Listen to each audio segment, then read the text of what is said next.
CEPAL. Other colleagues and authorities of Latin America, representatives of IUPS and CEPAL, welcome. It's a great honor for Brazil to host this meeting for Latin American and Caribbean and take the next presidency of this counselor. I don't know if it'll be the quality of Martin, but we'll try to do the best.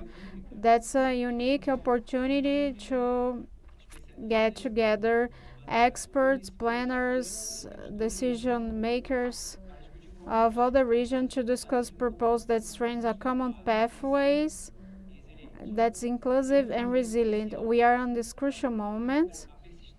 The persistence of inequality in our region, political instability, and the impact of climate change demands from us a strategical approach.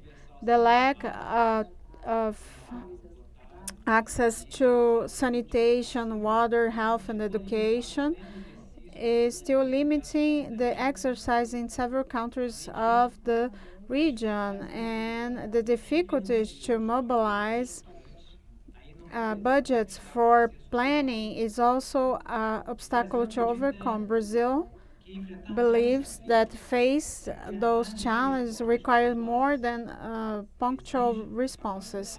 It demands institutional capacities that should be strengthened, regional cooperation, an active one, and macroeconomic stability that should be shared. Our country has this moment from the national plan construction with the cooperation of the players that are here today. So I'd like to comment the UN, CEPAL, IDB, internal partners like IPEA and NAP.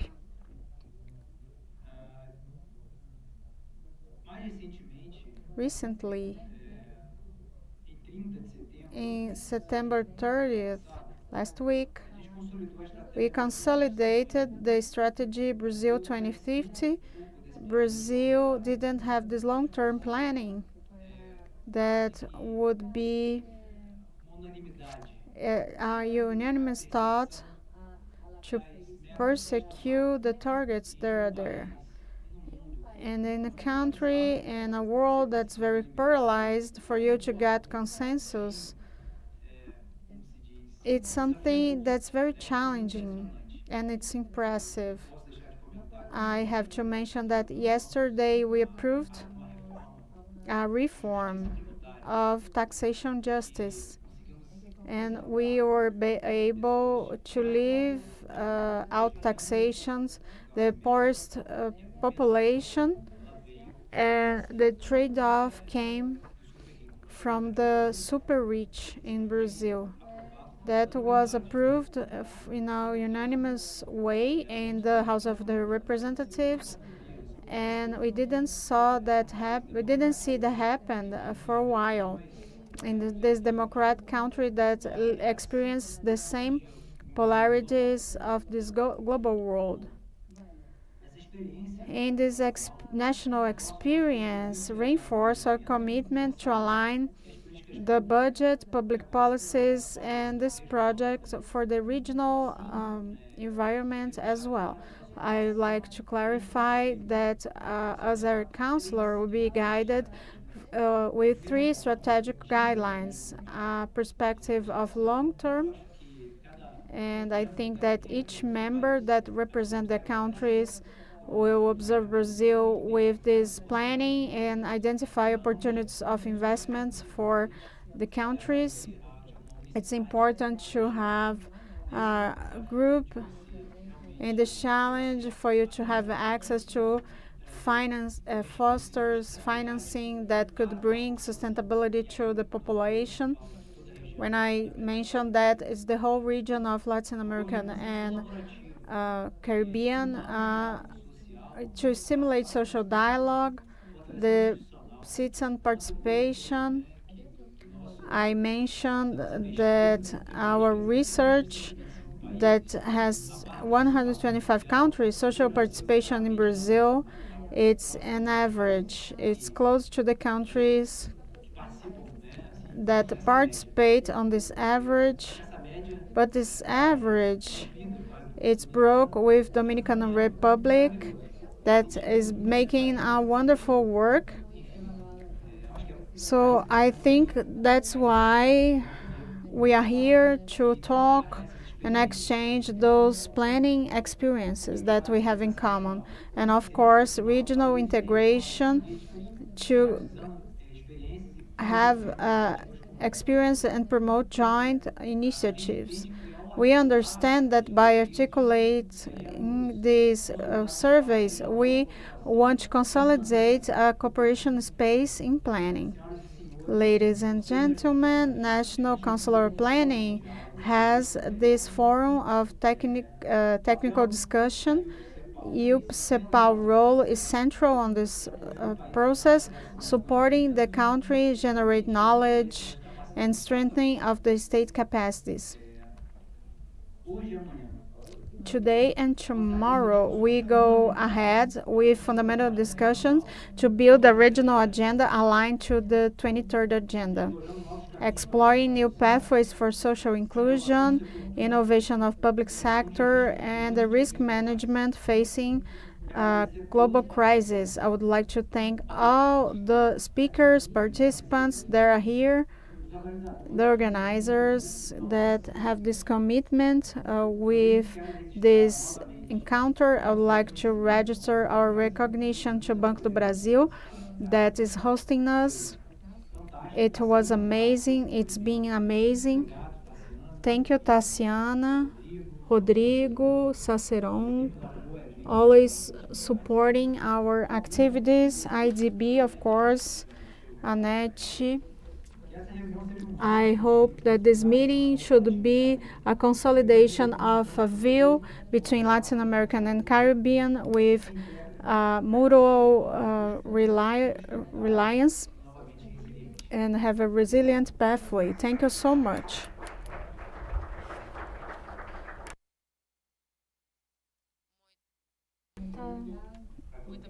Thank you so much. Now pass the floor to Martim Franco, Deputy Minister of the Ministry of Economy of Dominican Republic, and last meeting as a president on this space. Thank you. Good morning to you all. Márcio Albuquerque Romeira, Advisory Secretary from the Ministry of Planning of Brazil. Silva Rus, Coordinator of UN. Javier Medina, Secretary of CEPAL. And my colleagues and friends, I'd like to thank the Brazilian government for the quality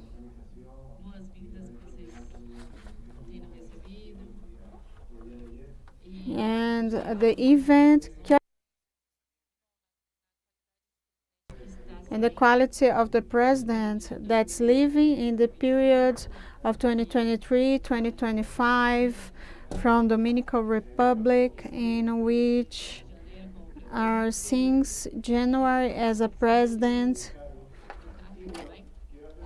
And I want to make a reference from the 9th meeting of planning in 2023 on Dominican Republic. We presented a proposal to a governor in this global moment marked by uncertainty and such change. Latin American Caribbean face those challenges as a cross-cutting element, complex governance and low institutional capacities.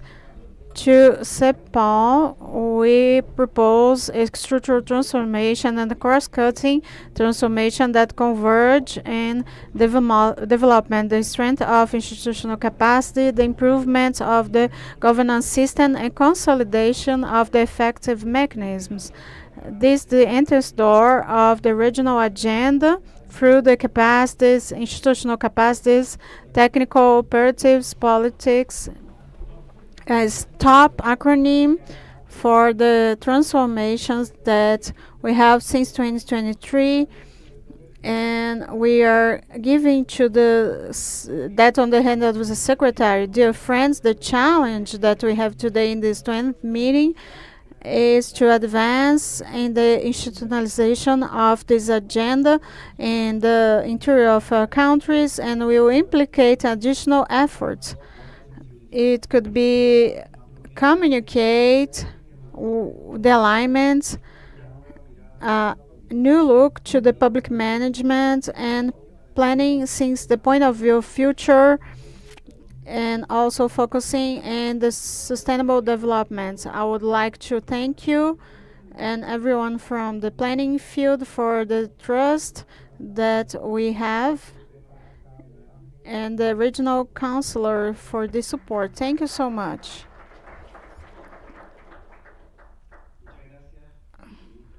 Thank you so much, Deputy Minister Franco. Now, my dear friend Silva Roque. Thank you so much for this introduction. Good morning. Good morning to you all. I would like to greet Executive Secretary of the Ministry of Planning of Brazil, in which I thank in behalf of Mr. Ministers, Lady Minister Ms. Simone Tebet, like to greet the Deputy Minister of the Dominican Republic, Martin Franco, and also a special greeting to the Executive Secretary from the Economic Commission for Latin America Caribbean, Mr. Javier Vasque, Mr. Luis Hannes, all the CEPAL team, welcome to Brazil, other authorities, representatives from the countries of the regions, colleagues from United Nations, ladies and gentlemen.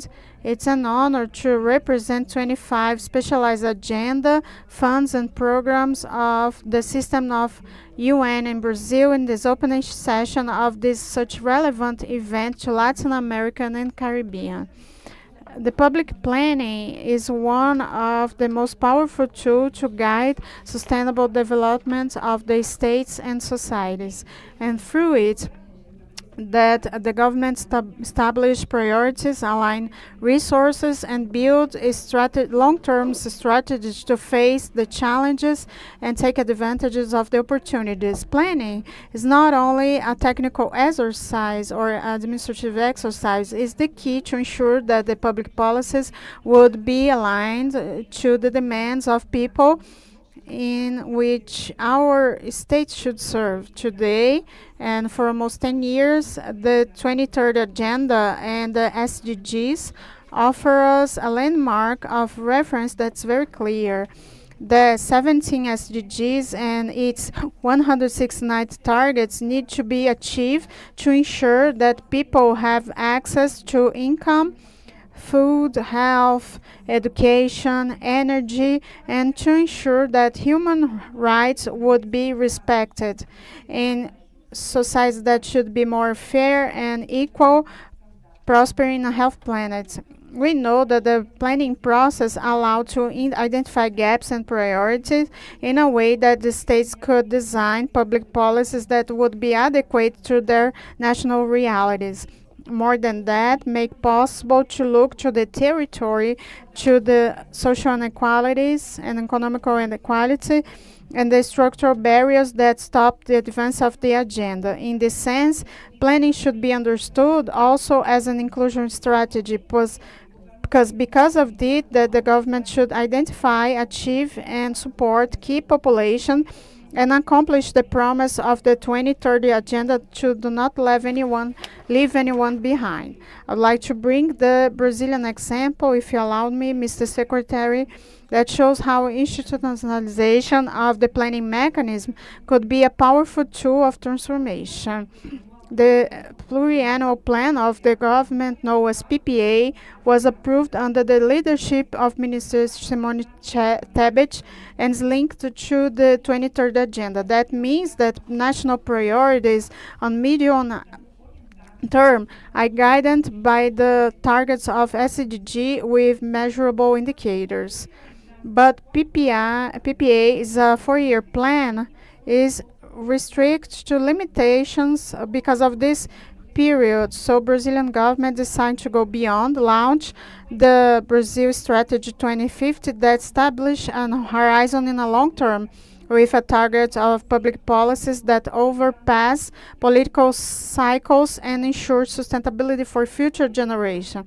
The choice of 2050 is not something occasional. It's a global landmark for the commitments of decarbonization and fair transition.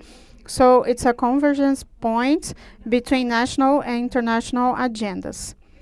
I reinforce the central role of the Ministry of Planning and Budget that guides this process and has been for the latest years a strategical partner of United Nations. The ministry is a member of the board committee of the Cooperation UN with the General Secretary of the Presidency and Minister of Foreign Affairs. This is the main tool of planning of United Nations in national level. In Brazil, it was made with the Brazilian state and civil society, reflecting the national priority and ensuring that the action of UN is serving the targets of development of the country. The result was an action plan aligned with PPA and public policies. The ministry also follows one of the main initiatives of the UN systems in the country, the Brazil UN Fund for Sustainable Development of the Amazon, that has resources to generate economical alternatives that would be inclusive for the vulnerable population in the region. As a member of this board director, this minister contributes so the investment would be aligned to national priorities, avoiding overlapping of initiatives and maximizing impacts on the Amazonic territory. This kind of joint effort is fundamental to accelerate the implementation of the 2030 agenda, and this point is important in the current scenario. Only 35% of the targets of SDGs are on the right pathway. The most recent report about SDG launched in 14th of July in New York bring concerning data. Almost half of the targets are insufficient to be accomplished till 2030, and 18% of them register the no advance. In 2030, we still have 9% of the global population living in extreme poverty, and this data should be sufficient to motivate to go ahead quickly. We don't have a lack of information. Several analyses of the UN as the 2030 agenda show us the pathway. We identified 6 priority areas to leverage transforming impact: food system, access to energy, digital transformation, education, employment, social protection, climate action, biodiversity. All those areas demand consistent policies designed to short, medium, and long term, so can advance. As the General Secretary from UN, Antonio Gutierrez, said, we are in emergence of development. Ladies and gentlemen, I would like to reinforce the commitment of the UN to support Brazil and all member states in the construction of the efforts of planning in the field of public policies and the definition of national budgets always with the objectives to advance in the SDGs. We are convinced that this is the link that connects view to action, strategies to result.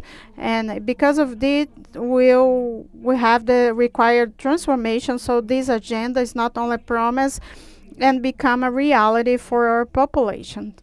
Thank you so much for your attention and for the opportunity to speak my words in such a relevant conference. I wish you all fruitful debates, inspiring debates to strengthen planning as of leverage progress and sustainability of Latin American and Caribbean. Thank you.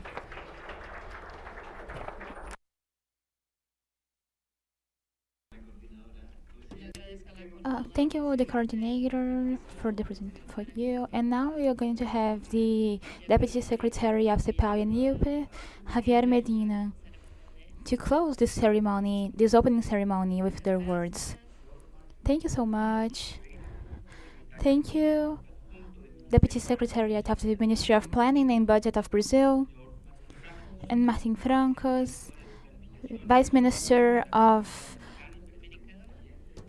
President, Deputy President of the Ministry of Planning, and Ms. Sylvia Hooks of United Nations in Brazil, Luiz Daniel, Secretary of CEPAL, and dear ministers and dear ministers,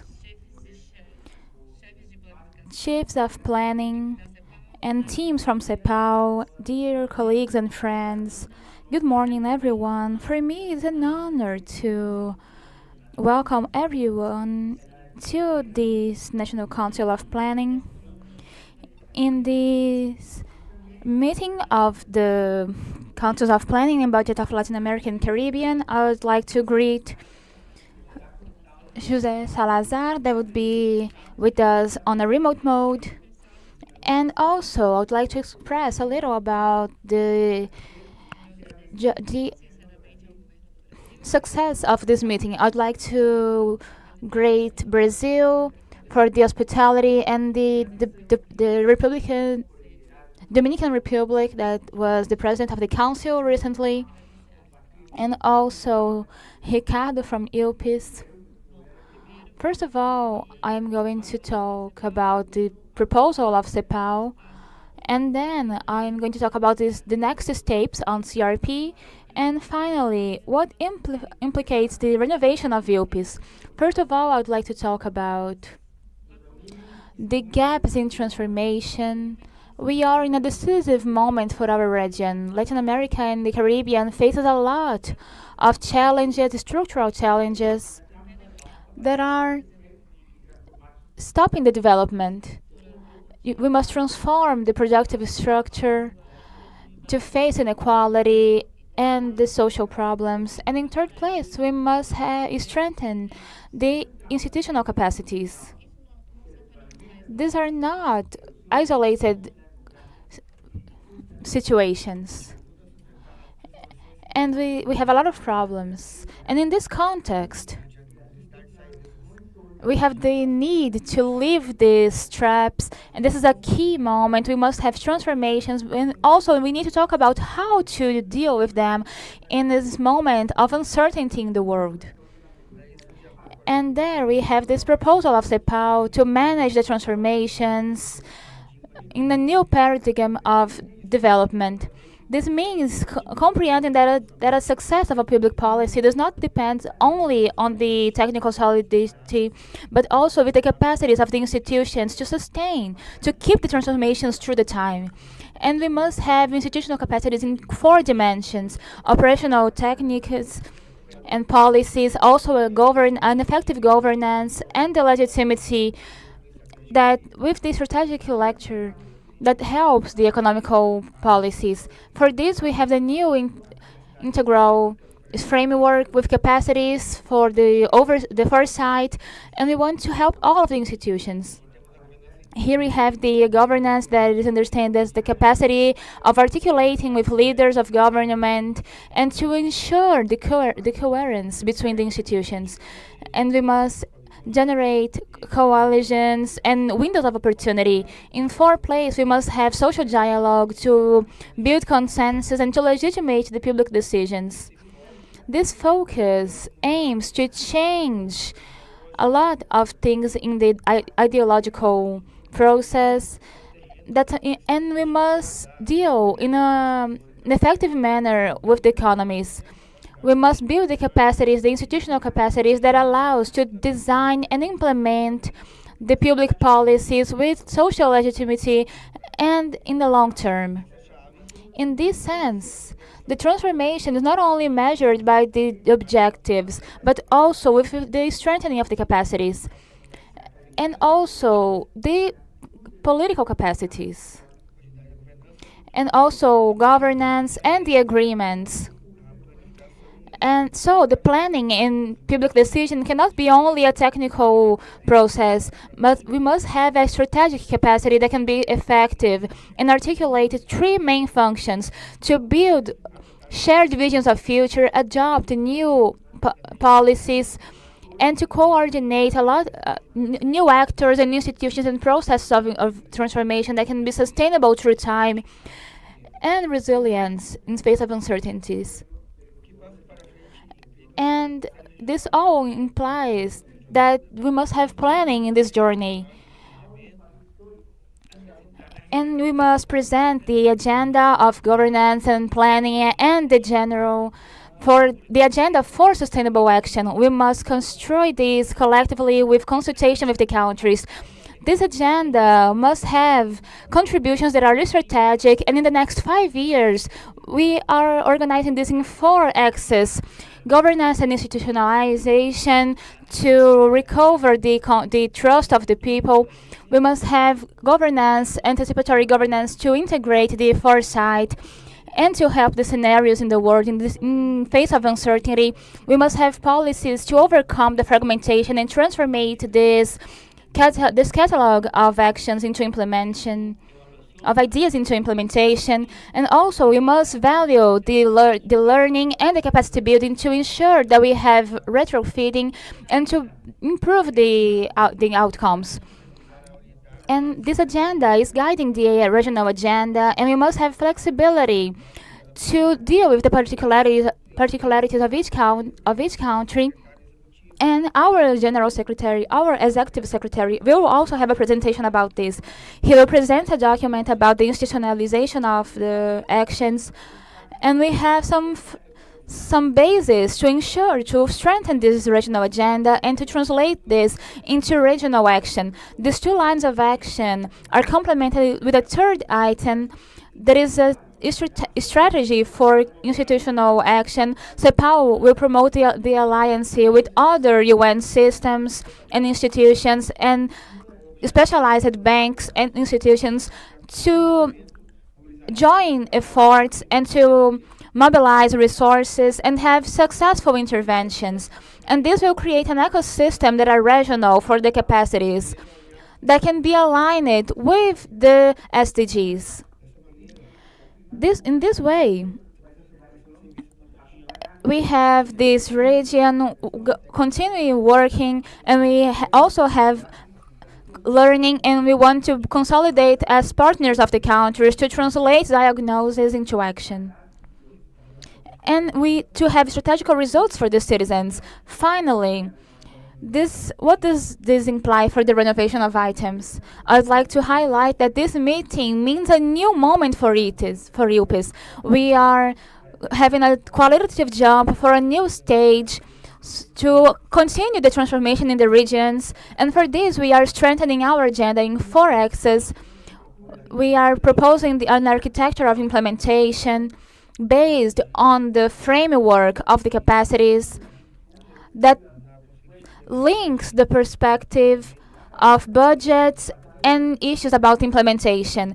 And we also must have capacity building, and we must apply the capacities in a flexible way that can be articulated with technical assistance, and this must meet the demands of the country with coordinated actions that are also sustainable. In this sense of having a lot of things, we must have technical artificial intelligence that helps the implementers. The renovation efforts are not only developed with these actions, but we must have a leading, and we have our secretary in CEPAL putting this in as a priority. In this sense, EPIS has the mandate to translate these guidelines into concrete instruments like tools and analysis that allows the countries to have the diagnosis and translate this into actions. This renewing also is leading of CRP is being helped, and also the Dominican Republic are helping in this process. And we must collaborate in this process of co-creation of planning of the agenda and also the governance and development that can reflect these realities and meet the responsibilities and ensures the protection. At the same time, we have alliances with the United Nations and international organisms and academic and in the academia to amplify our capacities. And we must ensure the transformations that are in and tomorrow we'll have this third part of CRP that are oriented to explore these opportunities. And we have Intes as a space for the countries to have the diagnosis and to have real results using tools, methodologies, and solutions that allows to sustain transformation through time. This effort of transformation are connected to the reality that we have today, the challenges that are going through the time, and that no country can face alone, related to a lot of things, mobility and inequalities. These are phenomena that demands collective responses that are articulated. And the only way to manage this with effectiveness is through multilateralism and strategic cooperation and regional integration. And also, we must put resources that allows to have agreements. And this is the agenda that we are calling for today. We want to translate diagnosis into action with capacities and government landmarks and alliances that turn the willingness into action. I thank the leaders of the Dominican Republic and the proposals that the presidency of CRP are concluding, and they offer us a leadership and a solidification of the paths that are guided by the construction of the planning and the construction of an agenda and a strategy. Dear friends and colleagues, using Paulo Freire's word, no one can be saved alone. No one can save anyone alone. We are all saving ourselves together. In this spirit, we are translating in what we search in this meeting to advance together, because only together, because alone we can go faster, but when we are united, we can go further. And we must have contributions between the Latin American and Caribbean. And this is a key moment. In this region, this region has shared diagnosis of transformations that we must do, and we must have debates and highlight the priorities, and we must adopt our institutional architecture and capacities and tools that allows to implement this all with legitimacy and effectiveness and future vision. You can count on CEPAL to face this challenge. We have a lot of challenges, and we cannot leave this for later. We must reformulate the diagnosis and the decisions and the commitments to turn these into real results to ensure the citizenships. And I'm sure that with leadership and commitment of everyone, we can create a new consensus, a new regional consensus that can revitalize the strengthenings and strengthening empowers our institutions and helps us to decide to have a productive, sustainable future for Latin America and the Caribbean. Thank you so much.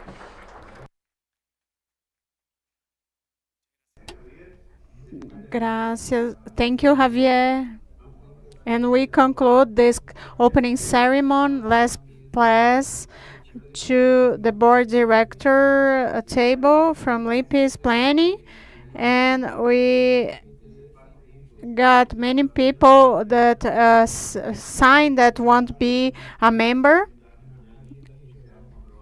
There's a regional agenda that we will approve tomorrow, and so we manifest the interest to be part of this counselor of this board of directors: Chile, Guatemala, Jamaica, Panama, Dominican Republic, Uruguay, San Vicente Neves, presided by Brazil.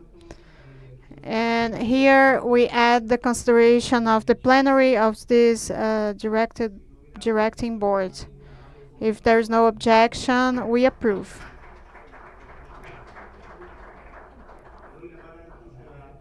Pass the floor to Brazil's delegation to start the work of today. Thank you, Secretary. I would like to apologize because Minister Simone Tebet is out in São Paulo, and I'm representing her in this agenda, and I have an agenda scheduled after here. But anyways, I would like to thank all of you that are here with us. It's very important for Brazil, UN, ADB. This event, it's a event that we consider very important for the maturity in the Brazil achieved regarding planning. Once again, thank you so much. Please, Virginia would be kind to come here, and then our proposal. She'll be with you from now on. Thank you so much.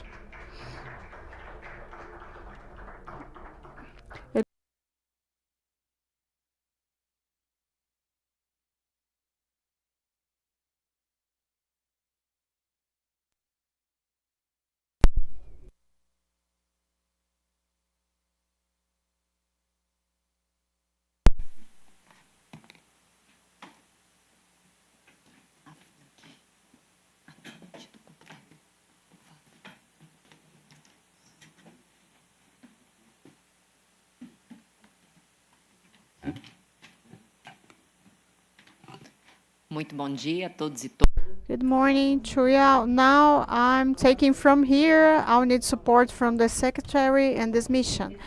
I would like to bring some statements to mark this moment that's a very meaningful moment in a context to return and rebuild and consolidate this function that's so essential to leverage the development of our countries. I start greeting this table, our secretary, Luis Fianes, Mr. Javier Medina Vasquez, the Commission for Latin American and Caribbean officer, Mr. Martins Francos, Vice Minister of Planning and Public Investment of the Ministry of Finance and Economy of the Dominican Republic, that kept these works of RPC through these years, and Dominican Republic was ahead of this world. Miss Silva Hux, United Nations Resident Coordination in Brazil, that supported this journey of reconstruction. All our colleagues, ladies and gentlemen, representatives of the member countries, of international entities, they're here. Teams from CEPAL, National Secretariat, Ministry of Planning, Banco do Brasil that's hosting us, and all others. It's a great honor from Brazil to take the presidency of the Regional Council of CEPAL to 2026, 2027. We had this responsibility of profound sense of mission. IUPS was born 6 decades ago to support the countries to build planning that should be capable to guide economic and social development of our Latin American and Caribbean. Since then, this institute has a strategic role to produce applied knowledge, train technical teams, and support administrations to plan the future. In Latin American and Caribbean, planning is not an option. It's an instrument of sovereignty, democracy, and state coordination. It's what allows us to organize priorities, face our historical inequalities, guide strategical investments, and articulate policies to overcome our challenges of development through the time. That's why the role of the IUPS is so necessary to strengthen the capacities of our countries to plan, cooperate, and integrate around a common view of sustainable development that should be inclusive and resilient. We are at a time of great tensions in Brazil and in the world. Planning is to have sovereignty, is to decide in an autonomous way the pathway that we want to go. Planning is also an act to defend democracy because it requires social pacts, dialogue, and the capacity to transform conflict in cooperation. In Brazil, a recent experience shows how planning is decisive to rebuild the state trust. Since 2023, under Mr. President Lula, the Ministry of Planning is rebuilding the tools that were weak. We rescued PPA, the main instruments of planning that's on the Constitution to guide management and the public budget. This reconstruction was done based on participation with the involvement of society, what was so important to restore the planning function in Brazil. And 2 days ago, we consolidated Brazil 2050 agenda that's now being launched in 2025 as a long-term view for the country. It was made in a process with the same premises of participation and collaboration. Those instruments put planning in the center of governmental action, reassure national sovereignty for the future, and strengthen democracy by ensuring that all the sectors of society would participate and would be responsible for this pathway. Ladies and gentlemen, the Brazilian presidency of the Regional Council of Planning will be guided by 3 guidelines. The first one is future.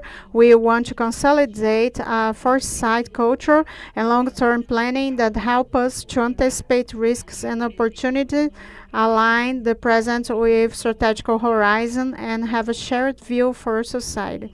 Second one is collaboration. We know that the public policies are legitimate when they are built in an innovative and transparent way. Governance is also an essential condition to support the change and strengthen democracy overall in a federative nation like ours in this moment of crisis. The third guidelines is interaction. Our countries cannot be alone on these challenges. If they are climate, social, and technological. Regional integration and is an exercise of shared sovereignty that allow us to add effort, protect our democracy, and extend our presence in the international scenario. Those 3 guidelines, future, collaboration, and integration, group us to the presidency of Brazil on this council and reflects our conviction that this function of planning is not only a technical tool, is political affirmation of sovereignty to Latin American and Caribbean. We reassure a trust on the capacity of this Latin and Caribbean region to reinvent itself. Our story shows that even in adverse contexts, we were capable to have innovation and transformative policies. CEPAL thinking is like that and help us. We had the opportunity to renew this leverage, strengthening institutions and preparing ourselves to face complexity of our times. We work to build a legacy of original culture of planning that should be innovative, democratic, and committed with the sovereignty of each nation and sustainable future that we wish for a society. I would mention same sentence that Javier Medina mentioned, but Paulo Freire, it's a great inspiration. And the spirit of the Brazilian presidency on RPC is the communion one, because in times like we have today, we need to get efforts to overcome the challenges.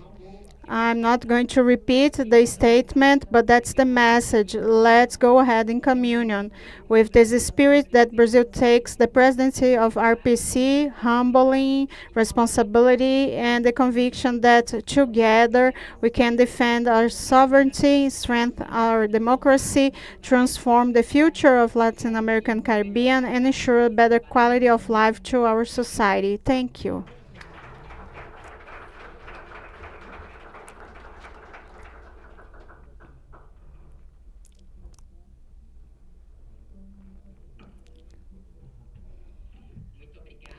Thank you so much. Now, going further with our works.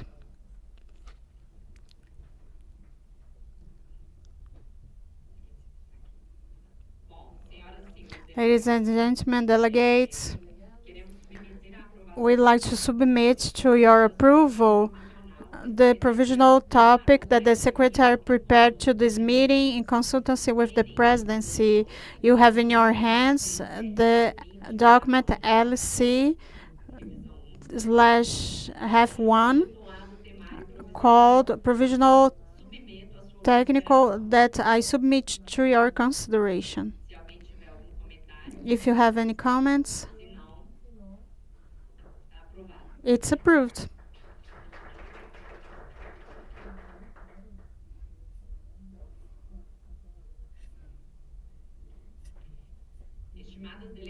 Estimate delegates, we start the segment of the 19th meeting, 19th Conference of Ministries and Leaders of Planning of Latin American Caribbean. So welcome, Executive Secretary Jose Manuel Salazar Chirimax. Okay, that's watching us online to present institutional, technical, operational, political, and prospective institutional capacity for the management of transformation. Mr. Executive Secretary, thank you. Your presence is a pleasure to have you here. You have the floor.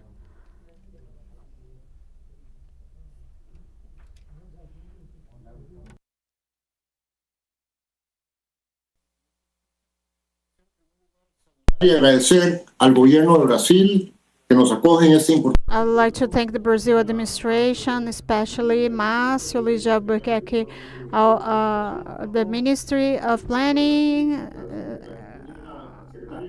National Secretary of Planning, Regina, and all the authorities of Banco do Brasil that are hosting us. I would like to thank and greet Martin Francos, Deputy Ministry of Public Investment of the Ministry of Economy of the Dominican Republic, and the quality of President IMPES Regional Councilor, and would like to greet the authorities of plans of Latin American and Caribbean countries. I'd like to greet Michelle Albuquerque, Director of Latin American Peru, that's virtually, and Silvia Hooks, the UN programs that support this moment. And finally, I would like to greet the secretary from IMPES with the table. I'd like to inform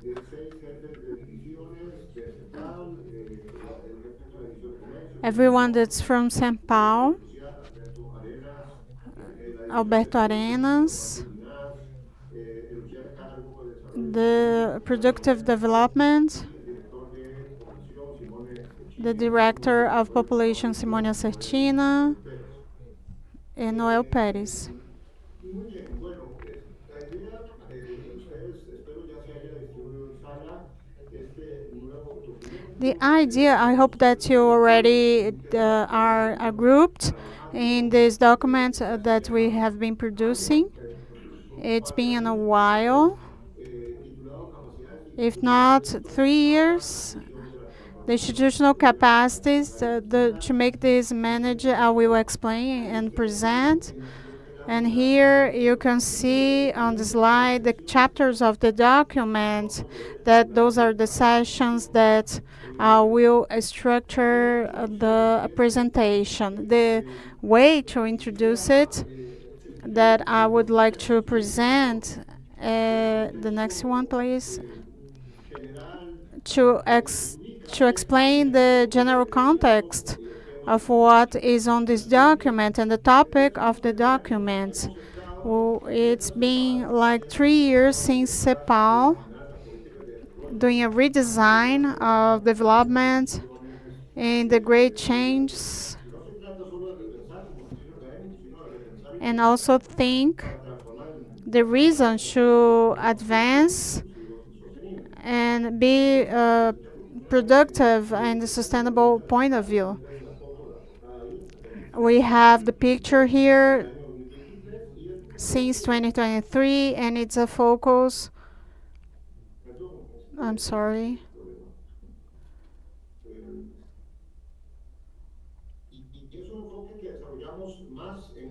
A focus that we got in this document on CIPAL journal. It's been a year. In this document, we presented a narrative that shows 3 changes on development, that speaks about the structural guidance and how we want to have this proposal of the 2024 document, as you can see in the title.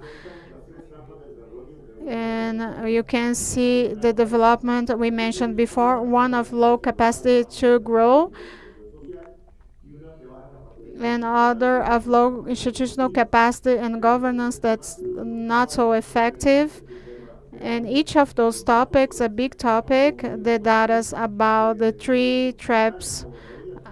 Here I'm not going to talk about it because it's not the purpose, but the capacity of growth and the rate of growth, average growth, 2014-2023, that was only 0.9% and less than 2%, that it was a lost decade in the 80s. We called it lost to Latin America. And we are seeing that if we don't act differently in the future, we are going to have other decades of lost, according from what we have been seeing. And the topic is not only about growth with this last decade, and the trajectory also is affecting the region that we are now. And so we have a low rate of creation of quality in work. And here I'm commenting the new report of UNDP, in which you have clearly that the Human Development Index were very low on the last decade. So we can see that the difficulty of growth is associated to several factors. They're social and are bringing these negative cases. So I remember you this context. That's the moment in which we can see the alignment that we have as a trap: low capacity, institutional capacity, and less effective governance. We're going to see ahead. This is the topic, the question of what to do, and the diagnose for work that's very important, and we can try to solve that. The decalogue of the structural gaps, and we vinculated the challenges that we had. Well, coming back, we have these gaps decalogue, And this is not in the presentation, but we're going to talk about this soon. And here we have some other image, and we lost some things in the travel and to Brasilia, but this talks about the gaps, the structural gaps that basically what we have was the economical growth that is slow. And for the sustainable development, this is a trap. It's a challenge to grow. So in this graphic, you can see the gaps and the vulnerabilities in the social area, and also the problems with education and high rates of inequality, gender inequality. And we also have some digital gaps and the migration flows that is also having a lot of problems. And also we have issues about regional integration.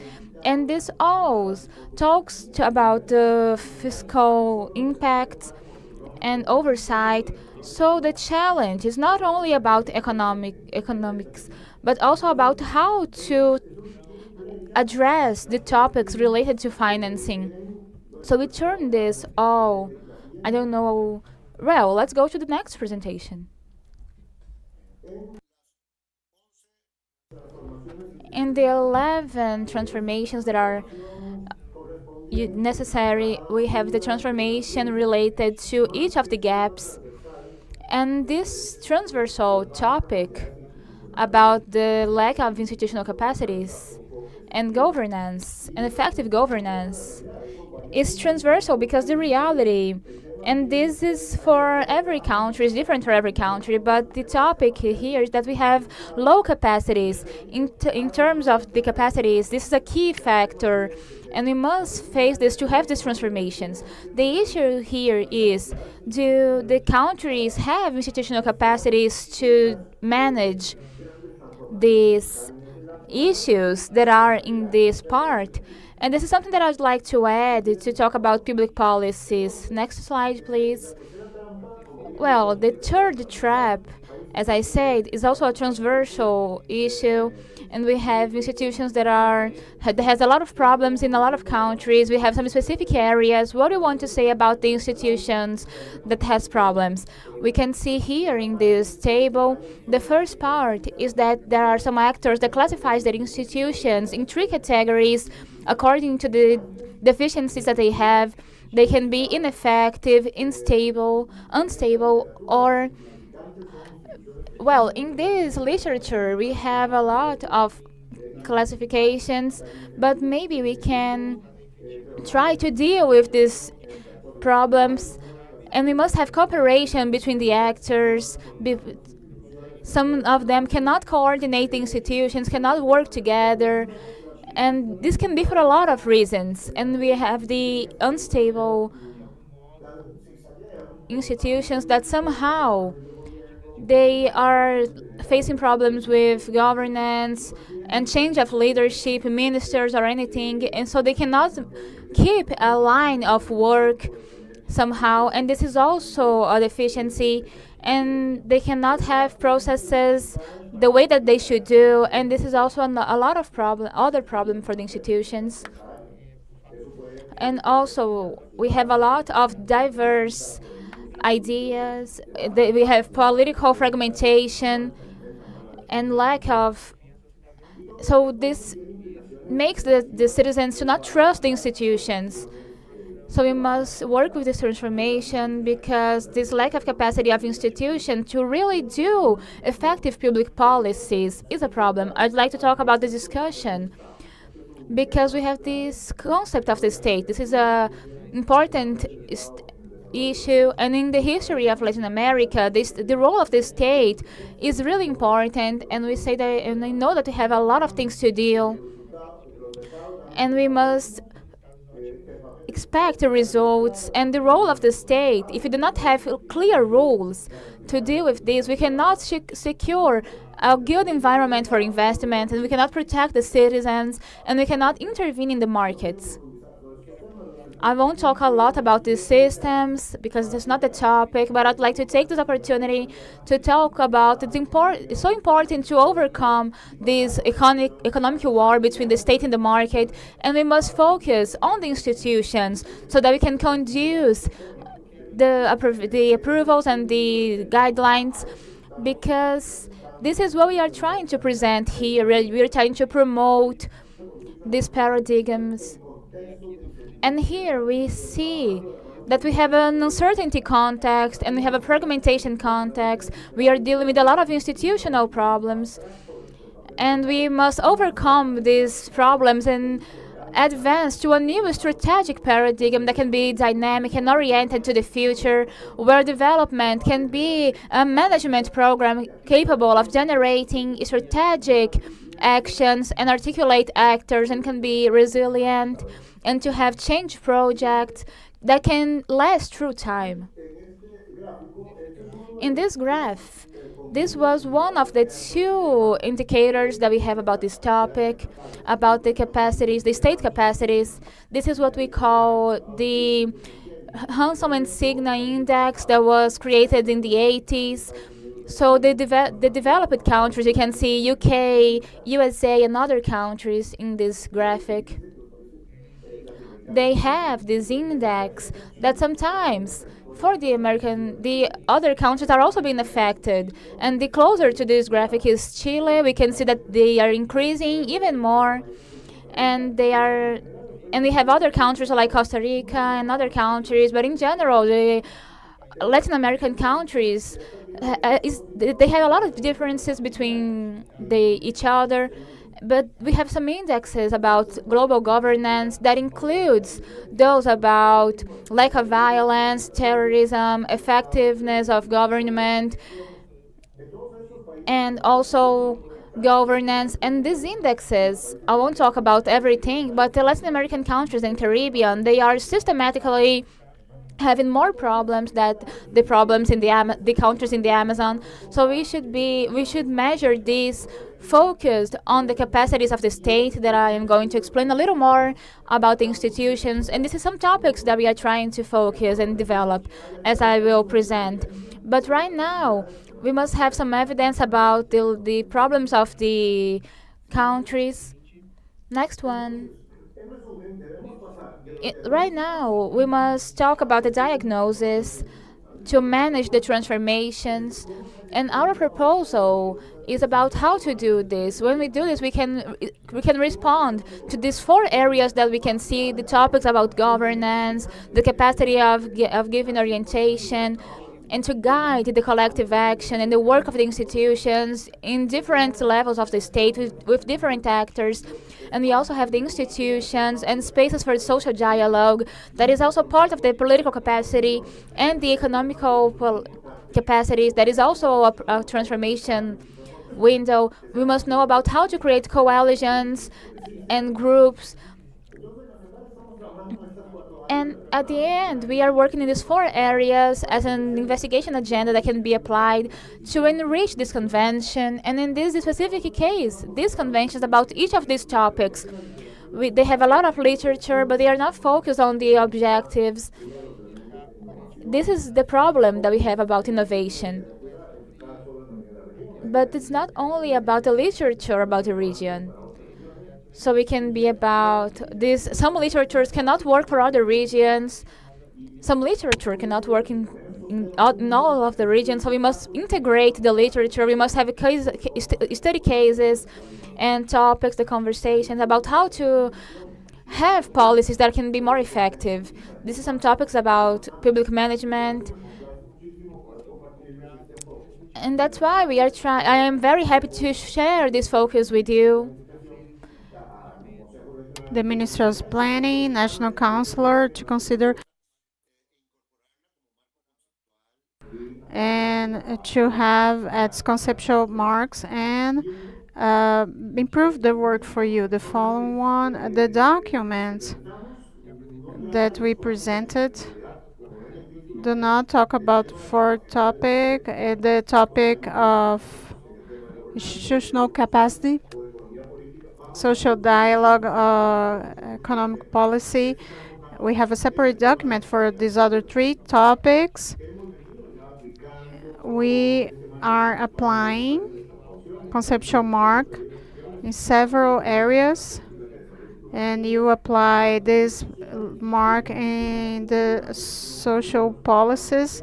And one of the social overview, we had an extended topic for social part and some study cases, and we apply some policies in this plan. And to the meeting in Mexico, we applied this mark for the institution of gender equality and care society. Part of the problem, slow institutional capacity created virtual cycles which generate problems for the state and related to damage the democratic system, and it makes harder the finances of the public policies. Is not only about money. The main message is that money is important, but more important than that are the work method and the institutional capacities. To strengthen the institutional is not only about a financial resource thing, but also a norm topic that's so important. And strong institution in these narratives do not take us so far. And here the planning as central, the states do well their efforts of planning. We have the practical of part of the program and avoid ineffectiveness. So that shows the importance to overcome virtual cycles. And we consider that's important. So actions like this one to strengthen those articulations, not only at the national level but in the local level, implies to strength that we have to have a start point, and those are the measurements related to the countries. Many times we can have a positive development. We have to take that under the consideration. This is the introduction.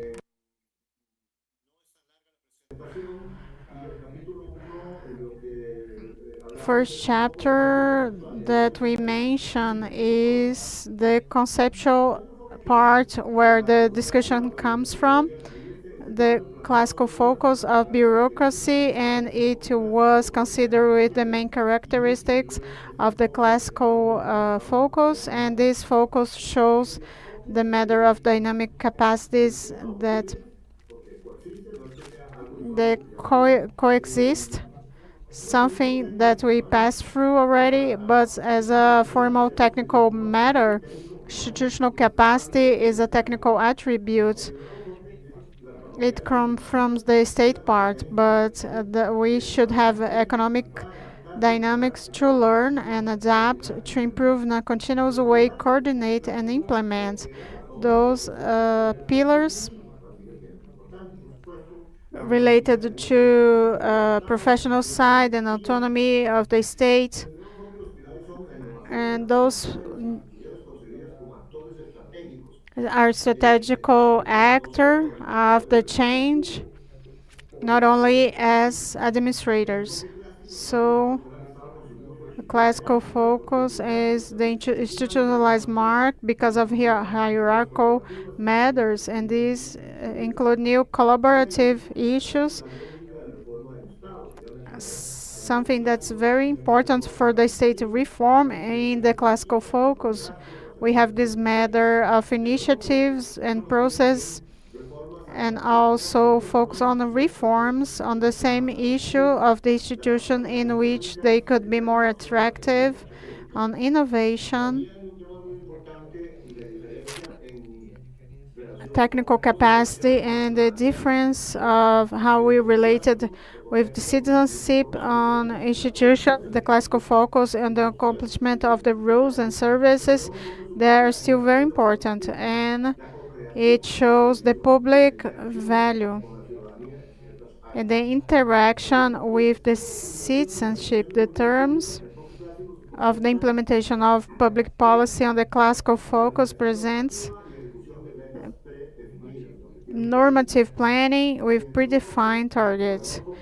The new focus, we have to review policies as interactive parts and reconnection of guidance, and it's open to a new implementation and the learnership of all that are coming, and it doesn't replace the classical focus. The classical focus is still important in certain institutions and for some kinds of tasks, but the new one focus on the public management, which not just to administrate the status quo, is to improve it. New emphasis that's related to this new focus is the public innovation that requires that we improve, allowing so the institution could explore and redesign that their operations to have innovative solutions that includes efficiency, what we have, and be effective. We know the difficulties of Latin America, not only here, but several places in the world.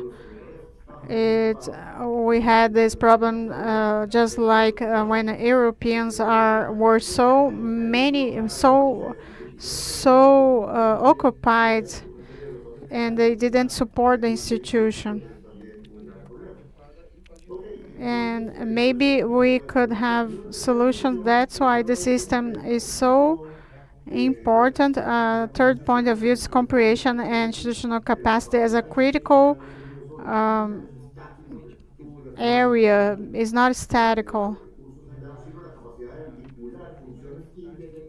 The capacity to interlink the interdependent actions, those are the capacities that are required.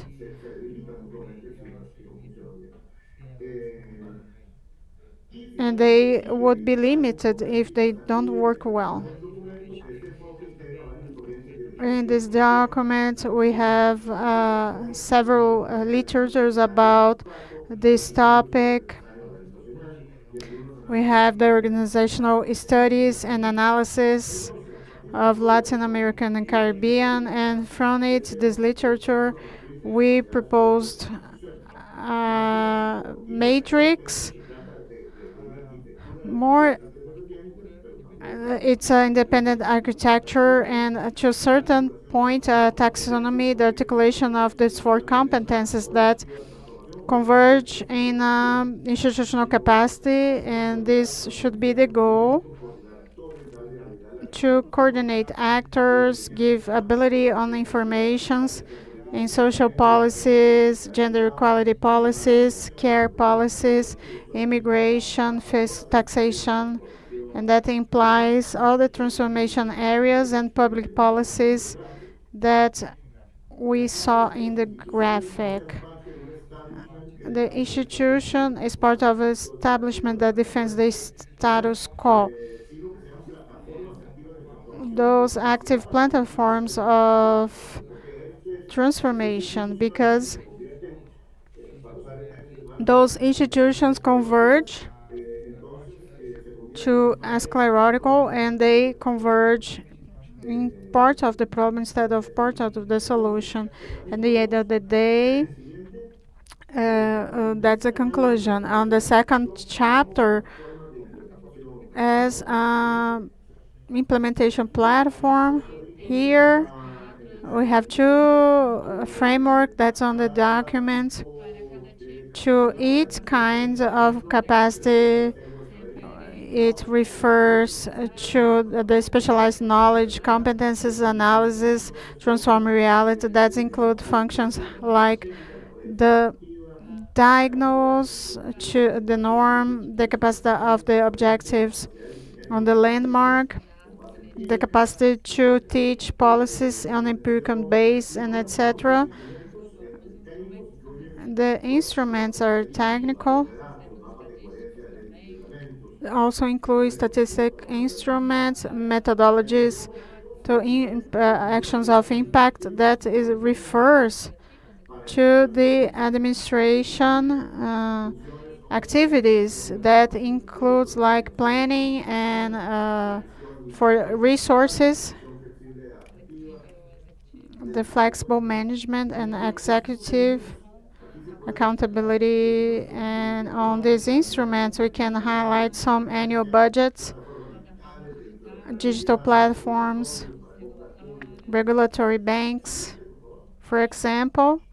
Next one, please. No, ahí nos brincamos Here we las skipped capacidades one. políticas se refieren Political capacities refer to the abilities of the institutions to take political spaces y para mantener legitimidad on the shared views and to have legitimacy. supone el ejercicio de liderazgo, And this also is a political exercise with the central capacity and those functions of the management, the conflict management, strategical communication, incluyen aspectos como and the instruments include aspects programas de like sectorial agreements, fair transition programs, benchmarking, and some transparencies, campañas de información, shared governance, comunicación, some information, políticas de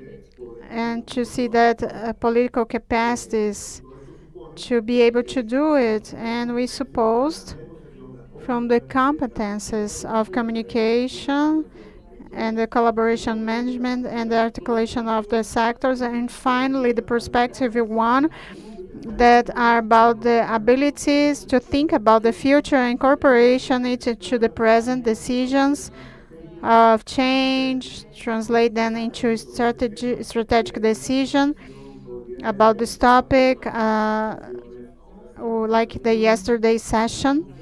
We are going to go forward on this topic on our meeting.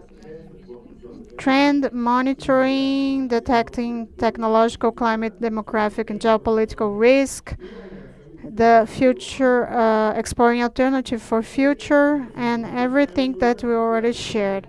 The instrument for it is the megatrend exploitation systems, course for several scenarios, foresight tables. Next one, please. el valor de este enfoque para la planificación es que obliga a repensar The value of this focus is that demand us how we're going to put that in the practical field. This complexity that we have in the organization, the low trust, elevate rates, not about diagnose, but to create the conditions of governance that allows to have the public policies to this time. We have three tasks. That is to ensure policies on these plans, the mechanism of institutional coordination, install routine institutional learning continuously. That's a key thing so we can go forward.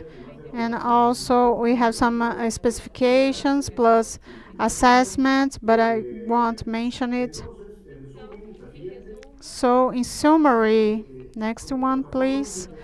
As a platform, what shows the evidence in Latin America is that in the world, without technical basis, we don't have a reliable diagnosis. If you want to comparate, those are the plans. The policies are sometimes are very fragile, and they are in this trap. Sometimes we do not support the sustainable action. Institutional capacity. It's a cooperation system that are very important. It's not about to choose one inversion instead of other. Y a esto se potencian mutuamente y se articulen en una plataforma de implementación So we can transversal. articulate in a El reto de este implementation documento platform. This de las chapter capacidades is institucionales about the necesarias challenge of the para institutional existen varias capacities that I metodologías. mentioned before. ¿Sí? Next one, please. Existen varias metodologías para medir There capacidades. are several Hay methodologies to para los measure controles quality and governance, capabilities of the como el index of metodología governance Reunión, with the maturity cada models. uno otorga o carece Each one la visión integral del tipo que acabo de presentar y guides marca bien las especificidades funcionales que plantea este and enfoque de the capacidades TOP. specific En esta approach sección that we have on inicial this y de la topic. conclusión. En esta sección del documento Conceptual se framework and describen guidelines de to forma promote comparativa la variedad de enfoques y metodologías a que cooperative existen y mapping señalan que hay un ecosistema that shows that we have an ecosystem, fragmentado. Siguiente. Entonces, but it's fragmented. con metodologías Building these methodologies to anticipate that we have a project to measure those capacities. capacidades We institucionales have the institutional capacities participativa de alto rendimiento as a regional y al mismo tiempo participative tool of the institution and a capacity general en un observatorio regional index of topic capabilities. We are going to have promote a regional observatory of institutional top capabilities. tiene cuatro dimensiones: técnica, operativa, política, We have social. 4 dimensions for it that constitute the axis of the Focus 48 SDG criterias that are added to each institution, and some elements that we observe to minimal units of identification that's formulated with Todo esto va the identification of the centers de manera of that made in an objective way, comparable way with institutions. el barómetro es un instrumento We entonces could see all of the whole all sectors. So CEPAL put in the consideration to the member states for its validation and invite asistencia. the other countries to put in practice the other technical and monitoring. Ustedes como Ministerio de Many of us want to do it Planificación with the counselor, the Ministry of Planning as well. And to conclude, capítulo 4 presenta lo que Chapter 4, trabajo para institutionalization of the topic capabilities to institutionalize the focus. It's a work plan. It's a very big task for everyone to have partnerships with some institutions. Siguiente. Entonces, este So, resume la hoja de ruta. in this graphic, we summarize the roadmap that we got on this document with 3 big components. First one, the conception deepening and the concept of the plan that includes research agenda, institutional top capabilities, cases to the institutional trajectories in the region, design of methodological framework, and so practical guidelines to translate into actions. The second one is to measure and the structure and the regional comparability, and that's complemented with the Son estrategias integrales de top fortalecimiento barometer. de la misma CEPAL, bueno, y de la CEPAL hacia afuera. Y este estudio Those are integrará el enfoque CEPAL's. de investigación, formación y asistencia técnica, We are having research movilizar alianzas programs. para consolidar esta agenda de trabajo We have some resources to consolidate this regional work agenda. se convierta en un recurso regional So our intention is to have this focus and regional resources to monitoring the countries in the management with transparency, and so can have these contexts interconnected. regional de trabajo, instalar, To have these regional ecosystems of work, pueden ver this hacer statement, as you can see, is concentrated and connects an amount of things, of literature and several other sectors. y tener esa fundación y tener we could have that jointly, and we have these key questions to have those management capabilities of the institutions, which is very central, so we could have an improvement of the performance, better national plan of development, and planning instruments to be able to advance. That's the goal of our plan that each government administration has. And to conclude, the final reflection. La última, por favor, avancemos a la última The lámina. last one, please. Bueno, creo que en realidad lo voy a dejar ahí porque I believe that aquí eran mensajes que ya vienen this is a message that I want to leave. Muchas gracias por su atención. I don't want to get deeper on it. Thank you very much for your attention. I'll be here to see your comments about this presentation. Thank you very much.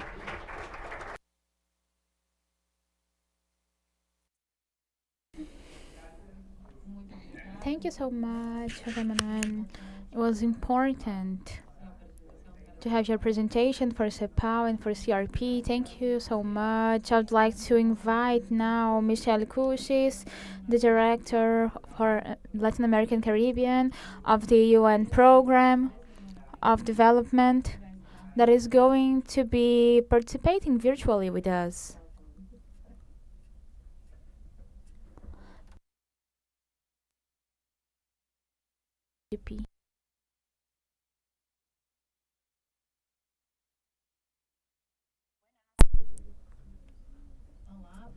Hello, how are you?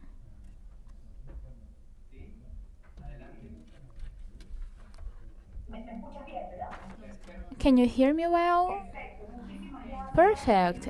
Thank you so much, dear Jose Manuel, Virginia, Angelis Oliveira, National Secretary for Planning of the Ministry of Planning and Budget of Brazil, and authorities and colleagues, friends, companions. It's an honor to be here participating here as UNDP in this meeting of planning of EPIS and the 19th Conference of Ministers and Planning Chiefs of LAC. Let me thank CEPAL for the invitation, for the organization to be in this space that is so valuable. I believe that Jose Manuel made so clear the level of the critics that we have here to advance in this issue about development in Latin America and the Caribbean.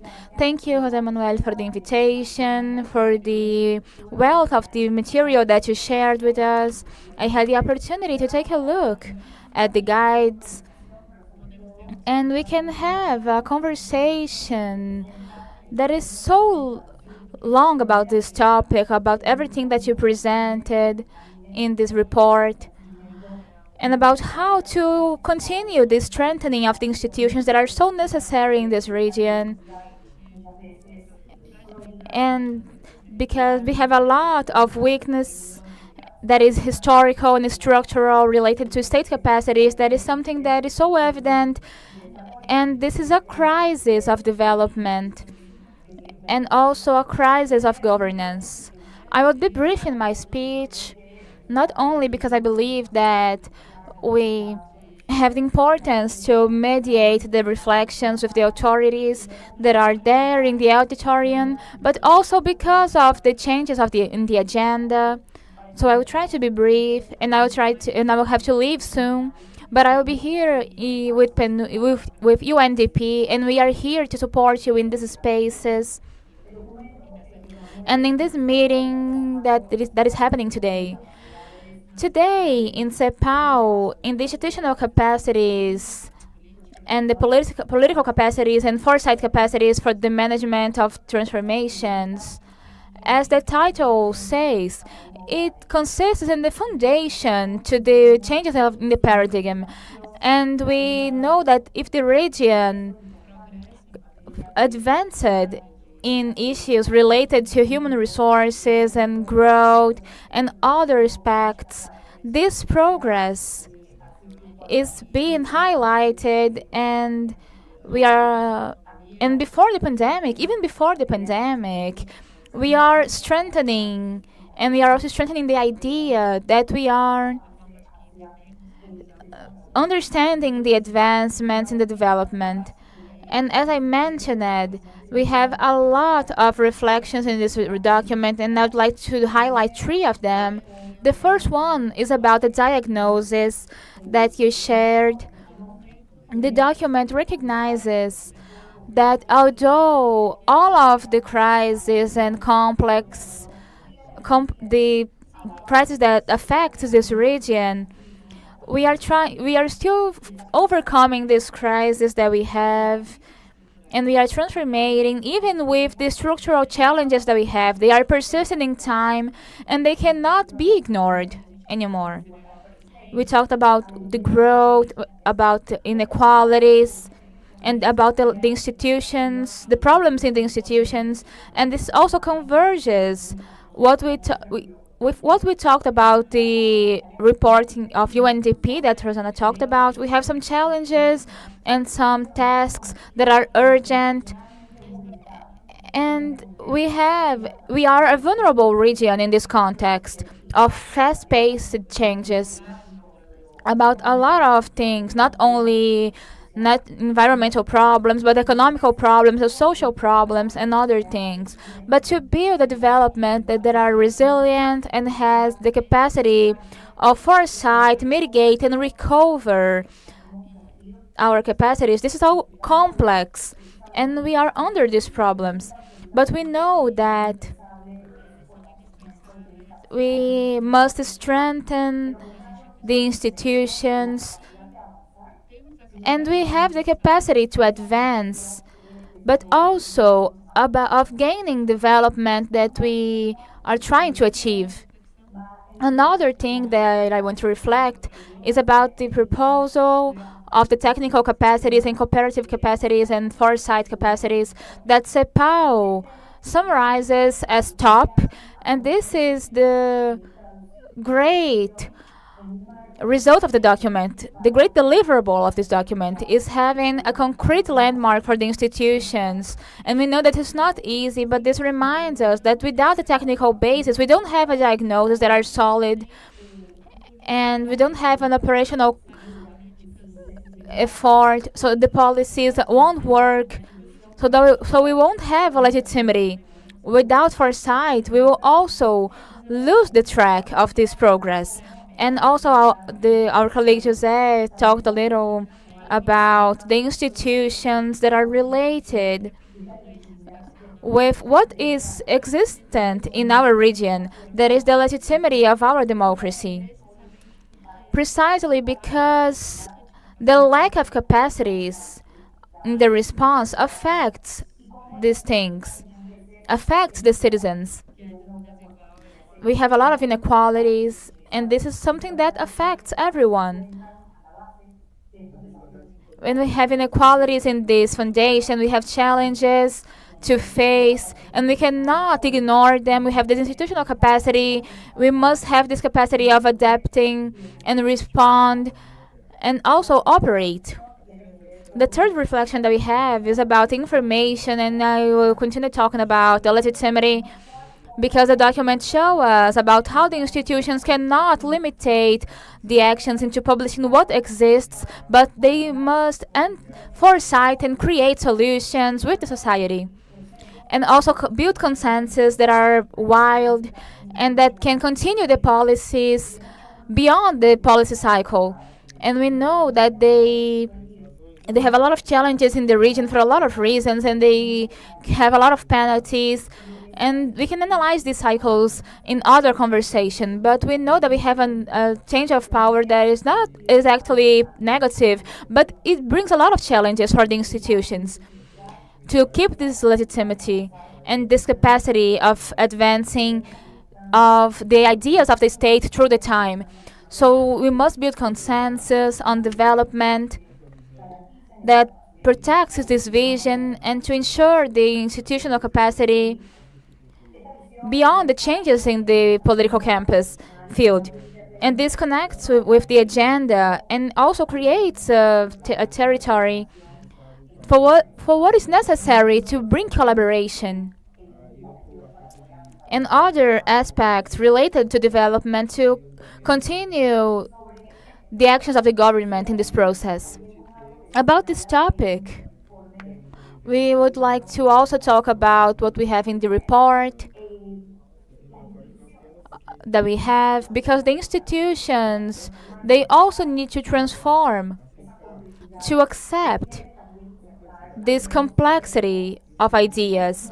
And we must have three focus: the preparation, the speed, and also the preparation to integrate landmarks that are sensible to a lot of risks.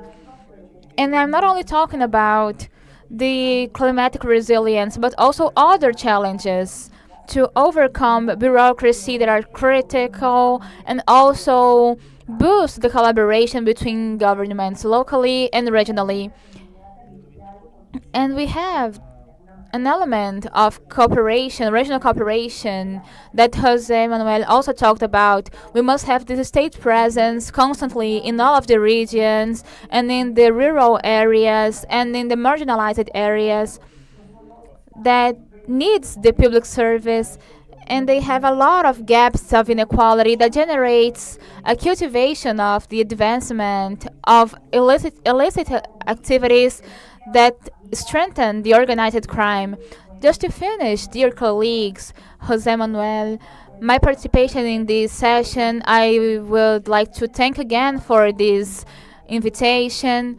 And this is a commitment of UNDP and CEPAL to go further in this collaboration, to work together with you, and to be able to see that this reality can be translated into actions to face the challenges that we have today with efficiency and capacities to adapt as a requirement to continue in advancing with human development, sustainable development in these regions, but also because they are an end, a goal that we have. So thank you so much for Jose Manuel and colleagues from CEPAL and other authorities for this invitation. And I am here available to continue collaborating with this topic. Thank you so much.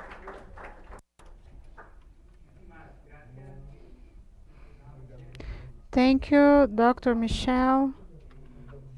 Now we will go to Virginia Angeli, National Secretary of the Ministry of Budget of Brazil and current President of RCP. Thank you, Javier. Thank you. Otherwise, I would pass the floor to myself. I'd like to greet the Executive Secretary José Manuel Salazar for this wonderful presentation, and also Michele Mosquet, Regional Director for Latin American and Caribbean for UNDP, and greet Clark for this contribution that's conceptual and practical for fundamental advancements on our region. The traps that CEPAL always mention in our countries are in the low capacity to grow and transform, persistent inequality, and institutional weakness. It retrofeed. Those are challenges that we have for decades, and we always say that we are in crisis, and it never stops. One of the characteristics of the crisis is the time that it lasts, and we are permanently in crisis, and we need to find a way out of this crisis. And Clarky has this approach that is not only just one more diagnose about our region situation. It's not just a prescription of what to do, but how to do it. So we can build those transformations that are fundamental so we can go forward.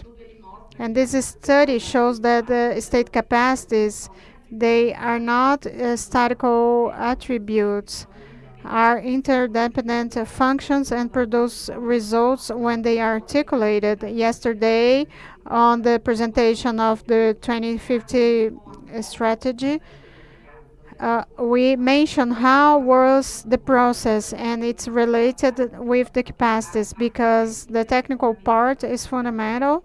Technical capacity, because without the basic, public policies will not be trustworthy, and they have to produce results if they have this base operative capabilities. There's no efficient execution, so we need to have conditions to go beyond the plan and implement public policies and the practical area. Political legitimacy, we need that to keep going. The process that I mentioned yesterday of participation, it was to generate this political mobilization and ensure that's very strong. But to build the conditions of continuity and long-term planning and foresight view that ensures the pathway and the capacity to anticipate change and other fundamental aspects to generate consensus. When we take the short term of the immediate crisis and look to the challenges to overcome the difficulties to increase economic growth, we have to generate consensus. Márcio mentioned that yesterday you had a historical voting on the Brazilian parliament. It was approved the exemption of the income tax for people that earns 5,000 reais per month, and this same thing was used to approve the trade-off measurements for the ones that earns more. So it was possible because of the consensus about inequalities, about this problem that we need to overcome. All the agenda that was presented today is related with the changes in the way to plan and have public management that the federal government administration rescues and strength since 2023. And the Minister of Planning I mentioned earlier, the process of modernization that we got from the pluriannual plan. It gives guidelines for results. The base of this process were basically social participation, perspective, overview, and the focus to generate results for society. We have some advance as we have transversalities for cross-cutting sectors, so we can generate this coalition for transformation. In the case of 2050 strategy case, the construction of it was designed so it can ensure this plan and effective result, and that depends of the creation of capacity build. We had active participation of the state secretaries of planning, are the ones of the subnational entities. We have the union, the states and municipalities, and the states were very participative. They had this document how to institutionalize that, and the focus were capabilities. So we got this document as a great contribution that will be used in a practical way, not only for the federal administration but the subnational entities, and we are going to help to spread it as we always try to do with the support of our partners like the UN, Silver Hooks, and always support UNICEF, IDB, partners of this construction, UNDP.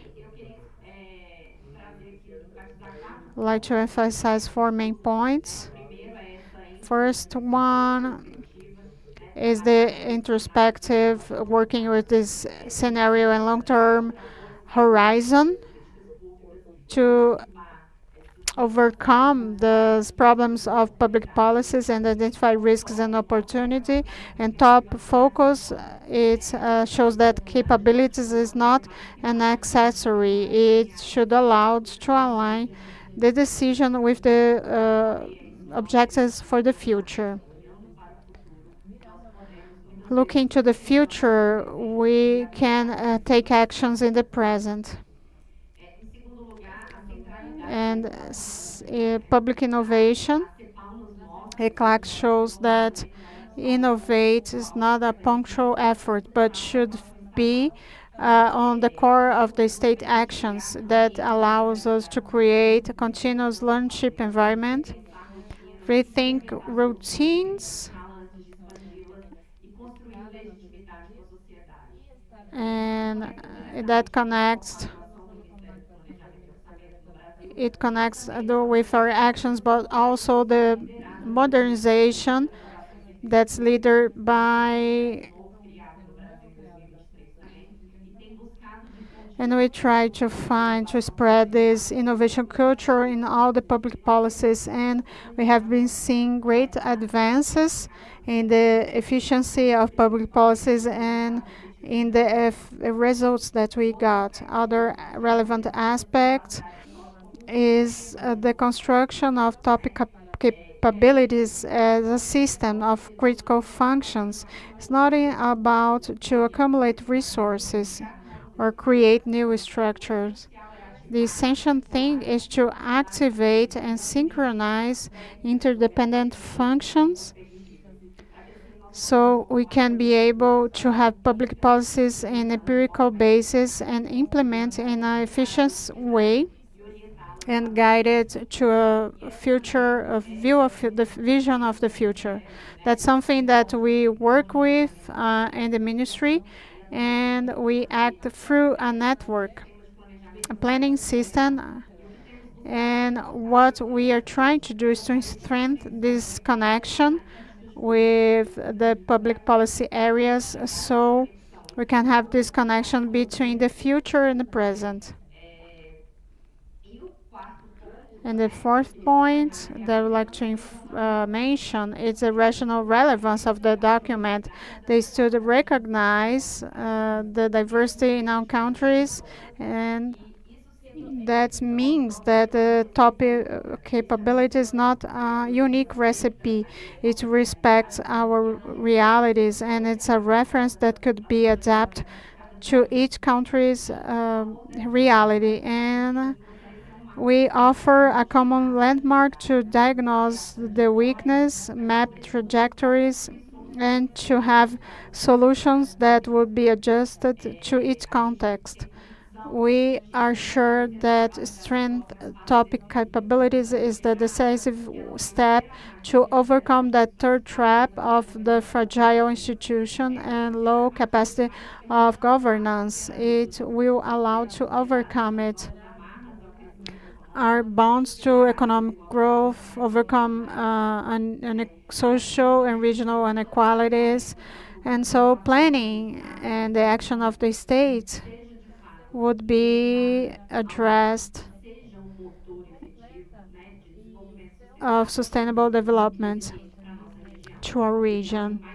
Thank you once more. Congratulations to ECLAC, and thank you for this great contribution.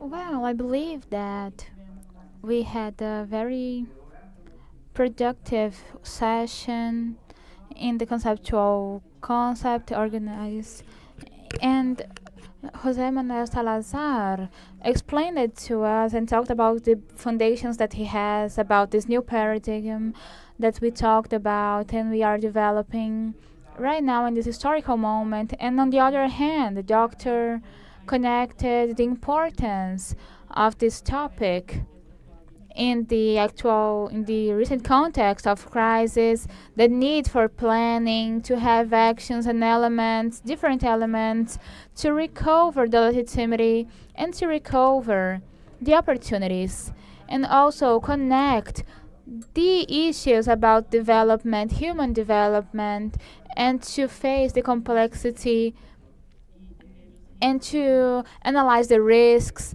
and organize the topics so that we can have an institutional response that are that are constant, so we can have solutions in the different contexts where we have these gaps that we already know about. And now we invite you to participate in this historical moment. And in the case of Virginia, I would like to thank for the explanation of the document, the material, and the concepts that are expressed related to the document and different elements that are in this document, and also the connection with the experience of Brazil in the recovery of the institutions of Brazilian institutions of planning and the expression of different planning tools in the horizon 2050 that you are working on. I believe that you explained it a lot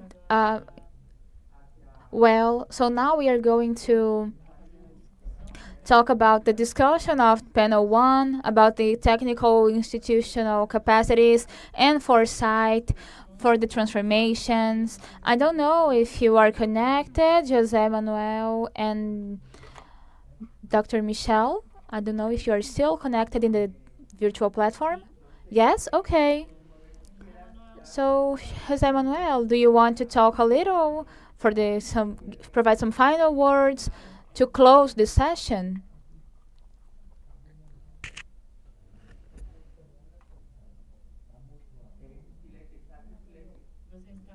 Are you talking something?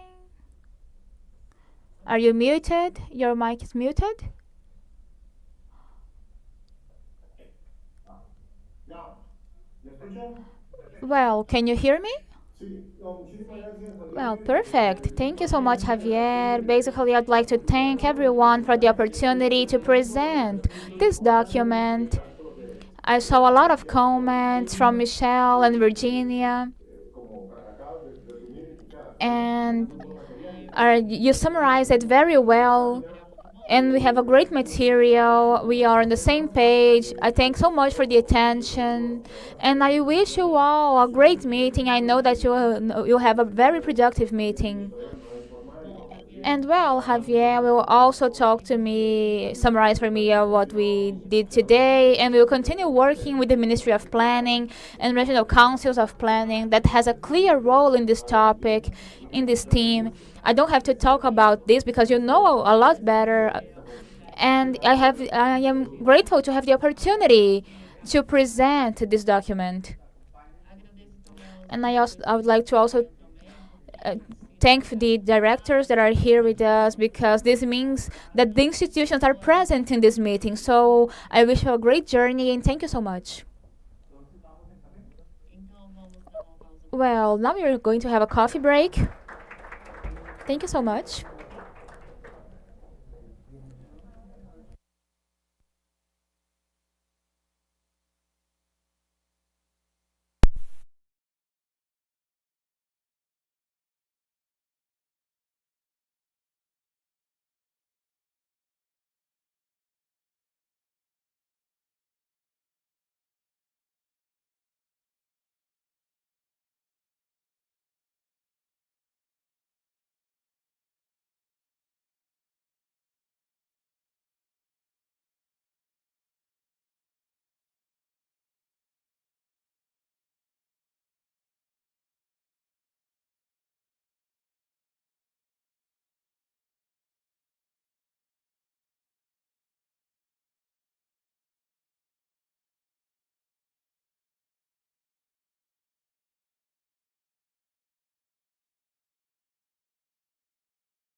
Caros colegas, delegados e Dear colleagues, delegates, we will return now.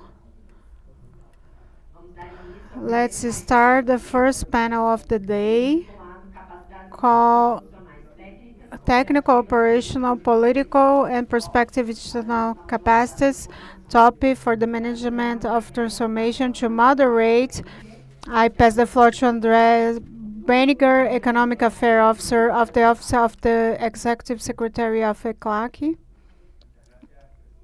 Thank you so much, Chair and delegates. It's a great pleasure to be here. I will moderate this panel, which the topic it's very dear to me, and the intention with this panel is to operationalize the executive work with the member countries so we can operate with top capacities to apply in practice how it's articulated and how they could be implemented on the development agenda. And on this case, the testimonies that the delegates share with us, how this landmark could be an analytical one that allow us to have a light and also to help us on the technical capacities into the implementation of the policies and how it make easier a better coordination of the policies with the political capacities to increase the levels of legitimacy from the district's political cycles. And with they mention it, different political reasons that could enlighten the pathways and how we can go ahead with long-term policies and how it can allow us to understand how to go towards the future. And I would like to divide this panel in three parts. The first one, the panelists that can comment case where you could apply this topic capacity and the management of transformation and can share a reflection related to the institutional capacity.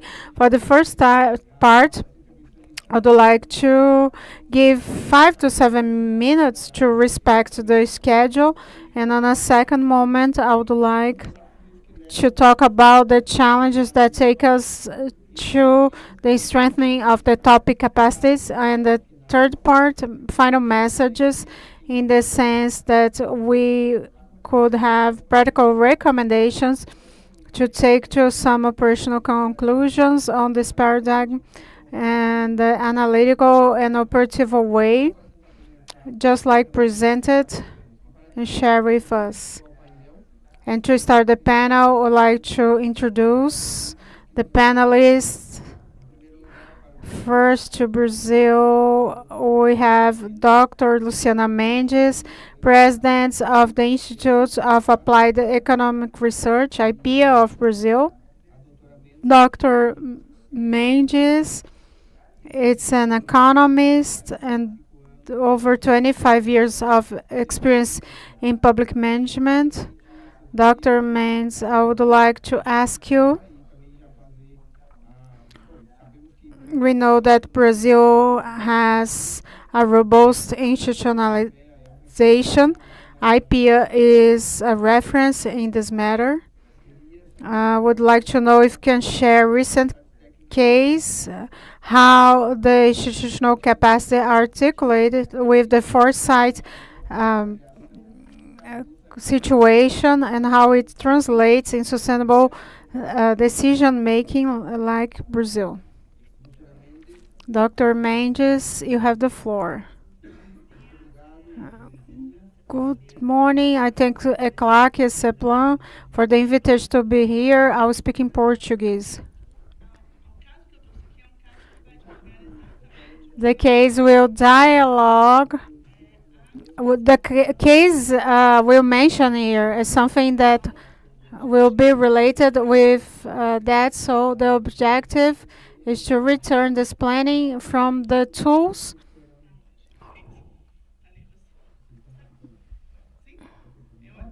Okay, good. Better. Okay. First thing that I think it's fundamental to comment, we didn't have a central ministry anymore, and that showed that certain moment it has to do with the role of the state inside its functions. And the returning to recreate the Ministry of Planning is fundamental so we can think about these planning structures that we are working on now. So to return with this process, but takes a while for its consolidations. For through the reconstruction, we had political support on negotiation to build a methodology to elaborate PPA for the next 4 years. At this moment, we need to have showcases about problems, and then we got that chronological model. The problem that each the problem part that each problem has, and we build a monitoring system that's not only based on the program indicators, but we call that key monitoring factors, and IPEA will help support it.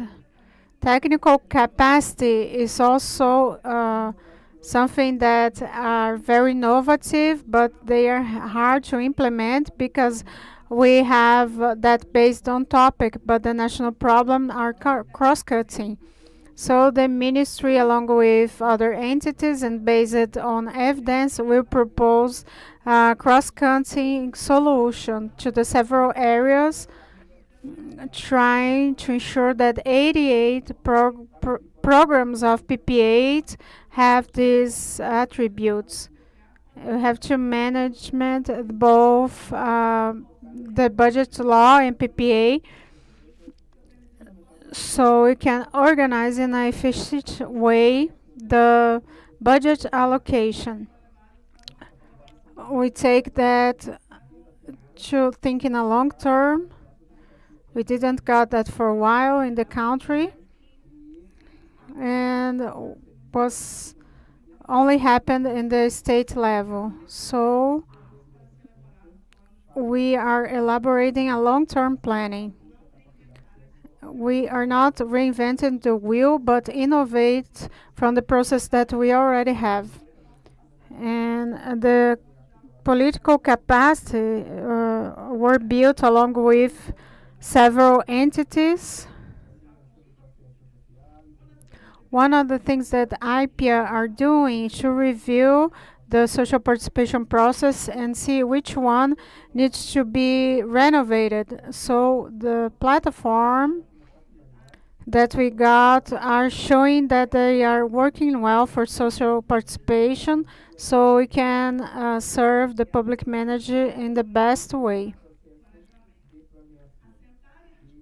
To articulate the state capacities, demands include a process to think the strategical topics in this sense.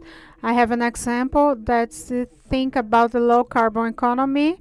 The 2050 strategy requires these topics around the environment.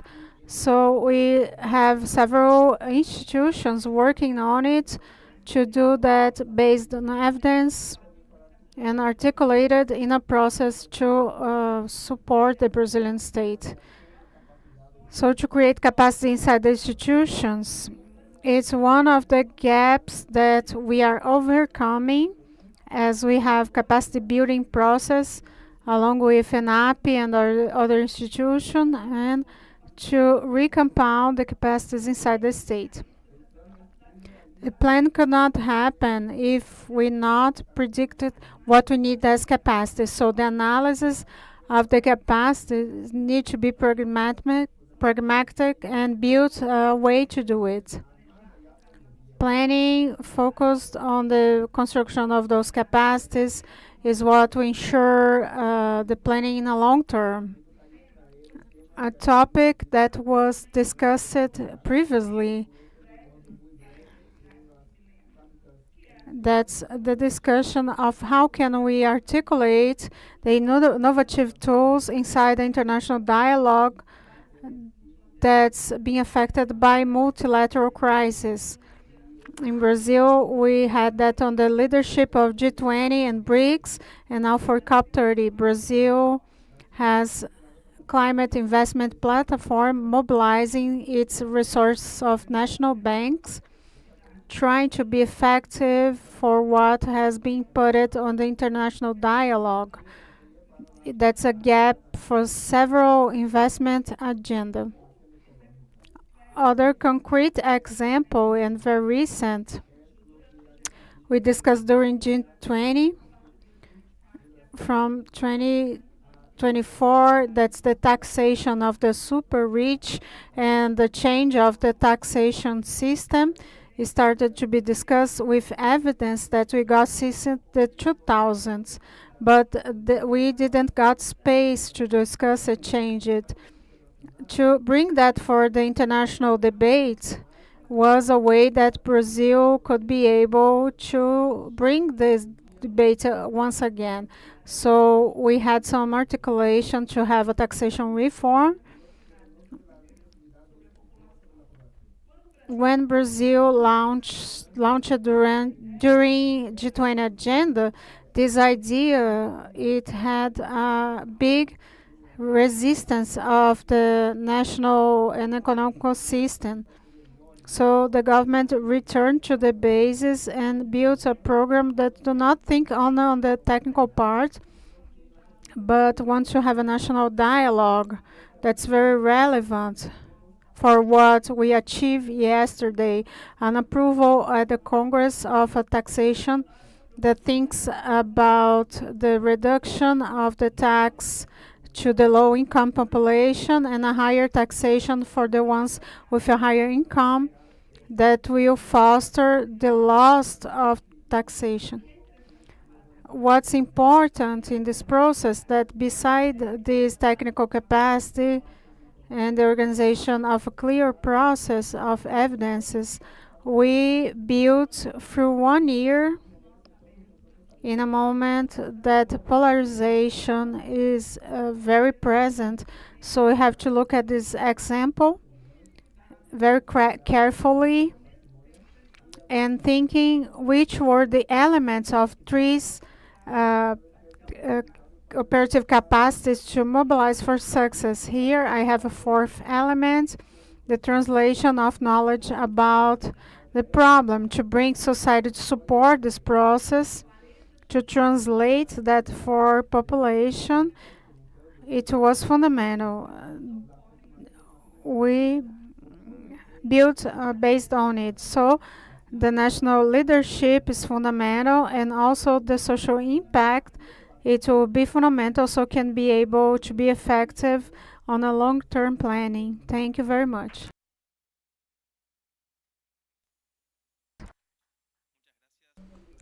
Thank you so much, Dr. Mendes.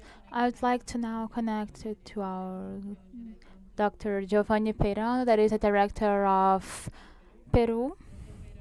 Dr. Peirano is a specialist on reform of the state, and he's working with the organisms of planning, strategic planning, where he worked in a lot of instruments, in particular instruments of long term, as Peru 2050.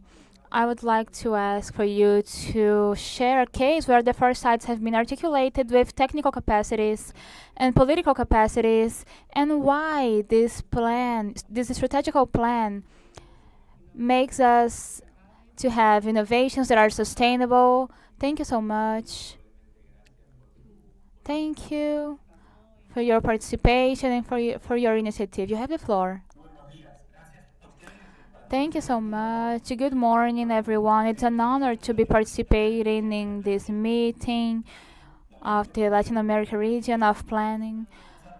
Maybe what we can be talking about planning of the information and foresight from the other moments until now. It's a transdimensional moment because today the information system of the data about public policies and state policies in other countries, we have some data being monitored for 10 years. We know what works and what does not work.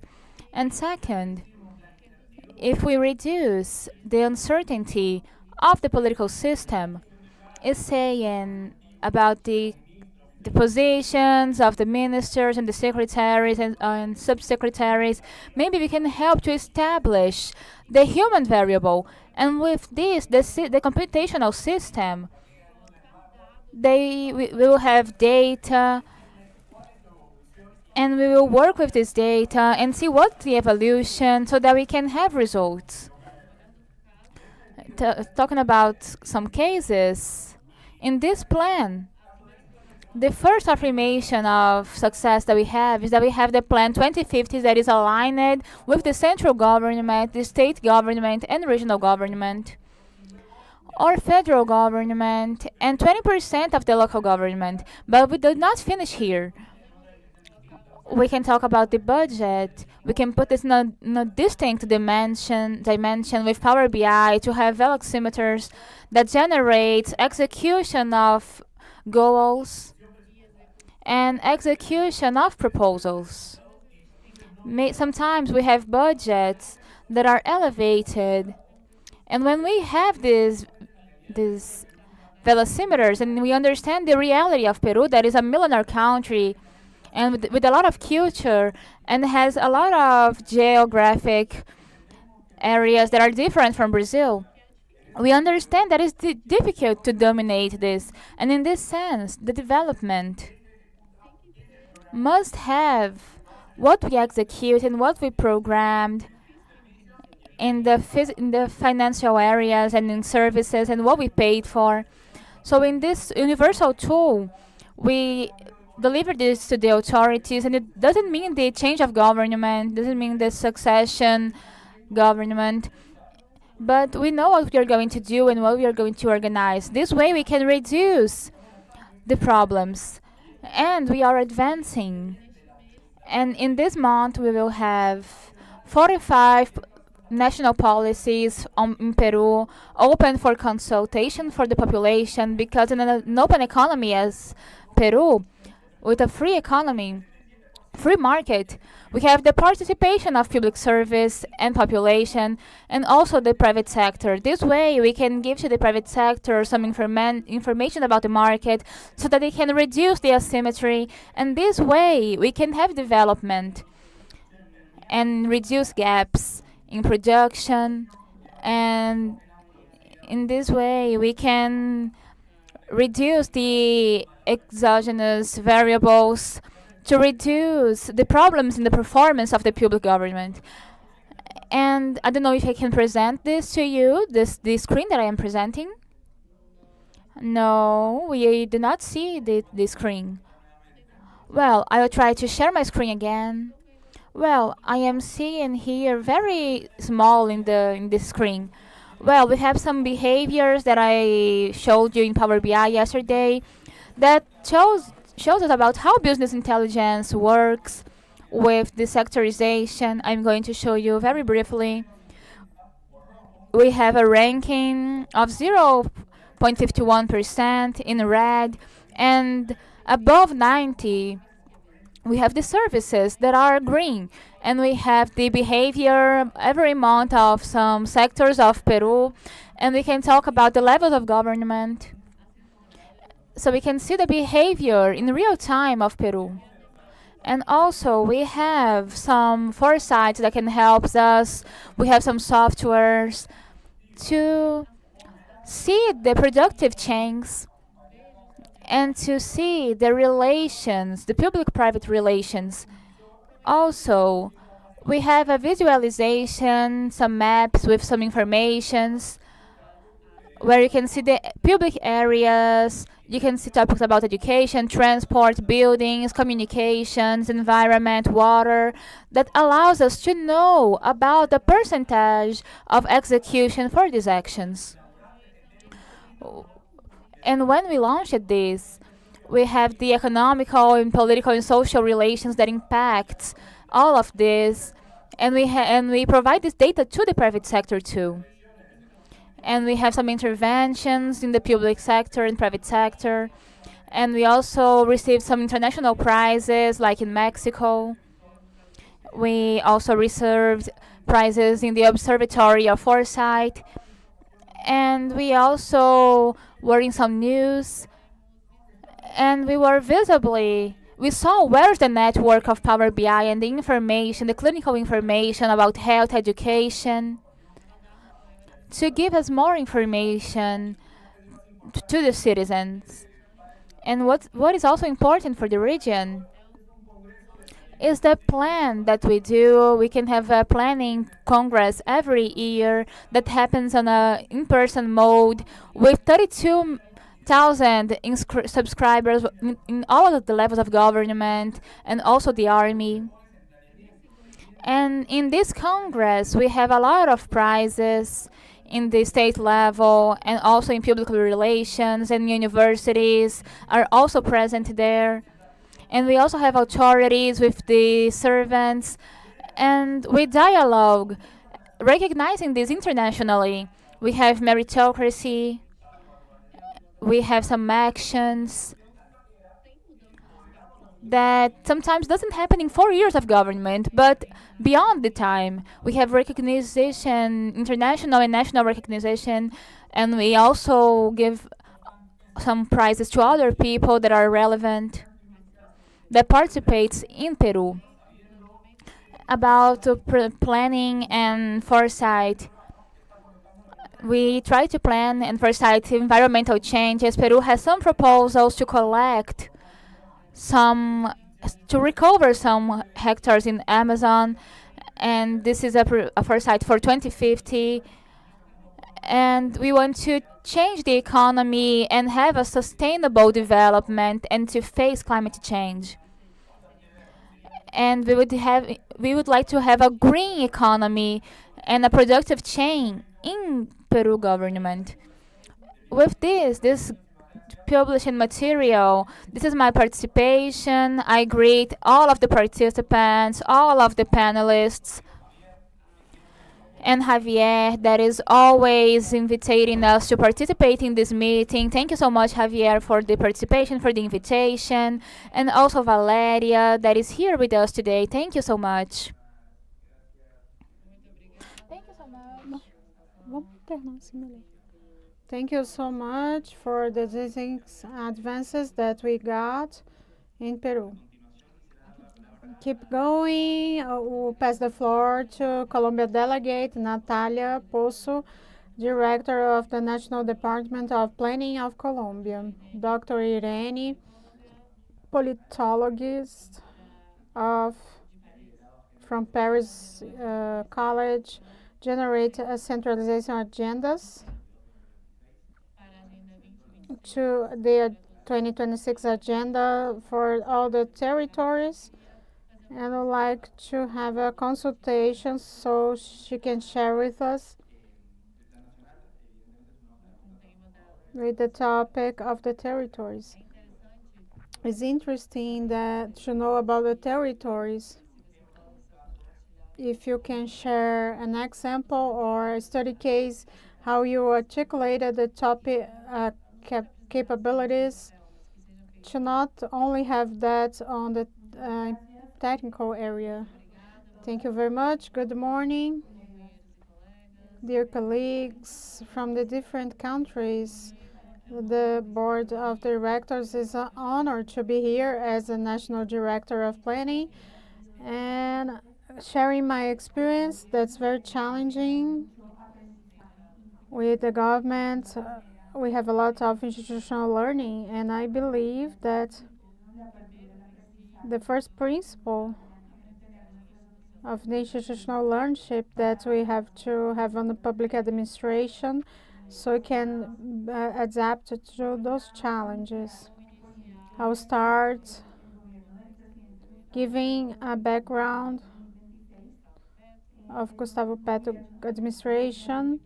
It was an administration that once took the paradigms of the public administration and also represents turnover on the trends with a more progressive trend and a way of actions based on the ensurement to access and to separate from the traditional focus associated to statements that we call neoliberalism,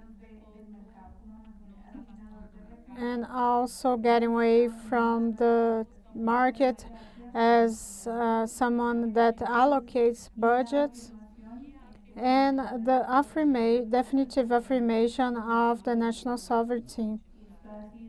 And that has been intervention on Mr. President on the international forums. Recently, he had an intervention on the UN Assembly. This national challenge has as a base the crisis that we saw online. It shows several global diagnoses like climate crisis as an uncertainty factor, and we face the persistent gaps between the countries, the difficulties of financing of the economy of the difficulties of the countries. So we have a call to the action. In Colombia, the planning faces several challenges because of its background and the administrative political organization. The first multi-level actions we have, if we have republic. On the second place, Colombia has a background marked by the political and social violence, and now we have a background of narco traffic and smuggling, what generates a challenge to the state presence and the public investments. We also have consequences of the state capacities on the central national level. Comes with the public administration reform. We have the state framework fragmented with the impossibility to overcome challenges that we have with much sectoriality as we have in climate change. And we generate several social, economical, environmental conflicts with the strengthening of legal factors that brings new players on the defense of the territories, and they live with dynamics dominated by illicit economies and different dynamics, different from the margin of the law, and feed the space of the public investment. So that those are context elements that make us see that planning is an exercise that shared needs to be an exercise that supports the technical capabilities. And here is where the operation is very important. As a response of the Department of Planning, we have an instrument that's called Territorial Pacts for Social Formation. Are instruments of different sources of investment and negotiation instruments between the nations and the territorial levels, and organization of civil society to establish strategical lines of transformation and alignment of multi-sectoral investments on the territory that has been developed with the methodology with the board of directors that establish a strategic plan of investment is a regional factor. And in this board of director, we have voice and vote, where the national administration and local administration and organization of civil society to define strategic investments for 10 years that overcome the periods of administration. So we have instruments of policy. It's called COMPAS, National Counselor of Economic Social Policies, and it supports to give a sectorial segment for public policies, and also has the warrant instrument of budgets for the future that allows that investment had a support for 10 years or deadline in a long term. So in the period of the administration, the sectorial pact is like a mechanism of legitimacy because allow to align the interest to what's the have an agreement in different levels of administration or the population. Those are tools that brings political legitimacy with administrative area for time, and besides the period of administration. That's what we how we put in practice is in two zones of high conflict. That is the subregion of Catatumbo on the border with Venezuela, and also the region of the Cauca that's close to the Pacific Ocean and is placed on Panamericana Via that connects with the rest of Latin America, where have indigenous peoples and different social factors and armed factors. Zones of high conflict, high level of poverty, violence, and I believe that it worked very well. Thank you so much. Thank you so much for sharing your experience. Represented by Dr. Henry, who is the General Director of the Planning Institute of Jamaica. He has a distinguished career in academia and public service with expertise in economics and public policy. Dr. Henry, Jamaica has pursued long-term development plans aimed at fostering resilience and sustainability. Could you share an example that illustrates how the interaction of technical, operational, political, and prospective capabilities has supported progress toward more effective and sustainable national plans, please? Thank you very much, Andres. Distinguished colleagues, it's a privilege to contribute to this important discussion. I commend ILPES and ECLAC for placing the focus on institutional capacities as enabling conditions for transformation.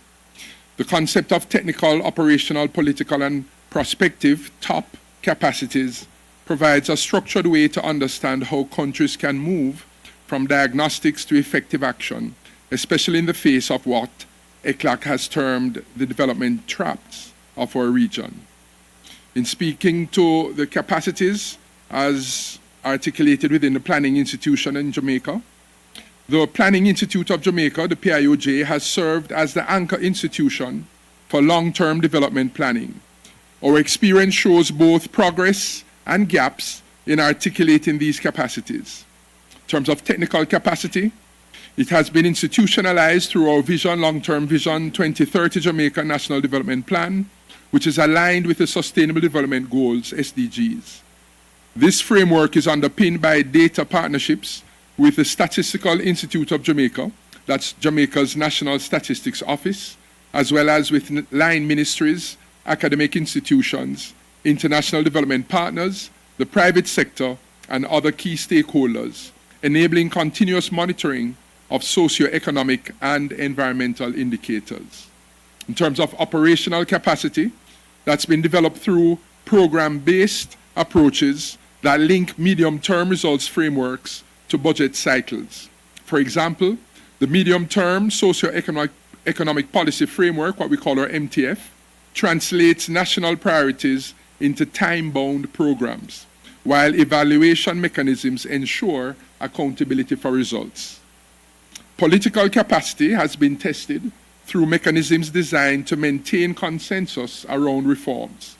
Vision 2030 Jamaica has enjoyed bipartisan support since its inception, which has fostered certainty and continuity in development planning, while several social partnership arrangements exist, providing forums for dialogue and trust building.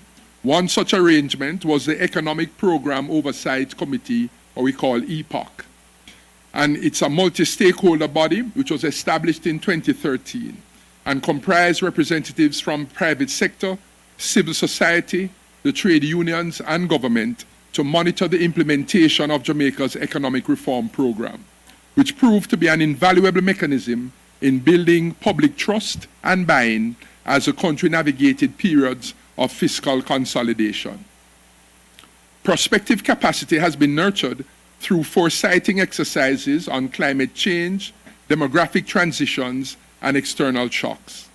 The Jamaica Systemic Risk Assessment Tool, the JSRAT, and the Community Renewal Index are examples of forward-looking instruments designed to anticipate vulnerabilities. The JSRAT is a geospatial risk-informed analysis platform developed to strengthen the resilience of Jamaica's critical infrastructure, particularly in the water, energy, and transportation sectors. The Community Renewal Index, CRI, is a composite index developed by the Planning Institute of Jamaica to identify and rank communities based on their level of vulnerability. It brings together a range of indicators across social, economic, environmental, and governance dimensions to measure the degree of deprivation or resilience within a community. The value of the top approach lies in integration. Each capacity on its own is necessary but insufficient. Their combined effect allows countries to shift from analysis to transformation. In assessing inequality, technical diagnostics provided through a Jamaica Survey of Living Conditions highlight disparities, including in income distribution, education, access to health services, and housing quality. Operational capacity ensures that these findings are linked to targeted social protection interventions through the work of technical committees and working groups in responsible line ministries. Political capacity mobilizes coalitions that secure legitimacy for redistributive measures, while foresight capacity anticipates emerging risks such as population aging or climate-related shocks, which can exacerbate or worsen vulnerability. Technical analysis, also led by our Productivity Center, can speak to issues around low productivity, speaking to skills gaps, low levels of innovation, and limited export capacity.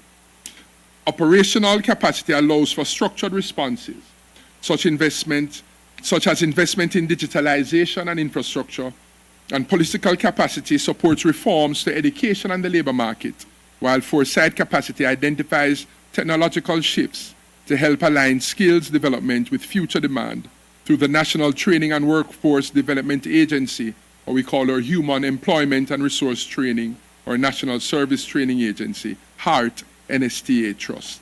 And finally, in terms of speaking to challenge of public distrust, which is an important feature of the governance deficit, the top approach provides a pathway to rebuild legitimacy, and technical evidence is communicated in a transparent manner. We have what we call our Integrity Commission, which is tasked with promoting propriety in integrity and integrity among persons exercising public functions in Jamaica. And our operational capacity delivers results consistently, while political capacity fosters inclusive dialogue with stakeholders. And foresight demonstrates that institutions are not only reactive, but also anticipatory, which helps to restore confidence in the role of the state and to build trust. Thank you.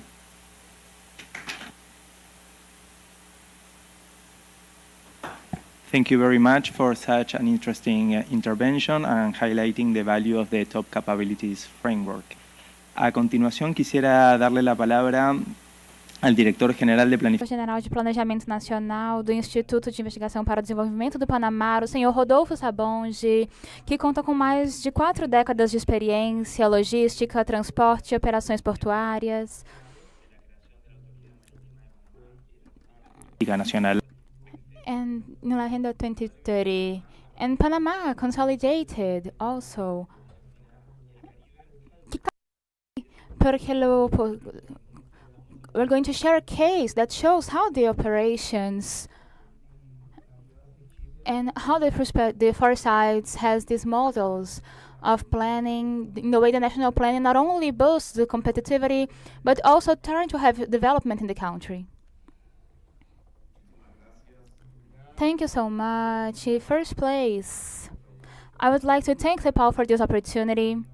It's an honor to be here representing Panama in this meeting that is so important, and to bring a little about the context of what I'm going to present. I would like to talk first about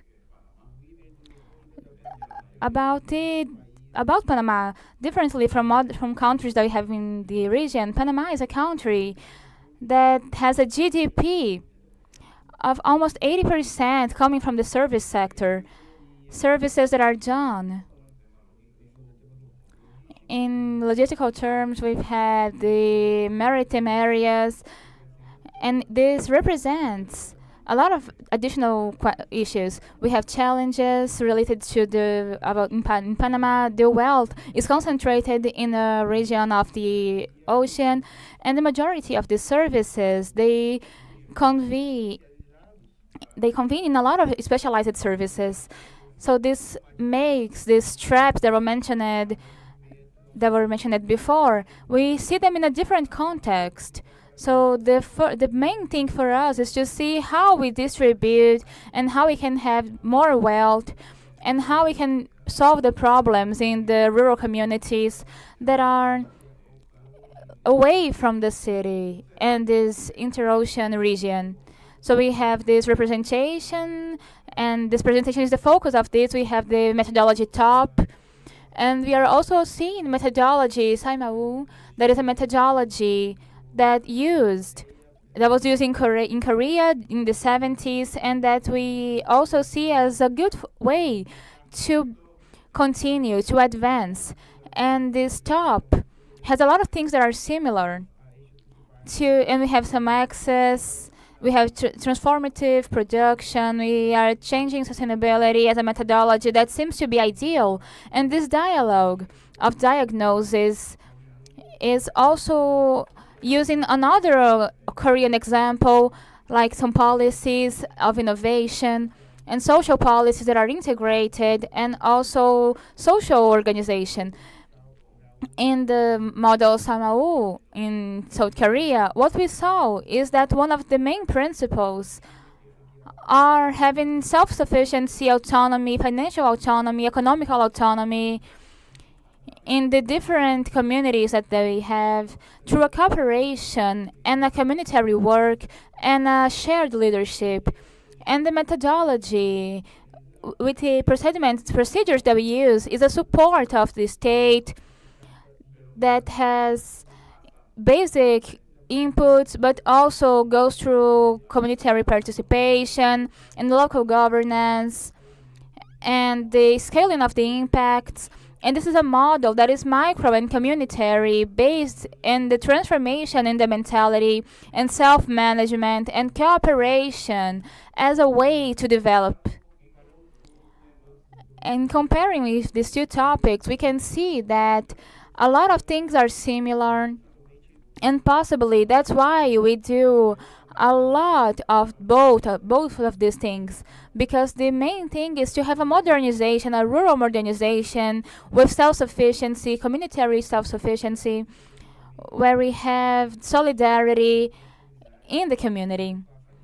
And this can be done in micro level in the villages, and Panama has a lot of inequalities and poverty in the areas, and we have a lot of data provided by indigenous communities, and this is something that we are trying to solve with the use of these methodologies. in general, this context, these two models are looking for the same thing. The difference is the issue about the level where they are doing this, and we are working together with our authorities of decentralization that are precisely working with the communities and with the governments, local governments, so they can be the protagonists of these actions. And we are trying to finance these areas so they can improve the regions and also the community, so that they can have self-sufficiency and cooperation between all of them. At the end of the day, this is a wide action that we are trying to combine the methodology top with the methodology SAMU of South Korea, and we are trying to teach young people and women about these measures and about communitary empowering, because at the end of the day we have the main purpose, to share this wealth, that we have a lot of historical issues, and Panama was in the ocean region, and the services are concentrated there in the international level, and we are trying to share this wealth. Thank you so much. Thank you so much for your presentation and your effort to have this contrast with this area. I would like to give the floor to the representative of Uruguay, Mr. Rodrigo Rain, OPP Director, the Budget Office, economist from academia, and also Montevideo Office Director, and it was a multi-level coordination work. Dr. Irene, do you agree with what the sustainable development requires a real coordination between this government system of government? Could you share comments or study case that you know to have this long-term planning? Good morning. Just to clarify, I'm an economist, not a doctor. I don't want to steal any titles. I would like to thanks for the invitation, and I'd like to thank for this chance.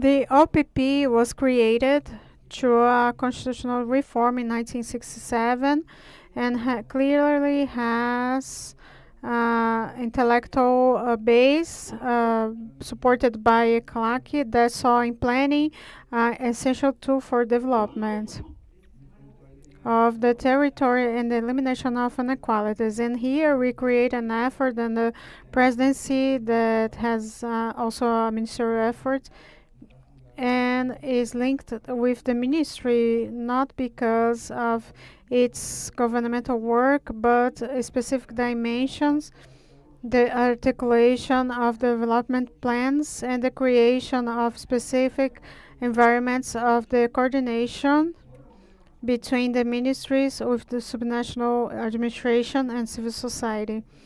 Constitution of 67 created an instrument that sectoral committees, and one of those still exists. It's about specific topics that has to do with development of a topic area of the country in which converge in the space the power of the ministry and the public the civil society actor players. I have this question. When Uruguay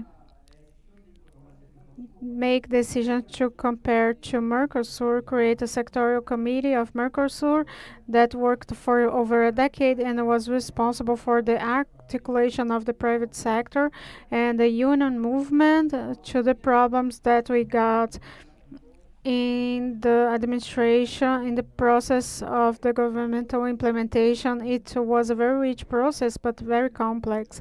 And it became a consolidated process that worked, but through constitution, we had a budget responsibility to use this tool towards it. So we are using this tool to build environments that identify the possibilities of improvement and identify the pathways that we have to go through and try to build political bridge to viabilize relevant reforms that had social protection and allow to localize for excite space to improve capabilities in early childhood and adolescence.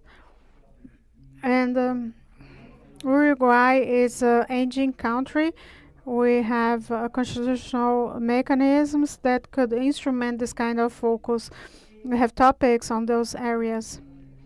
And one final stage related to it is the 50 constitutional reform that gives the requirement to have a make decision process. And now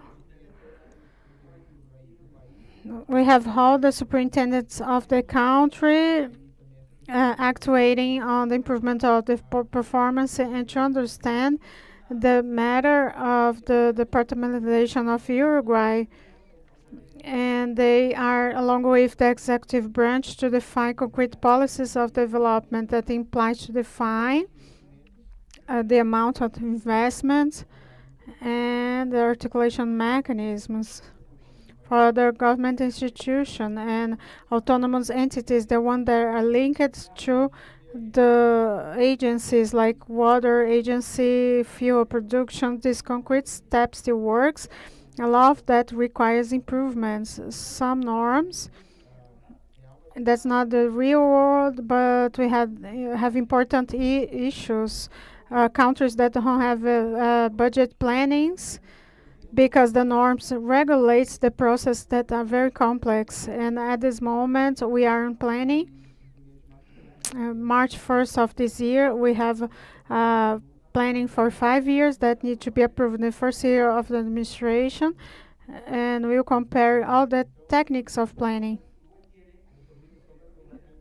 We have tools that allow to apply the focus on a systematic way through systematic matters in all the matters and were incorporated inside the policy instruments that we're managing to take the institution to other institutional level.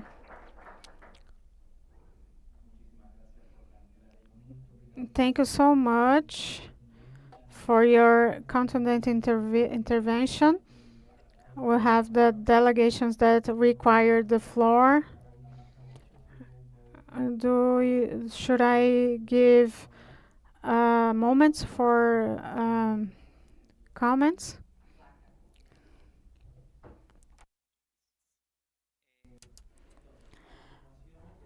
Well, continuing and thanking the intervention of the panelists and the excellencies that allow us to reflect and to align about the paradigm that our executive secretary gave us. I would like to ask the delegations that those who want to intervene, you can have the floor. And you please identify so that we can pass the floor to you if you want to intervene.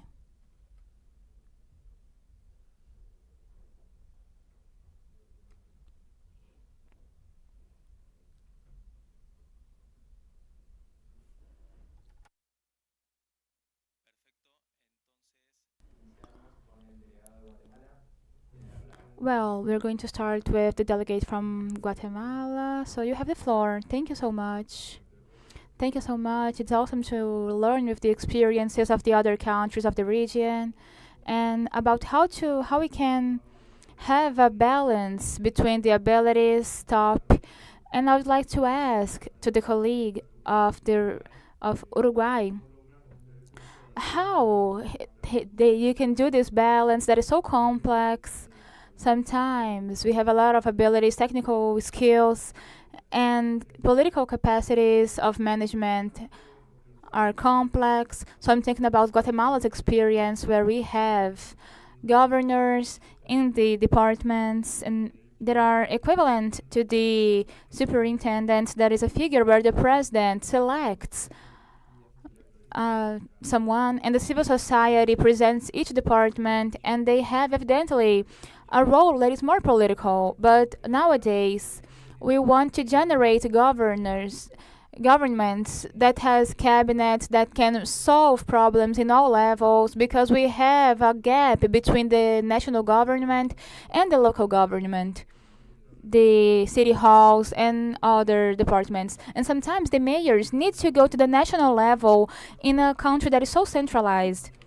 And the technical capacities in the department levels are very basic. In the case of the planning secretariat, we have delegates in each department that acts as secretaries. But we are trying to fight in these 2 years of administration so that this role was too political because they had the influence of the city halls in the public investments. So we tried to have a technical role instead of a political role about how to guide this investment in this point of view of risk management instead of political view and design of the technical part about investments, about public investments, and how you could in Uruguay balance these roles, these technical and political roles, to decrease the political influence and what you could achieve. Thank you so much to the delegate from Guatemala. Before Uruguay to answer, I would like to give the floor to the other delegation. Continuing with the Cuba delegation, please.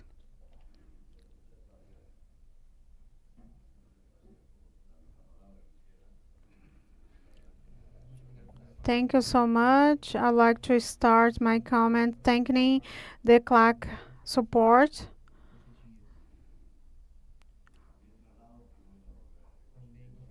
Also, I'd like to recognize the organizers, the Brazilian government, Banco do Brasil, that's hosting us.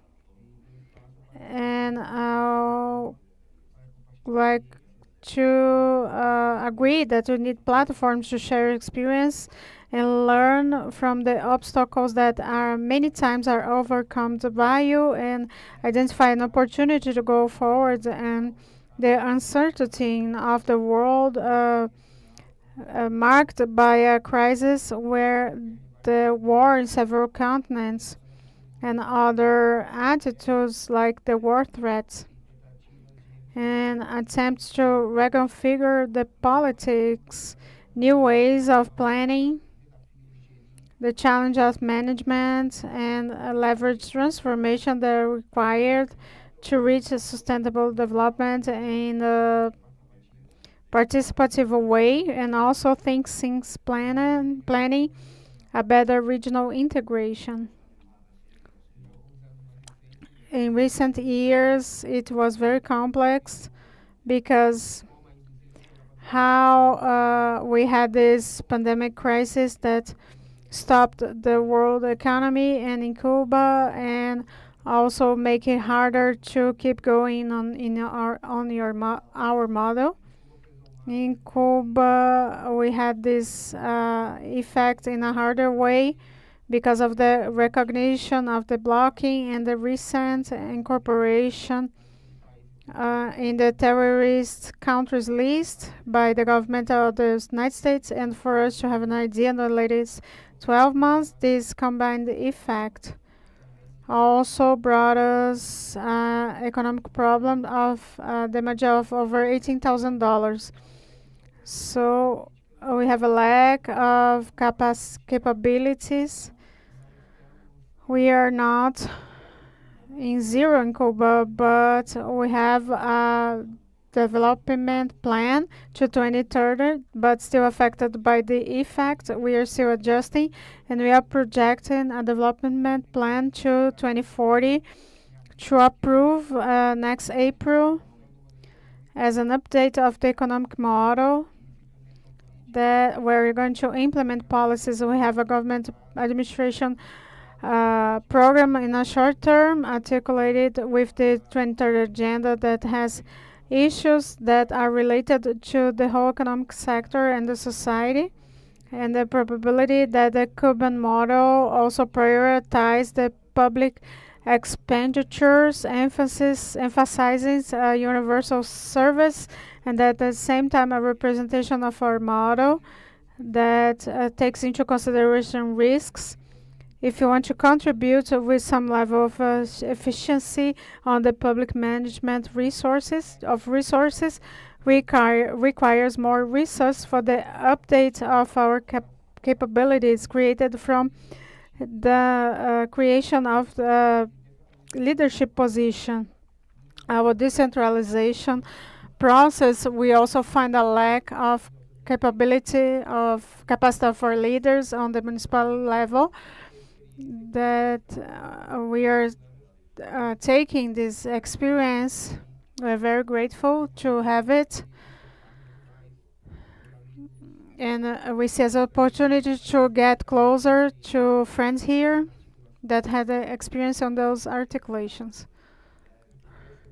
To apply this mark on this reality is also a group of challenges on the frameworks, institutional frameworks, that requires more operational actions, and it's necessary to strengthen the sectorial administration, distributing better the top capacity on the solution side, to have a concept of the problems. Communication is core, and it requires to explain why and how, generate, transfer for participation and unit.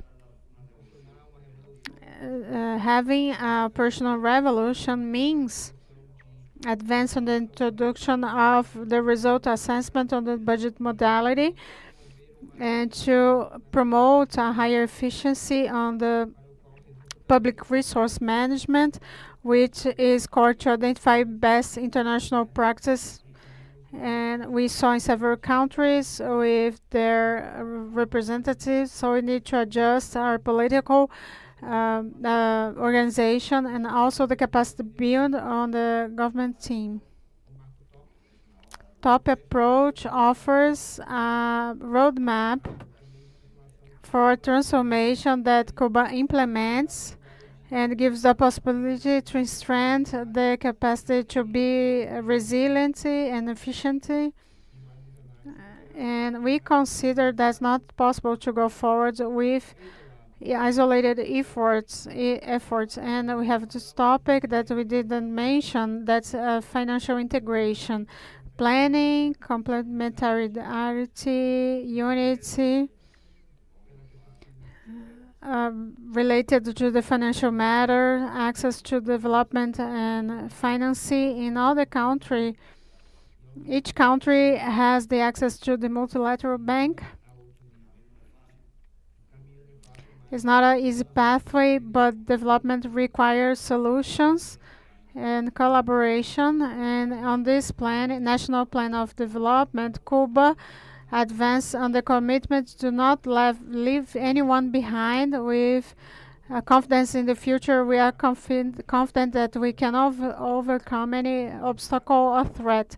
Those are journeys that bring commitments, and tomorrow we'll have space of debate and experience exchanges, and we use it in our work, and we count on you to keep building a shared future. Thank you.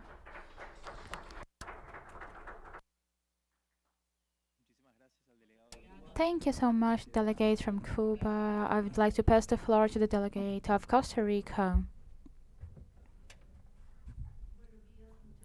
Good morning, everyone. Thank you for this space and for the possibility of being here in this exchange of knowledges and actions that allows us to really aggregate value into the work and the efforts that we do nationally. Well, from the reflections and the interventions that we we saw in this space, I would like to know. I would like to deepen the debates in the experiences in Colombia and Uruguay, where we can have a lot. We have a lot of factors related to national reality in the process of planning, and about how we could achieve agreements and how we could get commitments in this participation from a vision that is not sectorial, not specific, and not from one country development. Costa Rica has this strategic plan 2050 that has been an effort in terms of technical operation. We are using a lot of resources and technical skills to have these instruments, and nowadays we have a great challenge in in face of us, that is the implementation, because we don't want this to be an instrument that is only on paper but something that can be implemented. And we could vinculate the government, and we could also incorporate some processes of planning of medium and long term. But yes, we have some gaps of participations. We have discussions about the different sectors, about how we are going to align these efforts in level of development, internal levels, and also active participation of cooperatives and entrepreneurs and unions and non-profitable organizations. I would like to know about the experiences and to learn with you and also share about this topic. Thank you so much.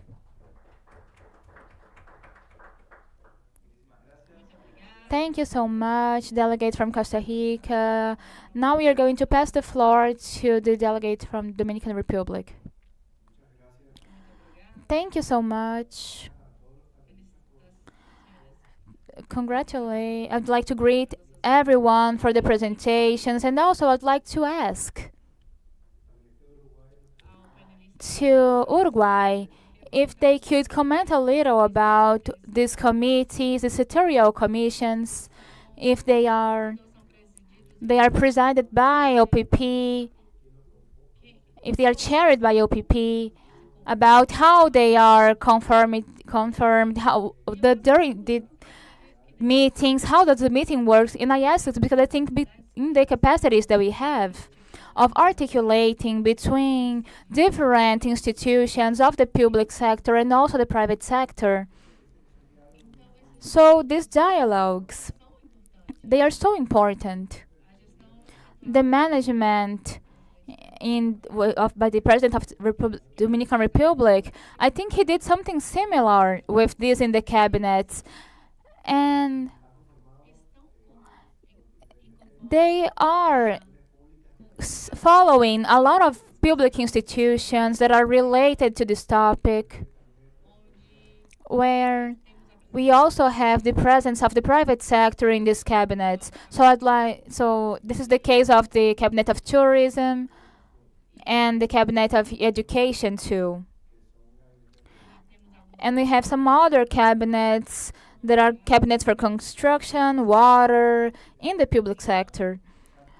So this articulation seems to be so important, and I'd like to know if you can deep a little in this experience of Uruguay. I'd like to understand a little more about it. Thank you so much. Before passing the floor to Uruguay, I would like to hear the delegation of Panama. Thank you. Thank you so much, Chair. I would like to add some comments of what you commented, of Cuba commented, in the sense of the things that I lived as a secretary in the Caribbean. This organization made by 25 state members, they has a lot of goals that are concrete for the so that we can have connectivity in trade, protection of the Caribbean seas, and other things. What I did not feel what is that the institutions of planning of the different countries, they had informations about this.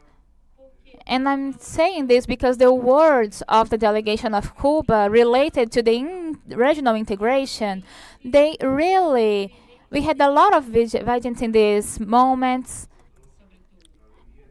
and we are living a lot of oppositions and some changes in the geopolitics and trade and economics, and we are a little bit disorganized. And this is complicated for us because we woke up one day with the news that the canal would belong to the USA again, but at the end of the day, the news were changed again.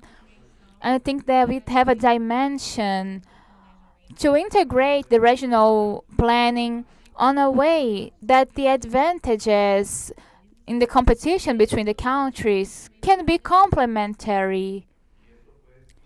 And this can. And this is an idea that I wanted to add to this forum. Thank you so much. Thank you so much. Panama delegate, Brazil, have the floor. Thank you.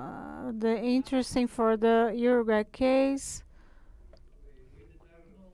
I'll try to be quicker related to the consultation of the Guatemala Go League.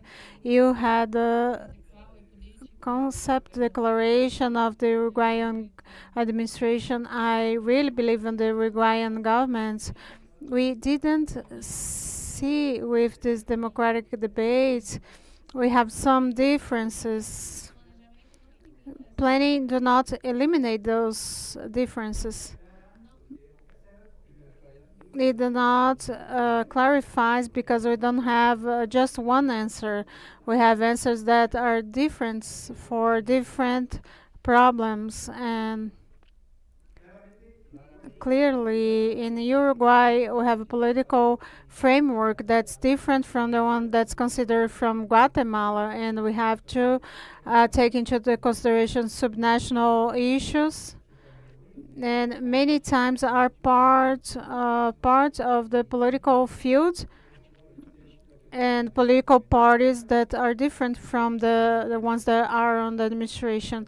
Many things that on the democratic matter we have to consider, and here I have a matter on Uruguay that is the capacity to have an agreement space between the national and subnational administration with the policy make decision with a political relevance, because if you have an agreement that was done by OPP for the executive, at least in the national level, we have some difference that will be made in the subnational way with transmission mechanisms, and we'll have an element that's not similar to the matter. So we have the logic to have specific solutions to combat asymmetry that has to do with these differences. And the reality where the investments are, they come from political matters. The Office of Budget needs to establish mechanisms to analyze in each one of the proposal the economical reality of the proposal. And it's not basic. We have to ensure that it should be viable. The political will and a group of conditions that could have a democratical proposal, but we put under the budget office the behavior dialogue. So we have the technical capacity that the proposal presented would have a viable way to work So we have the political issue, final priorities inside the democratic policy. That's the ideal one. We need to ensure that it would be viable and with their own boundaries.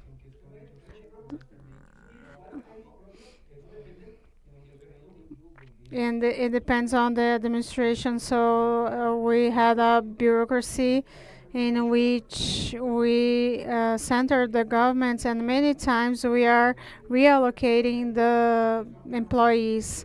So it's a certain level of the job positions that work with politics indication. Uruguay has a tradition to create institutions with governmental logics of governments. We have the responsibility of the national administration, which we have a higher level support. We have the National Institute of Cooperativism and civil society support and the business sector, and that means that the policies is defined from different ideas. So we have distinct aspects to consider. My colleague from Dominican Republic that put the example of the sectorial committee. That's a very punctual example because they coordinate OPP. It do not define with the agenda. Those are committed, created to the condition of the republic and are not strict because not they created with time. When Peru joined Mercosur, when Uruguay passed through difficulties related to budget, we had another department created. So we have the Committee of Social Protection, and we got all the civil society and political players and the players related to the national administration. And the APP and other entity, it coordinates the workshop and it has the responsibility to be a platform to improve coordination. So here we make the decision to not participate on the sectorial condition in this moment. We have other players.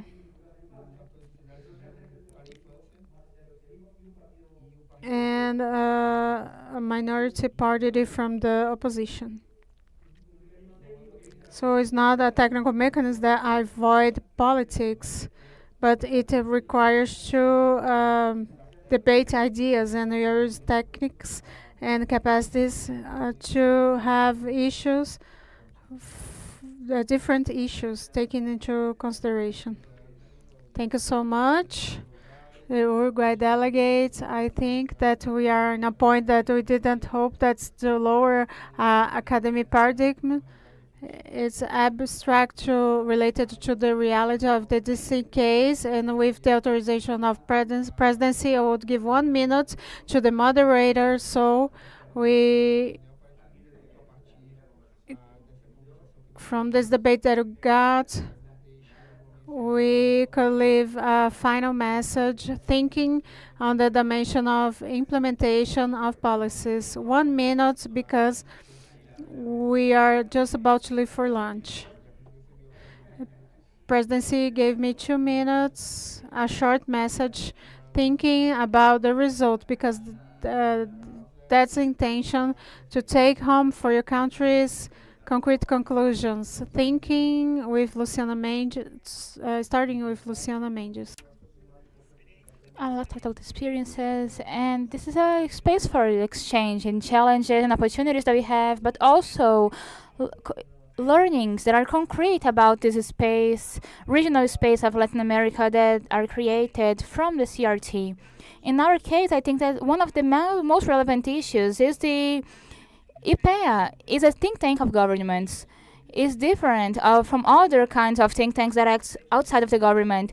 It acts in the secretariats of the government states, so it's close to the government. And we have experiences that are very similar. In our federative pact, in our organization, we can replicate this in the states, but not in all of the states in Brazil. And from what I saw in the debate, we have the form of federalism depends on the organization of the countries. It's different in Brazil. So I think that these exchanges that we can do in these different forms of organization of countries to turn planning effective is a important step that are being constructed in CRP about regional integration, foresight, and dialogue. And I am available, IPEA is available in institutions also, so that we can establish a continuous dialogue in CRP, thinking about planning in long term and capacities that we have to build for this. Thank you so much. Thank you so much for these words, these final words, and now I pass the floor to Colombia, please. Well, I believe that is important what the delegation of Uruguay said, because we must talk about not replacing the democratic processes with technical exercise, but integrate this, because when you talk about the techniques and the planning, when they not solve priorities that are result of political process, we generate a social conflict, because some conflicts start to appear, but we cannot see everything, and we cannot achieve all of the demands with the investments. So we must think about all of this. It's important that the exercises of planning in our countries, they must recover the role of planning. In Colombia, the planning of the budget is guided by the Ministry of Finance, and the budget of investments in the National Department of Investment. And historically, through the years, the recent governments, they finished some hierarchy about the process of financing. When we have planning, we can achieve agreements, because we start to play with the political factor of the order of priorities that are in order that are politic. And the responses in public policies, they also have a dimension that is politic. So, politics as a process of aligning the interests, of meeting of the interests, and also these encounters. We cannot forget this. This must be present.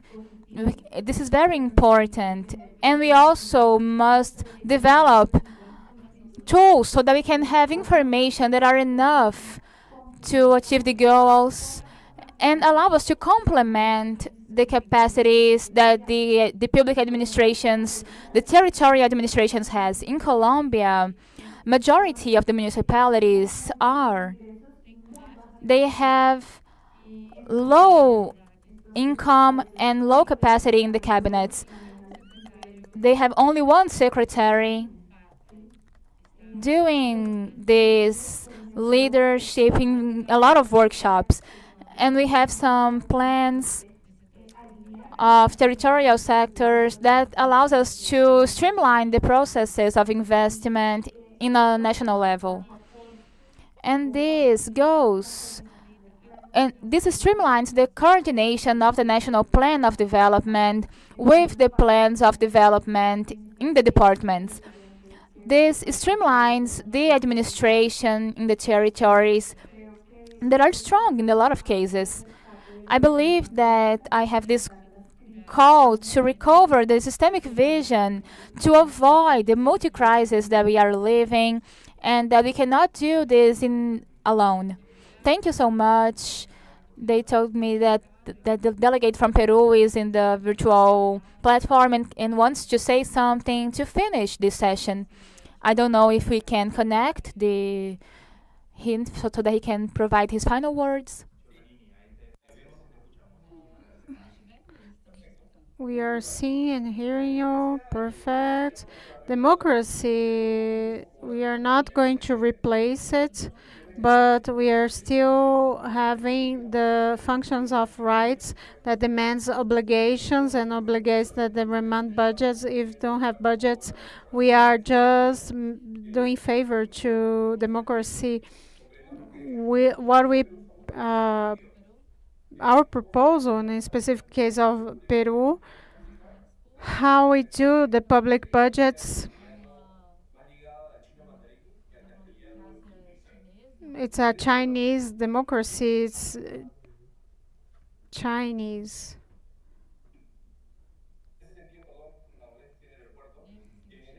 In this sense, I'm sorry, I'm at the airport. In this sense, we try to build physical infrastructures to drinking water, education, and of course, it's not allowed. Technically, yes. When we show the indicators, we don't discuss with authorities. The authorities are going to talk with me, and suddenly they will have a divergent dynamic. But when we look at the indicators and see the impact on citizens,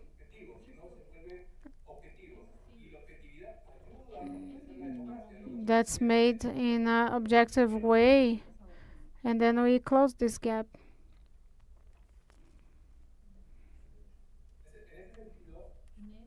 In this sense,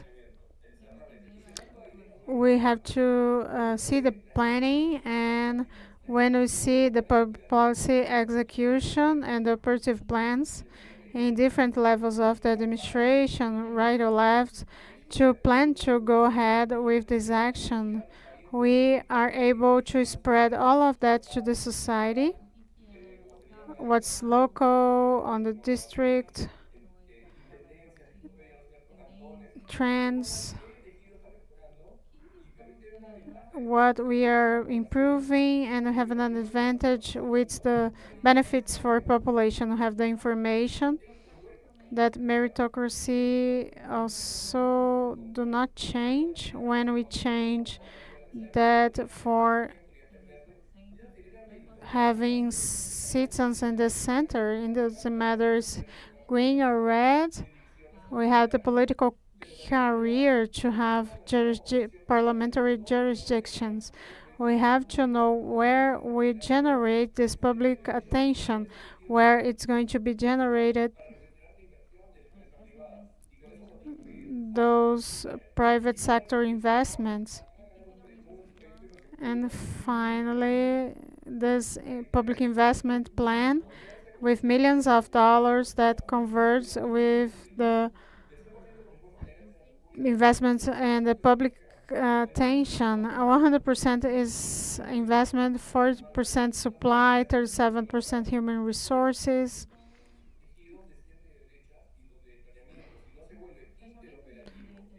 So left or right, that's made interoperability.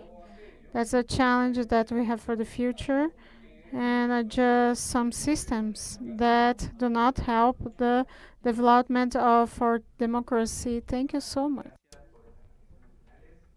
Thank you so much for these final words. Now I'm going to pass the floor to Rodolfo. The advantages of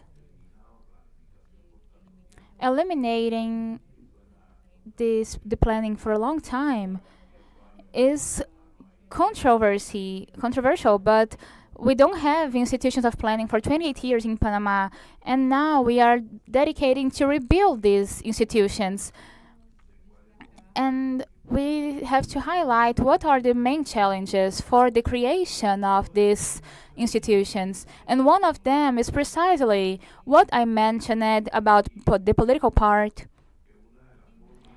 And we see that a way that this can be solved is having a close relation with the assembly, with the Congress of our country, in a way that these public policies do not seem to come from other planet, but they are being constructed gradually and being developed, and they can be incorporated precisely with the Congress and different conditions and different institutions and different topics.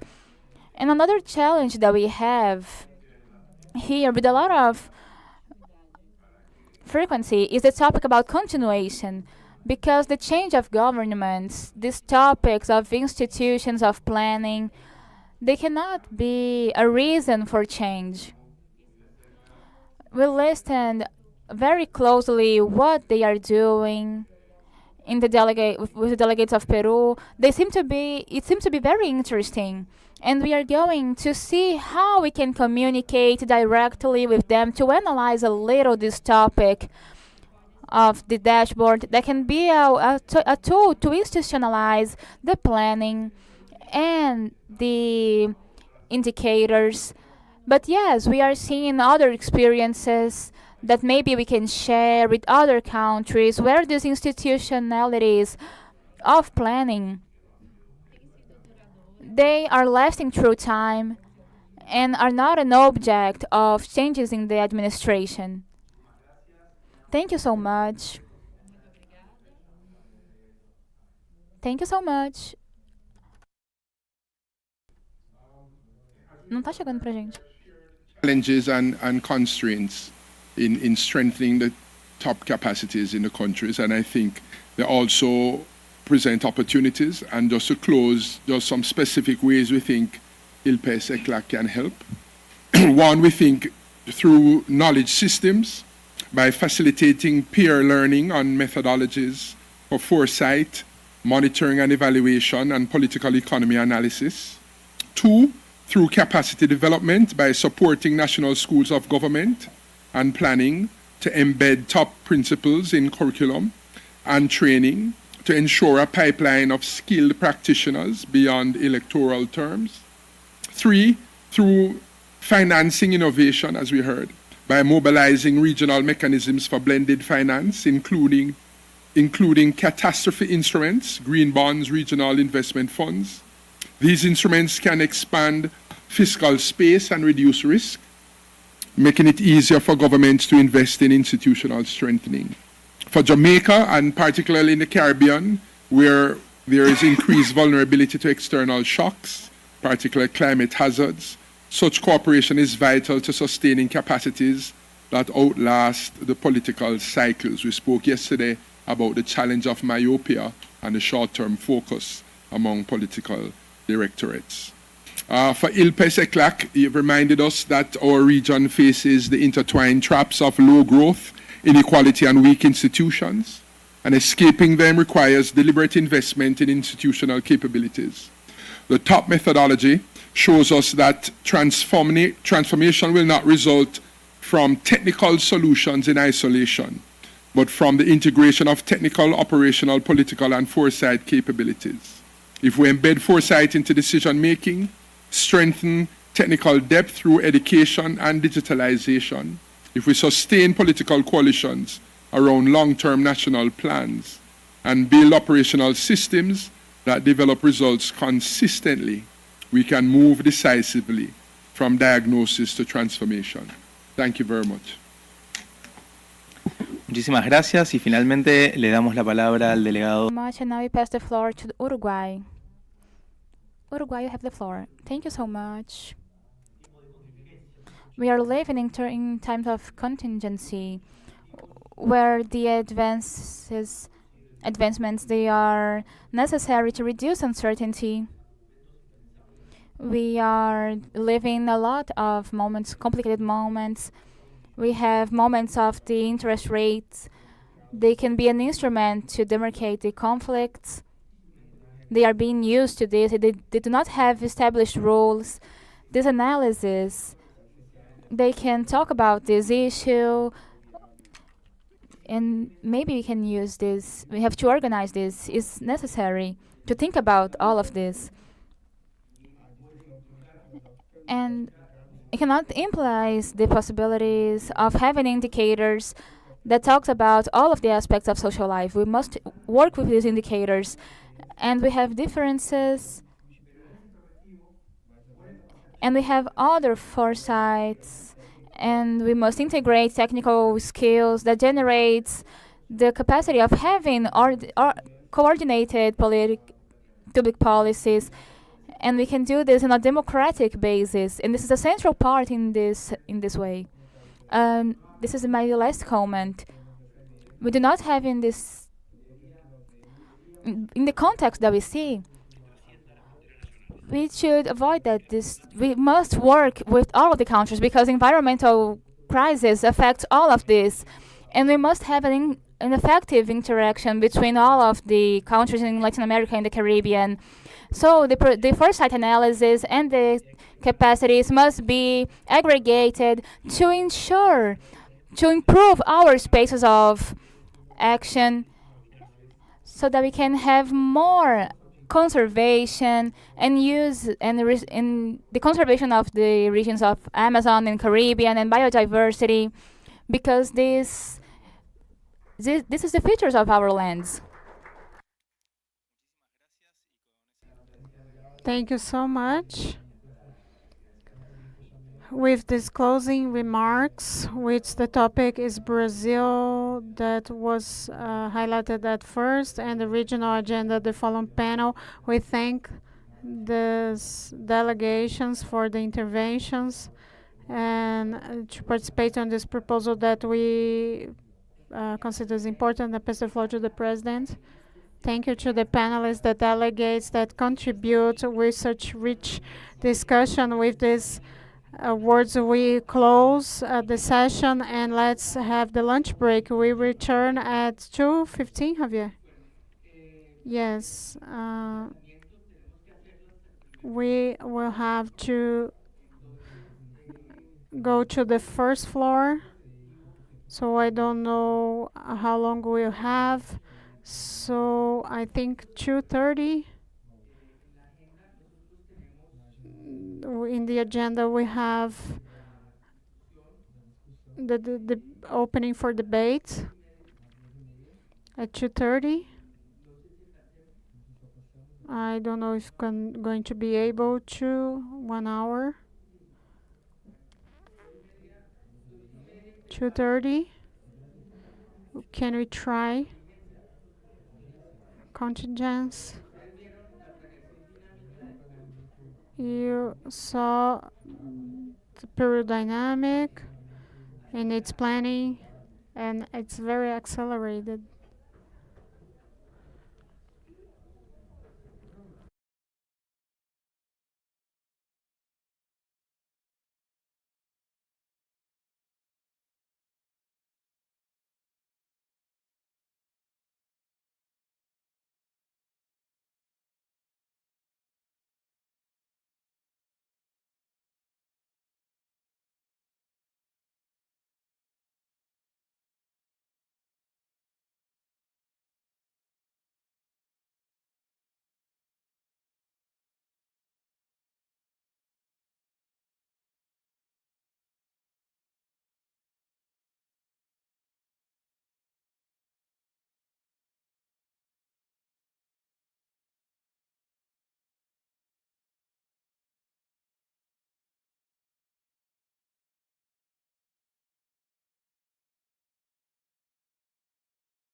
Delegates,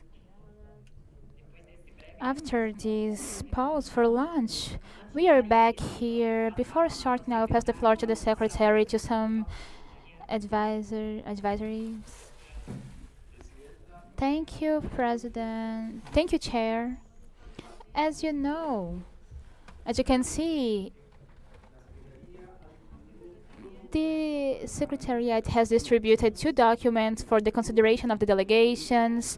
One is the project of the regional agenda of governance of public planning for sustainable development in Latin America and the Caribbean. This document will be presented in the next session, and we are going to analyze in two tables of work. And we also have the resolution CRP XX101 that has topics about the main topics that can be approved in this council of planning. Just for the delegations to approve and to see this resolution that we are going to see in the agenda, the regional agenda that will that can be adopted for tomorrow. Thank you, Chair. Thank you, Secretariat. This agenda had a long journey. In the other meeting of the Regional Council of UPIS that was held from 7 to November 9 in Santo Domingo, we agreed to start the process of negotiation of a regional agenda that could allow to identify priority lines of work for the next years. In the 38th meeting of the Director Board of the Council of Planning, celebrated in Cepao in Santiago in November of last year, in 28 and 29, the Dominican Republic, as chair of the council, presented a line for the agenda of governance and planning and public management for sustainable development in Latin America and the Caribbean. The document is the result of a process of consultation and collective elaboration that included debates that were held in the meeting of the director board with the Council of Planning in the last November, and we have dialogues with a lot of actors that were held in March 31 in 2025 in the 18th meeting of the countries of Latin America about sustainable development. And we also had multi-actor dialogues that happened on a virtual basis in July 2025. An online research were done in between May and June 2025 through the Network for Planning and Development of the Caribbean and Latin America in EUPIS. The agenda has four axes: governance, institutional governance, dialogue, future and anticipatory for the sustainable development, and coordination to achieve coherency and integrality in the public policies, evaluation, public value, and culture of learning, continuous learning. Each axis has lines of action that will be presented here by Secretary Javier Medina and by Martin, our representative in the Dominican Republic. Please, Martin and Javier, you have the floor.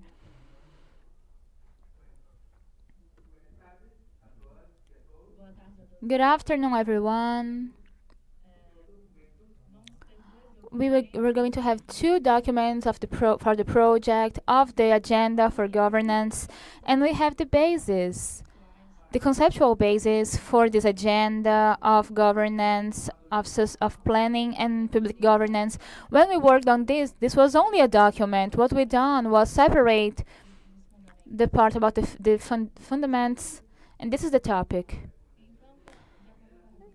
So according to the recommendations of the Secretariat, with the text that we have in evidence, we are going to comment initially about this topic that is the basis of this context. So Martin, please.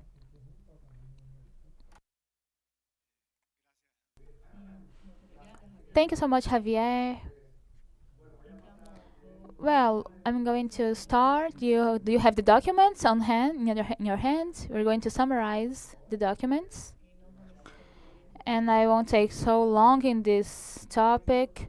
Let's talk about the strategic axis and the objectives, strategic objectives that we are going to approve this afternoon. As Javier said, these contents, we have some lines of action that are possible, and we can have some interventions to advance and to achieve these goals.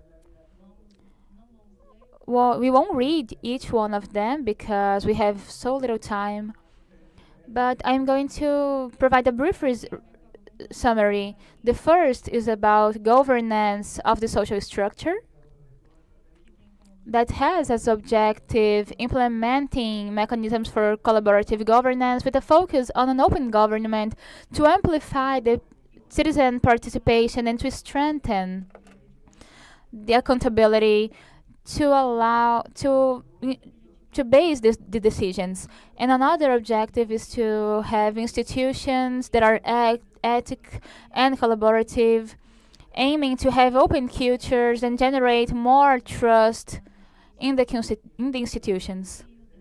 And the third objective is to have digital services that are effective, to advancing digital transformation in the state, focusing on the innovation and citizen participation to improve the trust in the institutions and the access to the services.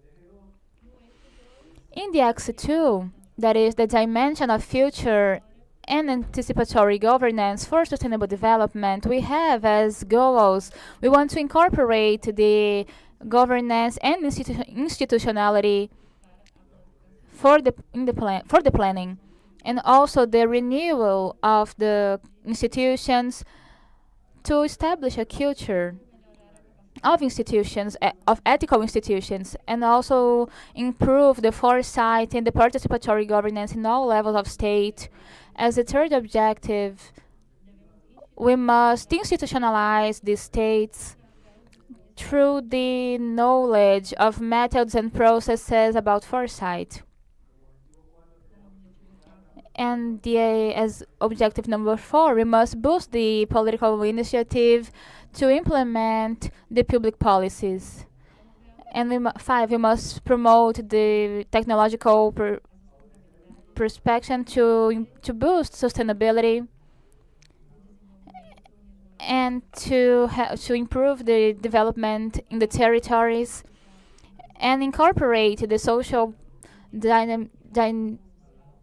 the social environment in the building of this axis. For the Axis 3, there is coordination to have coherence for the public policies. We have as a goal have a management that are efficient in the public sector, transforming the culture to incentivize collaboration and teamwork, and also the coordination between institutions. We want to also to incentivize mechanisms that helps institutionalizing and the decision-making process in the context that combines thematic access and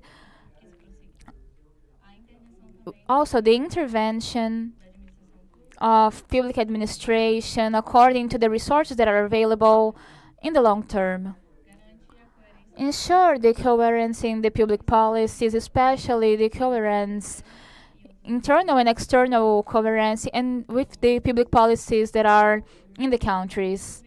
Promote mechanisms of coordination that can articulate the political movements, ensuring the public management that are coherent and efficient, with a clear difference with the other powers. The 4 is to have strategies to evaluate the processes and to establish a culture of learning that are objective so that we can have strategic goals and ensure the marks for the evaluation so that we can have sustainability in the use of the decision-making process. we must integrate the segment of evaluation in all of the steps of the public management to ensure that the results of these processes can feed the processes of planning,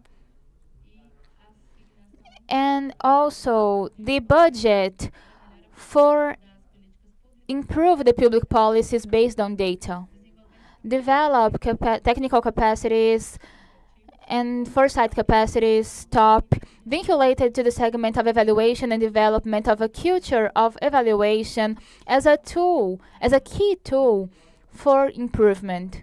4. The integral evaluation of public policies focusing on the intersectorial ways that allows a wide vision of the government to improve sustainability, participation, and coherence. Implementing strategies of communications that are accessible and comprehensive that promote transparency and effective discussion of the results of the segments and evaluations. Ensuring social participation. Develop methodologies that are innovative that to foresight and to improve solutions with a transversal focus using a lot of methods to ensure quality in the public policies. So, we have in this session C a mechanism of segment that I want to thank CEPAL and IUP for the support in this agenda. We thought that I think all of the topics that I mentioned this morning is here, and that we also talked about in the meeting in San Domingo in 2023. This is an agenda that in 2023 in San Domingo, it was so relevant. It was the first meeting after the pandemic that was in person, and it was like rebirthing ideas about planning in the sense of being together. We could not, before, during the pandemic, we couldn't share the experiences, but being here today is so relevant to talk in person about planning. And I believe that everyone that is here today talking about these topics, this is an agenda that are very ambitious, and we won't be able to do everything in this agenda, but I believe that with the leadership of Brazil that is very interested in advance in what we are advance with these topics, and see what countries are interested and how we can boost these actions as a group in a collective way. Finally, I'd like to thank my colleagues in the ministry and also the President of the Dominican Republic in 2023, Minister of Finance and Planning this year, and also the Vice Minister that also helped us, and later, and I'm working now. This was a project, a work of articulation of the team of the Ministry of Planning and Development of the Dominican Republic. It's not only effort made by me, but the continuous work of a team that is working in the Ministry of Planning and Finance. Thank you so much.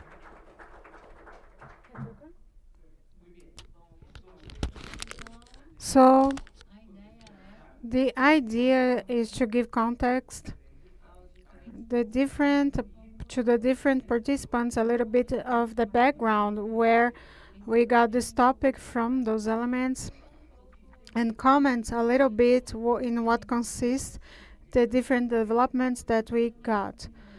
The backgrounds inside the story of these 4 axes has to do with an important discussion that we had at the 90s about basic notions of planning.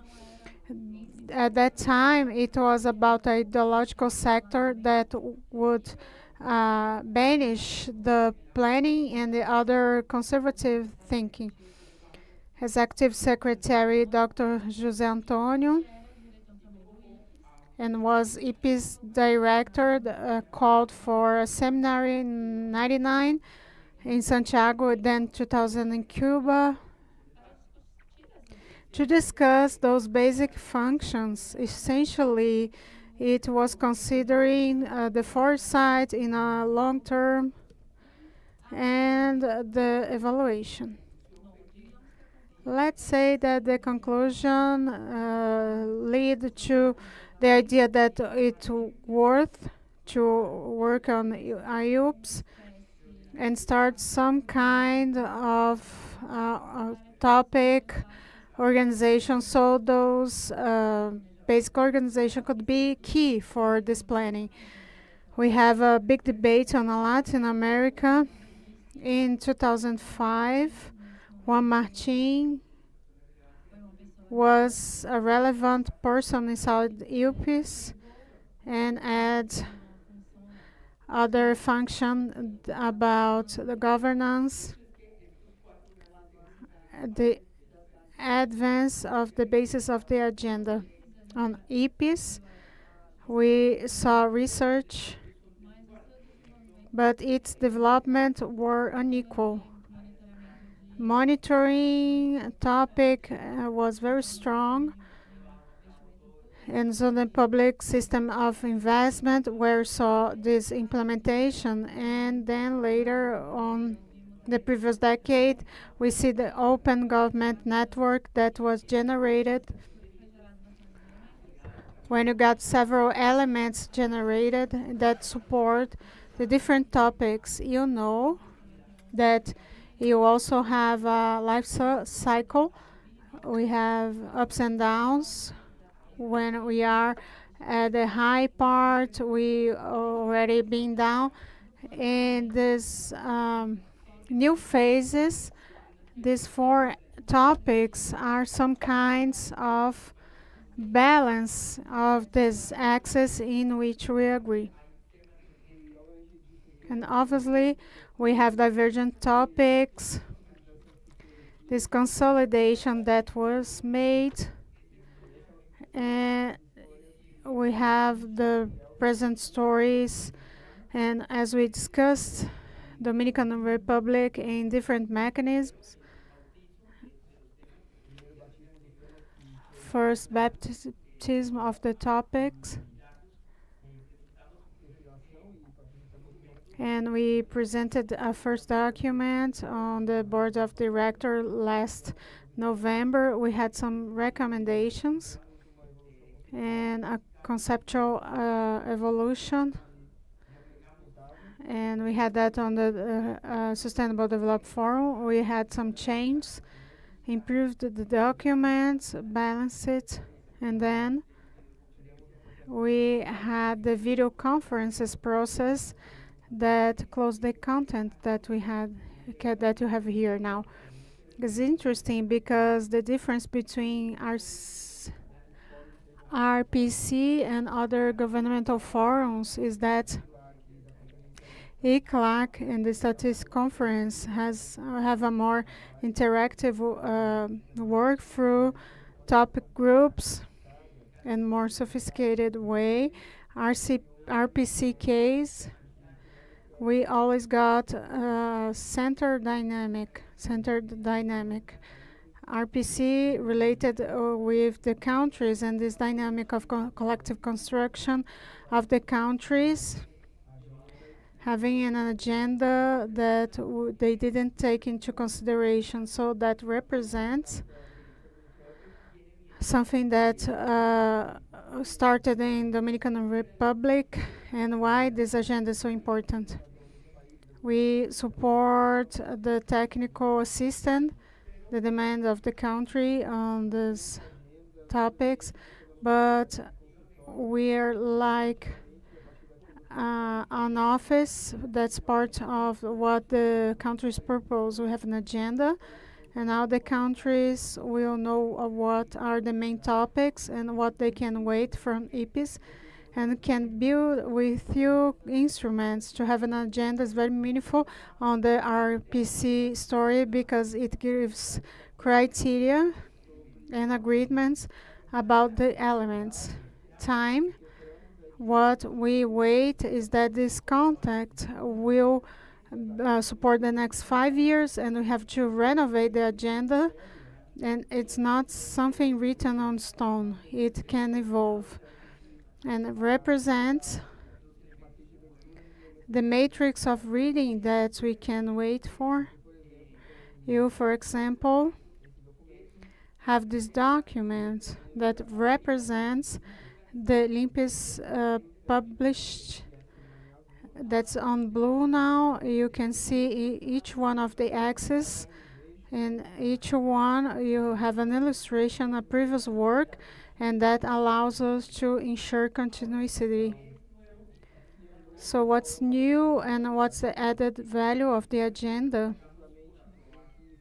is it's about what we are going to approve, the objectives and the action lines. And it's going to give materiality. It's not the general topic, but this element, strategic objectives, and the line of actions finish priorities that were agreed in these 2 years of construction of the agenda. So it's still the structure and gives a way to work jointly. And we have some subjects that we could emphasize, like public renewing. We have been working in the public management area connected with the open government topics. And it's a very important emphasis. And also it has an emergent trend to be concerned with the topic of this morning of the regional integration. It's a topic that Brazil wants to prioritize on its mandate, and these new systems also fits inside the agenda. The agenda can still be growing, but we have to have a moment in which we approve, and we would say that we pass through inauguration time, and we are going to materialize it in the agenda. At the end of the day, the system of governance mechanisms will take conclusions that were important in the point of view of RPC to implement this agenda, and that's in advance because usually we work with IMPS countries in groups of associated countries with targets of segments. And something new is the support group. The UN entities that could help to develop this agenda because of their missions and their objectives. Tomorrow have space for cooperation with them. Those are entities that have consequences in the agenda, and all entities that are going to present tomorrow. It's very good to see how interested they are to collaborate with those elements. I'll read briefly this Brazil IPEA. That's a strength of Brazilian government on the economic systems, and on Brazil application, the National School of Public Administration, and on the topic of applied research. And API is a very strong institution, and it has a platform of courses that are for free, 700 courses, and it's a very big offer. And we have the board of directors for the Alliance of the Open Government, which is a global alliance. The government lab of the Ministry of Economy of Chile maybe is the best one, and have this pathway where we had this experience, and the Inter-American Encounter of Innovation, ONU, UN Habitat, that represent a very important knowledge of the topic related to the territorial development, environment, and UNDP. is very robust in convergent topics, governance topics, and foresight that have very good results. We have the uh, Bank of Economic Integration work with us in the open government. Northeast Bank of Brazil that work with the topic of territorial development. Inter-American Bank of Development, you heard yesterday, is an institution that's private with the monitoring system that has a larger experience. The General Secretariat Ibero-American, the sponsor of the meeting of public innovation. You met yesterday with a foundation that cooperated with us for many years.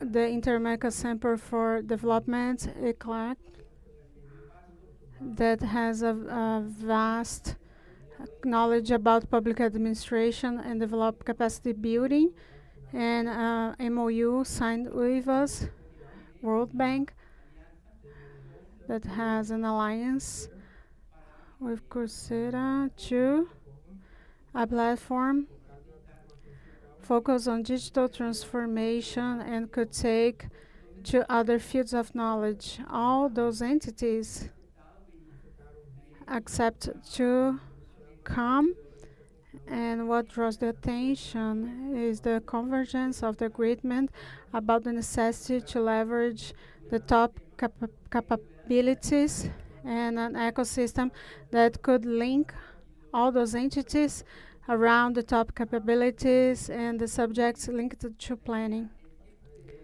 So the idea is that we have the possibility to advance on the work groups, institutional group of support, and the technical secretariat that's here, and a clock that has the key elements of diagnosis and institutional capacity, and the technical knowledge of learnership and the assessment of institutional strengthening. We'll have conditions that are very interesting. So this renewing or this reborn of planning happens in practice because of what we see in the document presented by CEPAL with this group of directors that intends to support this element and improve the convergence.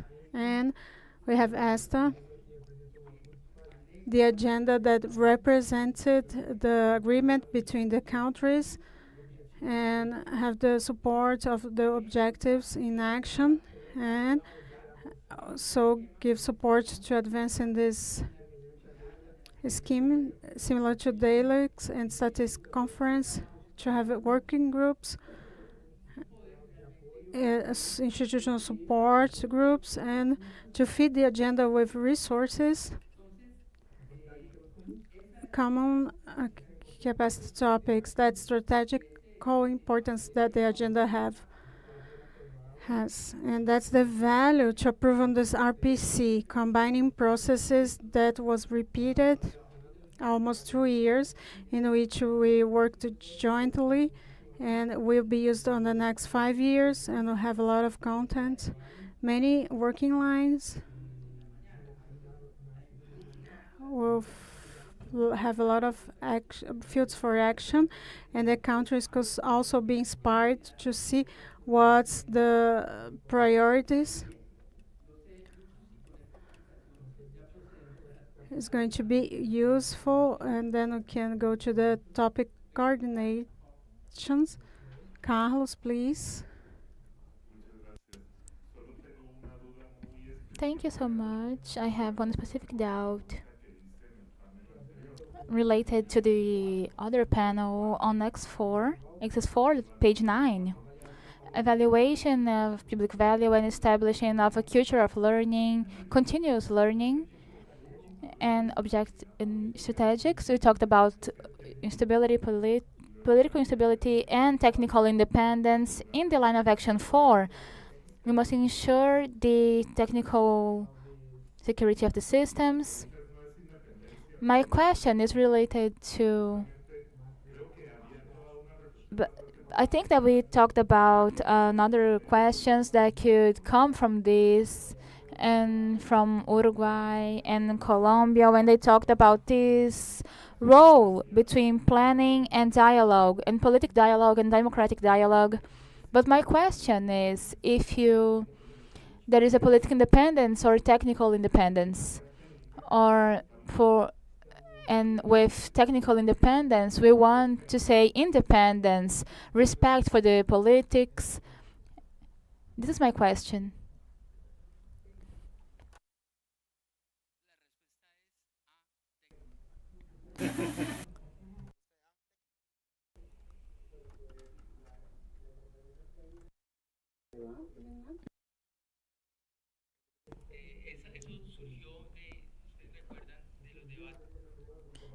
This came from the debate.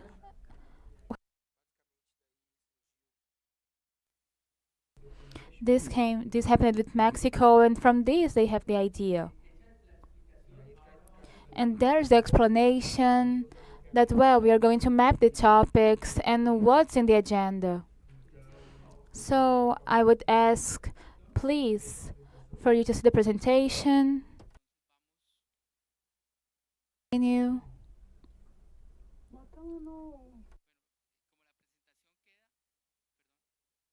As the presentation continues, here we have all of the elaboration of the agenda that we already explained it by Virginia and I, a process that uses a lot of methodologies and processes and workshops and forums and dialogues. And now we are going to talk about the axis. The name was also a fact of the Dominican Republic in 2023, institutional governance and social dialogue, coordination for the future, and anticipatory governance and evaluation for the public to establish a culture of learning, continuous learning. We're going to talk about the first one, that is governance, institutionality, and social dialogue. We have two central concepts, collaborative governance and open government. The collaborative governance aims to have public policies with diverse actors in all of the cycle of the public management, private sector, academic sector, social sector, civil society, all of this, and also the improvement of the definitions, trying to have social participation to revitalize democracy in all of these senses. And the concept of open government, we have a work that has done by a lot years ago. We have a model that was boosted by the Alliance for the Open Governance, and we have 15 countries in the region participating with more than 70 plans of action in the last decade, with a lot of countries with various cycles of open government in the elaborated plans. This is all in the documents that are the basis of the agenda. Here you can see the development of this. What are the pillars of this axis? Transparency and accountability, that wants to have a flexible communication and effective social control. Multi-factor collaboration, that is this joint work between the states and the private sector and civil society, the incorporation of experiences and all of this. What are the key elements of this? We have interinstitutional coordination between the sectors and levels of state. That is something that is repeating all the time. We have the coordination and we have sustainability, that is understood in a triple dimension of environmental protection, social well-being, and economical growth. And here we have the focus on the rights, where we have the equality to reduce the inequalities and vulnerabilities related to the challenges that are what leads us to the lines of action that are in the other document. We have the main challenges to be addressed that are specific and practics and pragmatics. The first one is the development of experiences, capacities, and methodologies and tools for and to implement collaborative processes, and we have the equal representation between the workers and actors of the civil society in the co-creation of public policies, strengthening the capacity of incidence of civil society in the public affairs, and also boosting culture that are solid for participation. We have influence and protagonism of the actors in the design, formulation, and implementation and evaluation of public policies. We have ensuring sustainability and initiatives facing politic changes with robust institutional mechanisms. We have resources and investments and budgets to continue collaboration, and we have also artificial intelligence topics to improve the transparency and efficiency of the state, and also the use of information and data to optimize public services and strengthen transparency in the government. This is a collection of matters that were recorded in the working group, and we did this. And we must also highlight that this leadership was happening in Guatemala, and it was very important to have this participation to the improvement of the designs that led us to this text. And we have the anticipatory governance. We had the support of Dominican Republic, and we have two main topics that are foresight and anticipatory governance. Foresight means consolidating futures, and we are trying to explain this. And what means the anticipatory governance? We are trying to elevate the perspective into all levels of state. So the foresight is the key factor to anticipatory governance, so that we can have a focus to prepare the institutions to face the future changes, and also to formulate policies that can be flexible. About anticipatory governance, we have some frameworks to coordinate strategies in the long term between the public policies and governance. Foresight aims to generate tools that allows to have this implementation in an effective manner. This is the fruit of dialogues. We used to have foresights disconnected of the topic of public policy, and we would only work in the budget, but the anticipatory governance was created to connect the perspective with the state. And that's why today we talk a lot about anticipatory governance after the pandemic, and this is a conceptual evolution. What are the key topics? We have the discussion of today about the institutionalization that represents this matter about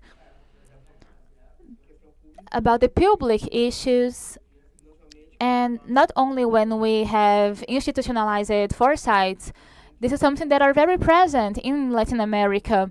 So we had a lot of studies that were disconnected, but this shows us some institutionalization in the Latin America and the Caribbean, and we are trying to concentrate the capacities with sophisticated teams and softwares and structures. And in Latin America, we know a lot of tools, and we are not applying this only in the institutions, but we have the systematic cooperation. And we also have strategic planification as other topic to ensure the future that generates a perspective, promoting planning that are effective and resilient. When we have foresight, we are trying to design a road to the future, and we are presenting alternatives for the future, and this strategic planning helps us to solidify these things. And we also have another things in the program Elite, and we have plans in the long term, in the central level, or in the sector level, in the South America and also Central America and also Caribbean. And we also can see the experience of strategic things that will continue until 2050. We saw some countries that are interested in amplify or renew the plans of development in the long term. And this is good because if you allow me to suggest one thing, it's great to have a team of working on this with countries that has the same need. About the challenges we saw yesterday in the consultation that we done, we have the political challenges. So that's why we must link the foresight with the governance. And we have challenges that are cultural, technical, normatives, but we have two, two things that we have two gaps about systematic strategies in the public administrations in all of the region, and we are talking in the political world, and we are having a lot of advancements for the future. We talked that yesterday we had a network with the parliaments for the future, and we had some countries talking about this matter with different levels of development, some leaders as Uruguay and Chile, and other levels as Argentina, Colombia, and others. About the challenges that we mentioned, Martin already mentioned about promoting the culture of the future, something that is a key factor in the institutionalization of ecosystems, of the foresight ecosystems, in the planning of public innovation. We have histories of building and destruction of capacities, and a lot of things happened in different moments of the history. And here we have hard learning because having systematic foresight implies in creating groups of high skill groups, and it takes a lot of time. And we are achieving these goals when we finalize these projects. About having institutional capacities and anticipatory governance in all levels of state, and we saw in the consultations the results about this. We must strengthen the institutionalization through the learning of new methods and processes of foresight. We must boost the strategical analysis and the foresight because we have a lot of dynamics that are based in evidence, and we are trying to strengthen these. We are using artificial intelligence, and we have some other methods that are based in experiences that are experiences aligned virtually. We have some methodologies of concepts that has a lot of creativity and influence of people that comes from this design of very creative aspects. And also we have systematic methods. We have this toolbox with a lot of evolution, and we have some key information to establish these tools that maybe we are working actually with UNTP to update this all of this to put in the platform to offer the countries these experiences that are very rich.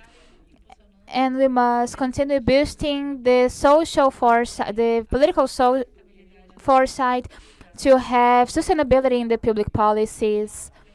And we are also working in the last years in the concept that is foresight for development. This is something very broad thing because when we want to generate dialogues, the foresight is the key. If we generate economic growth to achieve these three steps of this, the technological foresight needs to have a new specialization in this type of foresight. And if we talk about the environment topics, this must be aligned with the institutionalization of this topic. And another thing about the working group is to continue having the foresight for development, to update the offers, and to have other kinds of foresights in the social level to generate growth. And we must have social foresight in the fields of the public policies in the social systems. I'm going to talk about some examples about political foresight. I would like to invite ECLAC because I'm very happy that ECLAC is supporting this. We have a level of complexity that requires a very specialized work. We can continue with these conversations in this issue. The technological foresight that implies looking to the to the changes in a lot of fields simultaneously, and we have countries like Korea that has some expertise in this, and Brazil has strategic hubs that are very important to. Yesterday we saw the platform that they use for this in the economic forum, and we can have a lot of information available there. As I say to you, we cannot do everything, but we know that there are in the world a lot of offers of analysis of trends. But what we don't have is the analysis of the implications of these trends for the Latin America and the Caribbean. And we also have machines like the Global Forum that has a lot of topics and articles that were so difficult to talk about all of them. And if you are in the forum, you can announce this and filter the information for Latin America. This doesn't cost a lot.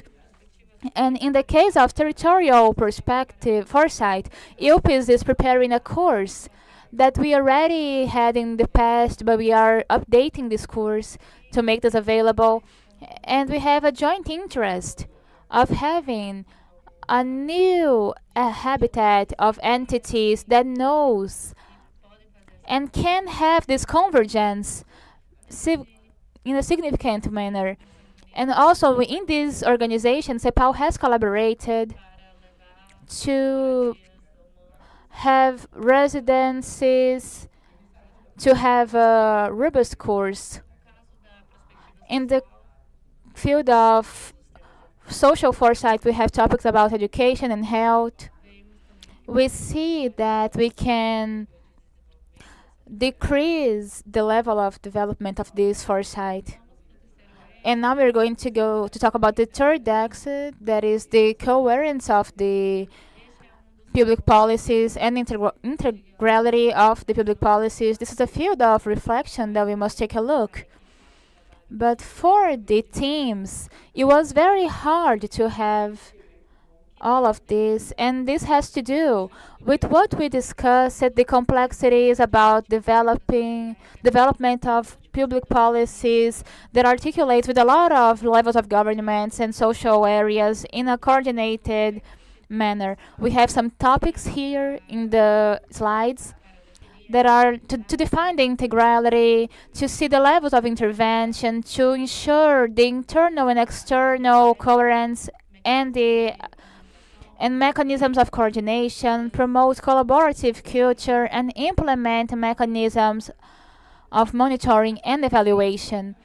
Sometimes depends on how we are doing this with the monitoring mechanisms of evaluation. Sometimes the coordination are the ones that to do this, but this is a very broad field.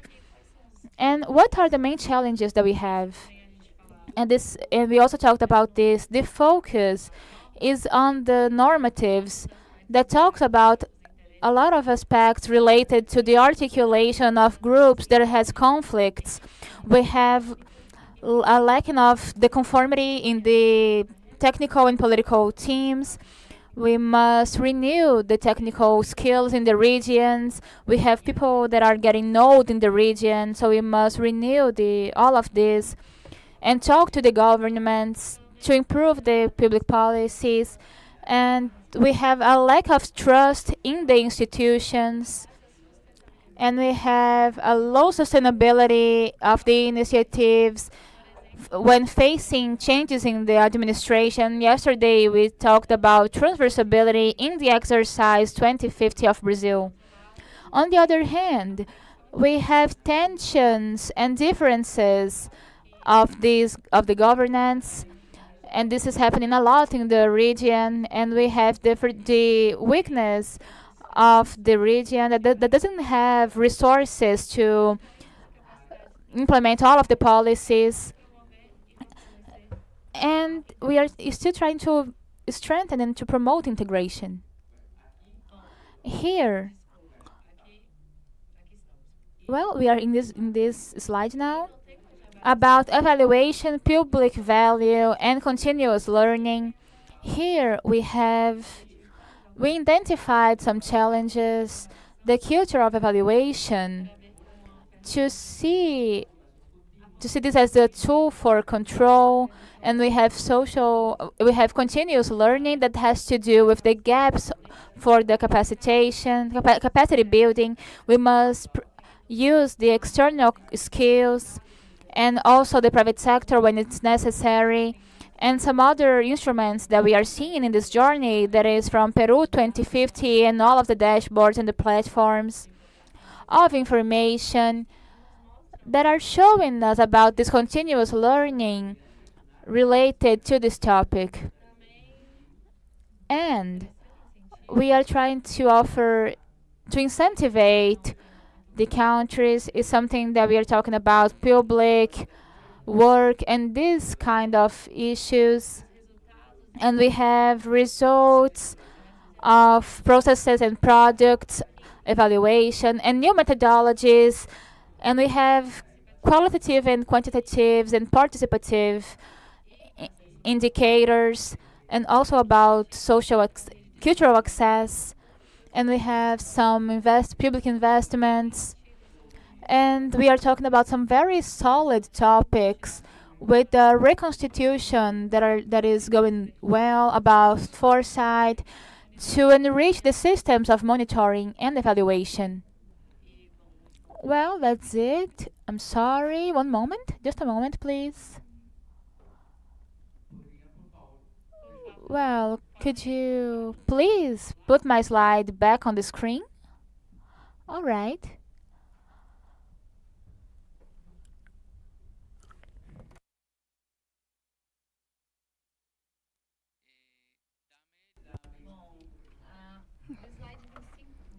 Slide number 25, please.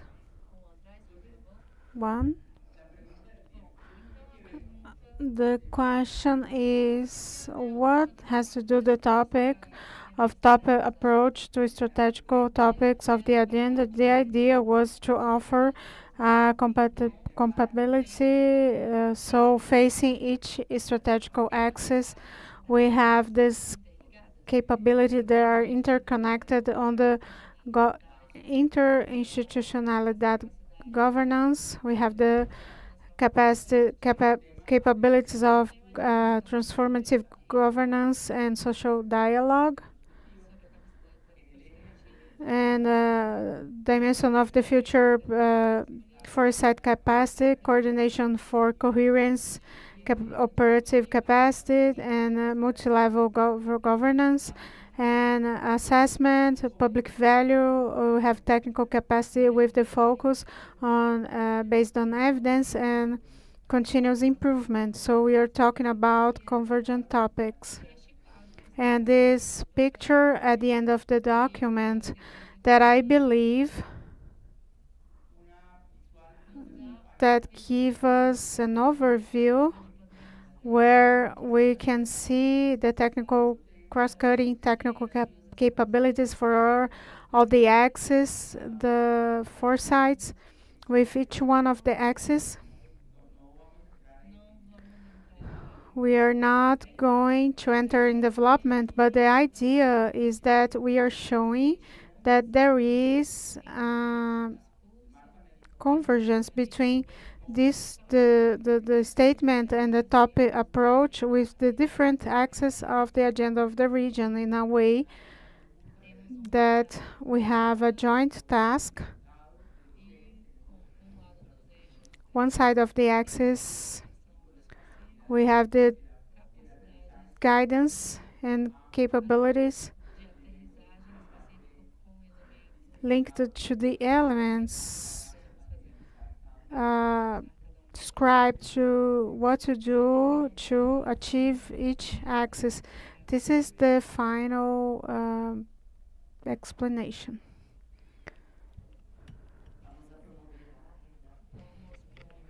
Let's promote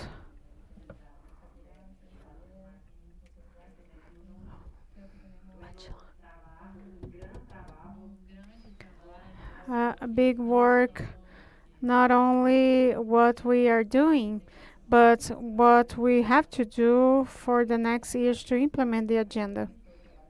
And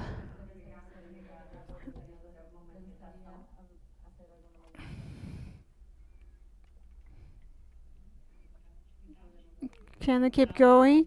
So we are continuing with the panel number 2, trying to build towards the construction of a regional agenda for the governance of planning and public management for sustainable development in Latin America and then Caribbean. The moderator will be Miosotis Riva, Director of ECLAC Sub-Regional Headquarters for the Caribbean. You have the floor. Thank you so much. Good afternoon for the delegation and everyone that are here today. This panel called Construction of a Regional Agenda for the Governance and Planning and Public Management for Sustainable Development in Latin America and Caribbean has as its goal to introduce the basis of the regional agenda for governance and public management for sustainable development and reflect how those strategical axes are presented and can strengthen the more innovative planning and public management for Latin America and Caribbean. From my understanding, Javier, with this part of your presentation, the base of the document, we can go forward with the comments of the countries. So thank you so much. For this panel, we'll have comments around 5 minutes. So I'll give the floor for the countries Brazil, Guatemala, San Ricas Neves, Chile, and Dominican Republic. And I'll invite the first panelist, Flávio Duarte Nascimento, National Deputy Secretary of Planning, National Secretary of Planning of Brazil. Deputy Secretary of Planning has a master's in public administration and an extended trajectory in job positions in ministries of planning and technological science and innovation and environment. Please, you have the floor. Good afternoon to all here. I'm going to speak in Portuguese. I'm not going to torture with my Spanish. First of all, I'd like to thank for this opportunity to participate in this RCP meeting. It's an honor as a planning analyst. We have the trajectory that values planning. Without it, we cannot see where we want to go. So the effort that we have in the latest year to elaborate the Brazil Strategy 2050 is a joint effort for us to be able to trace the pathway that Brazil wants to have for the next 25 years. Thank once again for the opportunity. I'll make my comments. Latin America and Caribbean face structural obstacles, the low institutional capacity that make harder the sustainable development. The regional agenda proposed here align strategical planning and public management that is innovative. This efficient agenda linked with the regional development should consider by the state as a powerful instrument for long-term strategy and strength of the territorial identity is one of the big challenges to try to link plans policies of short and long term to views of a long term. As its planned reviews, we have a lot of changes on the social and political uh, moments. The application of a foresight found difficulties for the decision-making process and influence the formulation of the public policies in the long term. Foresight contributes to build trust in the citizens, establishing a channel of communication and participation of the society in the decision-making process. Parallel to the effort of elaboration, institutionalization of a foresight in all the state levels is essential to ensure the adopted policies. The institutionalization of foresight allows the generation of scenarios through time. The state exercise its capacity of articulation between the stakeholders, facilitating concrete actions through political policies, plans, and projects. The exercise to institutionalize the foresight in the country should consider methodological approach that would be flexible according to the necessities and the institutional limits of each country. Flexible model will allow different techniques that could be used to the same purpose. So those are alternatives that better answer to capabilities, experience, regularizations, and available resources. It's fundamental to integrate planning with the techniques of innovation and collective intelligence. So we should highlight the necessity to develop institutional technical capacity, policy, and perspective. Considering the abilitators of for the state to connect in a proactive and effective way to face the contemporary challenges, social participation is fundamental. Although it's challenging because of factors of polarization and differences in the power, if we consider that these exercises promote a collective construction of futures, we must incorporate participatory methods that allow us to comprehend the reality and the multiplicity of opinions and perspectives between the actors and sectors. But we cannot only create spaces for exchange and dialogue. We must also have as goal to build trust between the stakeholders, to strengthen the social field, to give more legitimacy to the decisions and future actions. Our experience with Strategy Brazil 5020 involved a lot of segments in the society in the elaboration of this program. And the boarding of the director board of this council promotes a lot of space, a lot of dialogue, intergovernmental work where the authorities exchange learnings about how to face the challenges and create a future of the future and to strengthen the capacities of the state.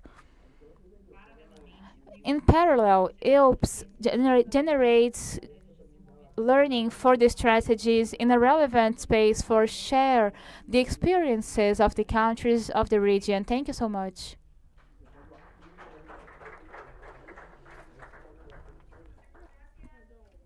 Thank you so much.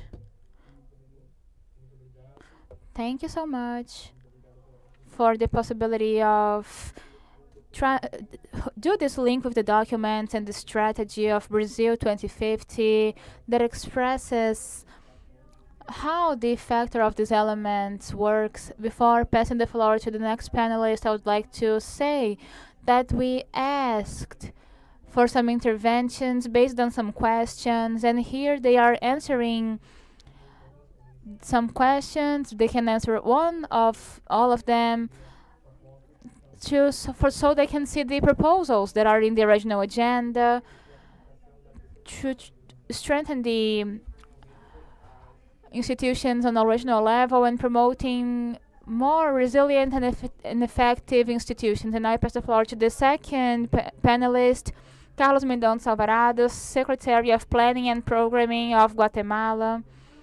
He's an economist and policy student with a lot of experience in the public field. He's also an advisor in a lot of institutions, and he studies violence and safety, and he's also a professor in the universities. Thank you so much for the invitation. For I'm going to talk about this document that are so important for the future of planning in the region. And I am going to focus in the experience that we had in the last 2 years of the administration in the government.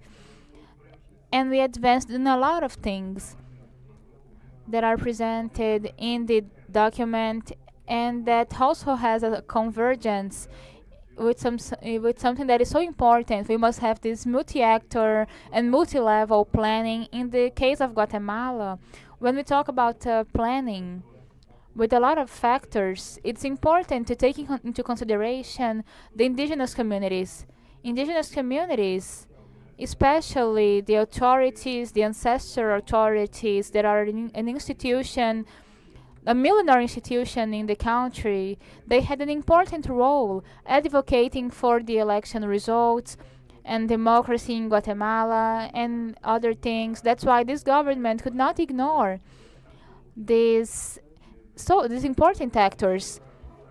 From the first year of the government, we had dialogues, high-level dialogues with authorities, indigenous authorities, to talk about problems in the country and local problems too that the communities are facing in the territories. And the presidency of the republic also agreed with the indigenous communities in the territories. They created the territorial agendas of development that was not elaborated by the government, but elaborated with the techniques that works with these authorities, with these indigenous authorities. And the government is following the commitments to incorporate these agendas of territorial development in the planning instruments and budget of the public administration. This is one of the main issues in Guatemala, something that we didn't do before and we are starting to do. And we also had commitments with organizations of rural workers, and we started the same dialogue of high level that is going to integrate the unions and the private sectors and the indigenous communities also and rural workers into the discussion about a model of development to the country. And then we are talking about this with the colleagues about the importance of incorporating these tools of foresight so that we can have this long-term vision not only in the nowadays, but what the government wants for these 2 next years. And we also want to update the agenda for the National Plan of Development that, as you know, has an horizon of time to 2030 to 2032, and we already started The required conversation for the agents of the System of United Nations, including ECLAC, UNDP, and update this national plan of development till 2052 because we have the canton figure that in the Maya calendar are the cycles of 20 years more to the future. Other important topic that we want to share would be the efforts that the president asked for to the sectorial policies and the territory. And that take us what I was mentioned we related with the previous question, how to create departments that would be effective and have those capabilities that we are talking about, not only the ones, the technical ones, the operative ones, but also the political ones in the territories. Great difficulties is to have interdepartmental offices that have the capacities to decision making in the territory. Guatemala traditionally is a unitary state, but very centralized, in which everything is decided in the capital. So Guatemala manages its projects and everything. So we want to be this concentration of the public power, and it takes to the very important questions. I'm almost finishing. It has to do with technical capacities, because first visits that we had with the president, the figure of the government is not a strong one, but we have a minimal staff to 15 to 20 people, in which, with no exaggeration, 50% are the bands that plays in the government events, and the rest are administrative agents, human resource, bodyguards, drivers. So with this staff, it's very hard to guide office to decision making. So that's why you understand that we have resistance of the office of the ministers to delegate some certain functions related to technical decisions in the territory, because we don't have this culture on the departmental government. We are learning from experiences like Chile, that had this transition moment of about what were these governance selected or nominated by the president, hybrid model in which we have elected governors, and we are evaluating that. But those are big challenges. Let's keep talking.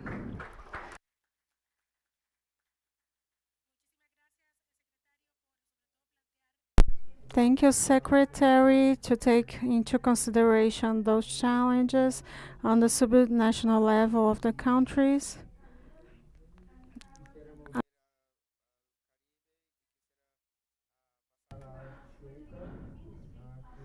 Development on Science Kids and Navies, you have the floor. Thank you very much. Your Excellencies, on behalf of the people of St. Kitts and Nevis, I extend the deepest gratitude to the government and people of Brazil, ILPIS, and CIPAL for the privilege of joining such distinguished minds in steering this course for governance, planning, and public management for sustainable development across our region. St. Kitts Nevis is a very small state. We are 269 square kilometers, 104 square miles in total. 2 islands. One is 68 square miles and the other one is 36. And we have severely constrained resources, and we simply cannot gamble with our governance and planning mechanisms. Similarly, so are my regional sister islands, St. Vincent, who's here, Grenada, Jamaica, and the other islands of the Caribbean. We are small island states. Every decision we make must be purposeful. Every system must be rigorous.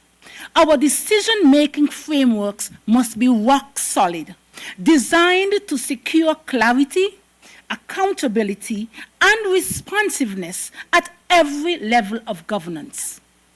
Likewise, our vision must be surgically precise. We have no margin of error in execution. In this light, the agenda set forth today resonates deeply with us. It offers a structured pathway for small island states like ours to get it right from the start. Hence, St. Kitts and Nevis fully endorses the agenda document that has been articulated. We are particularly encouraged by the focus on anticipatory governance, a principle that aligns seamlessly with our national development vision. In 2022, the government of St. Kitts and Nevis launched the Sustainable Island State Agenda. We call it CISA. It's a bold and transformative framework that will guide our national progress to 2040. The CISA represents more than a policy initiative. It is a national ethos, a cross-sectional, multidimensional roadmap designed to advance sustainability, equity, and resilience for all. Anchored in our National Development Planning Framework and the United Nations 2030 Agenda, it seeks to ensure that no segment of our society is left behind. Importantly, this vision has garnered widespread buy-in from all corners of our society: government, civil society, the private sector, and notably our youth. Each has embraced their role in co-creating the future we all aspire to. In light of our commitment to inclusive and participatory governance, St. Kitts is currently establishing a National Sustainable Development Committee. It's a multi-stakeholder body that will foster collaboration across ministries and sectors. We hope it will dismantle the silos and enhance national coordination toward realizing the goals of CISA.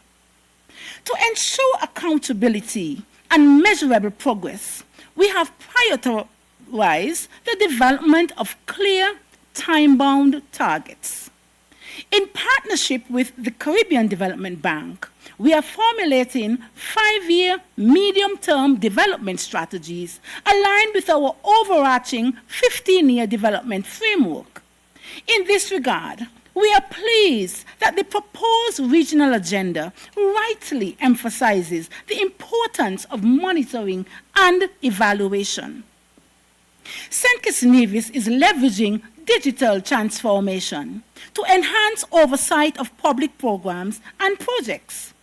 One such initiative is the introduction of a digital scorecard to systematically track national progress and ensure alignment with our development targets. Our efforts are and will remain people-centered. We are investing in the transformation of our civil service with the strategic leadership training and skills necessary to drive innovation, ensure accountability, and lead with agility in an ever-evolving governance landscape. As we advance the cause of inclusive governance, we reaffirm our steadfast commitment to the empowerment of our youth. At both the macro and micro levels, our policy direction continues to evolve to create opportunity and nurture self-reliance. A prime example is a program we have called Aspire. Aspire was launched in 2023. It's a pioneering initiative that equips young people between the ages of 5 and 18 with financial literacy, savings opportunities, and investment exposure. Now, each child in St. Kitts and Nevis receives $1,000. Half is used to establish a savings account, and half is invested in local government-owned entities. This is more than a financial contribution. It is an investment in the future leaders and innovators of our country. We are under no illusion that the path to transformation will be without challenges. We have them. Cultural shifts, institutional inertia, and the perennial challenge of political discontinuity all pose significant threats to long-term development training and planning. The entrenchment of transactional politics, along with unrealistic public expectations, often undermine our efforts to foster strategic, citizen-focused governance. We have limited budgets. We have small populations. St. Kitts and Nevis has 51,000 people in total. We have an aging population, and we have a nagging element of crime that further complicate the process. Moreover, the strain on public resources exacerbated by issues ranging from corruption to climate change continues to erode our capacity to deliver on the ambitious targets of the regional transformation agenda. Yet, despite these challenges, we remain unwavering in our commitment to work collaboratively with all of you, our partners across Latin America and the Caribbean. We stand ready to strengthen our national institutions, reinforce regional cooperation, and play our part in shaping a resilient, innovative, and integrated future for our hemisphere. Therefore, St. Kitts Nevis looks forward to both learning from your experiences and sharing our own as we strive together to transform governance and public management in our region. Thank you for listening.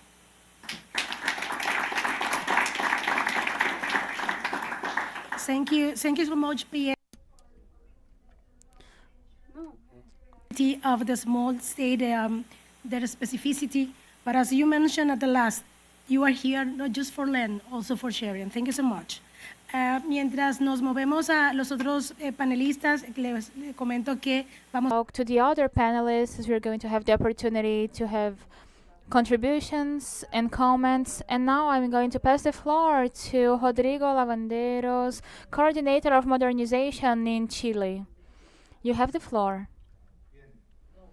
Well, I would like to greet everyone, in the first place in the government of Brazil and CEPAL, and the delegates from RPC, and also I greet President Boris and President Lula, that are great allies of us and great friends. Well, the idea, we want the foresight for the future is not new.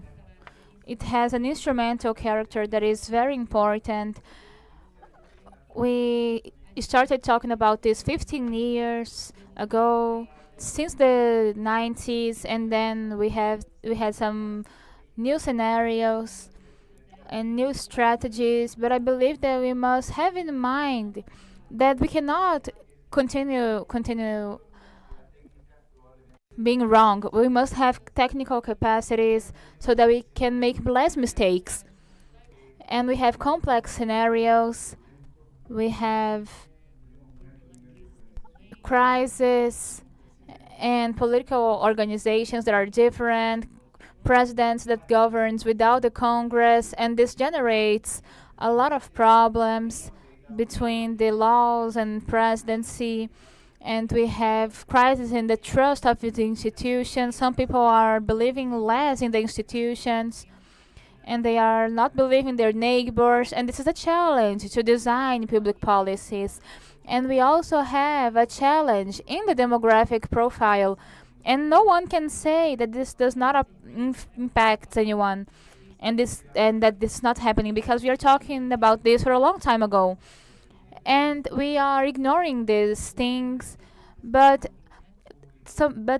we have more people dying than being born, and this is an important data. And in general, these conditions, they are having changes that changes the way of governing and modify the concepts of that we have in the countries. We have some more retrospective models, and before we were all interested in following the plans of government, but now we are very focused on the foresight to anticipate agendas. Nowadays, we can find governments that can achieve programs and anticipate a lot of problems.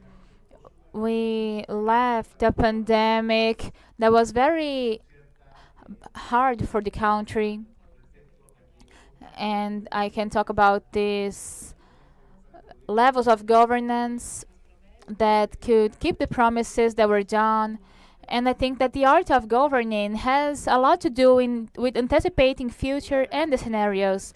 One of the ways to do this in these conditions has to do with the political effort and technical effort, and I talk in these two levels in the same plan, in the sense of one is not replacing the other, but we want to generate a program that do not harm the transversal topics.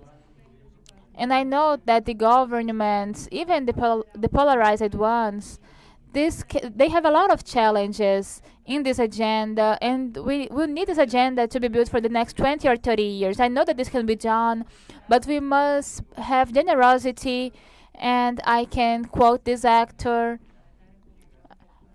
Pepe Mujica, and we have representatives of the government that were talking about the pacts for well-being. For us to have pacts of well-being that leaves the government wars, in my point of view, we need two conditions that are important. One of them is having a solid governance and a delicate balance between what's wrong, what's right in the executives, but are away from the parties.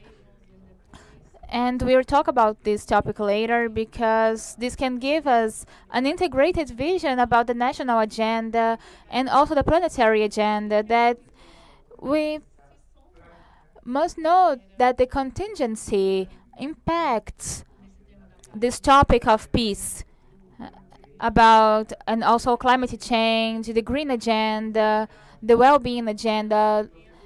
They need to be treated well. And we have some evidences, and we must learn methodologies to build this agenda. We cannot do this alone. And with currency, in the case of Chile, without national governance, this is a message for everyone. We need the methodologies of innovative design. They need to be used by our civil servants and public servants, and we must have solutions to solve complex problems. I believe that someone's listening us, the director of the laboratory, and he has an example that is very strong about designing public policies with people that are bringing legitimacy for the institutions. And from the point of view of how do we do this, I believe that this is what we needed to talk about in this agenda, because this is a powerful material. It's about the opinion and three other things we must reinforce in the design and in the management of this agenda. The first one is reinforce multilateralism so that somehow we can organize the governments. We have governments that last 4 years, and we have governments without elections, and somehow we need to help this all, and sometimes they are away from the reality of the people. So in general, we need to have this continuity and remove these barriers between the countries, beyond the governments. We must support the organizations. We know that we are not together. And also, that's it. Well, that's it. I am here with all of you in a path that we can do a lot more. The second one, I believe that someone from IDB talked about yesterday, about something that about if we continue the same cycles, we will be lost, because we have 2 or 3 traps that are important. The first one, we need to have budget, annual budget that protects the agendas and that do not create competition between the countries and the sectors. They need to collaborate and not compete. This means taking a look at the budget as a public offer that are integrated, like the programs of care and issues about healthcare in Chile. They open it for 16 different sectors. And this has not worked in one sector. We work with the impacts that are produced, and we must follow and take care of people who takes care of people. And we have people in Chile that takes care of other people, and this is a working force that is lost because they do not have a lot of social benefits, because a lot of people cannot work because they are working to take care of people. And we have other programs in Chile that are public, and we have education programs. And so the message is we must have developments that are more sustainable, more stable, and pluriannual, and with more public impact. And in third place, with multilateralism. We are facing a discussion in Chile about this, and this has to do with having an evaluation of the public policies that are independent of the political discussions. We cannot continue financing public policies that are not efficient and enough. And we have a trap because who's evaluating these programs? I know that we have some executives that can do this work, and we have agencies for evaluating public policies. We have executives that can do this, but people who evaluate public policies in the government, they must be independent of the government, because they cannot decide if we put some effort here or there. If we had fiscal policies that are complex, the evaluation of the public policies must be independent. And this is a complex topic about the cost of opportunity of each thing that we put in the sectors in the planning program. In Chile, we had 10 programs that come from the same beneficiaries, and we must work in this institutionalization that can be independent to deliver to the sector of governance all of the benefits. And so thank you so much for the possibility of participating in this meeting. Thank you so much. It was very important. Thank you so much. Thank you so much. I would like to comment something that you say. The right to have mistakes, but make less mistakes, because we are trying to forecast. Now, Mr. Martins Franco, Vice Minister of Planning and Public Investment of the Ministry of Finance of Dominican Republic. Thank you very much. I would like to refer like this document helps to leverage the challenges that we have as a region. And first of all, the documents that talks about the traps that some country has and the production, society, governance. The document approaches part of those axes, those challenges. We have 4 priorities that approach the necessity to recover the trust of the citizens and promote the education in the long term, the territory fragmentation, and the continuous improvement of the accountability. And finally, it has a role to recognize the low level of trust of the workers with this fundamental problem, highlighting the percentage of the population that sees that the governments are for to benefit a few. Like the content of the agenda strengthen the planning of the public management. We have, from the point of view of 6 variables.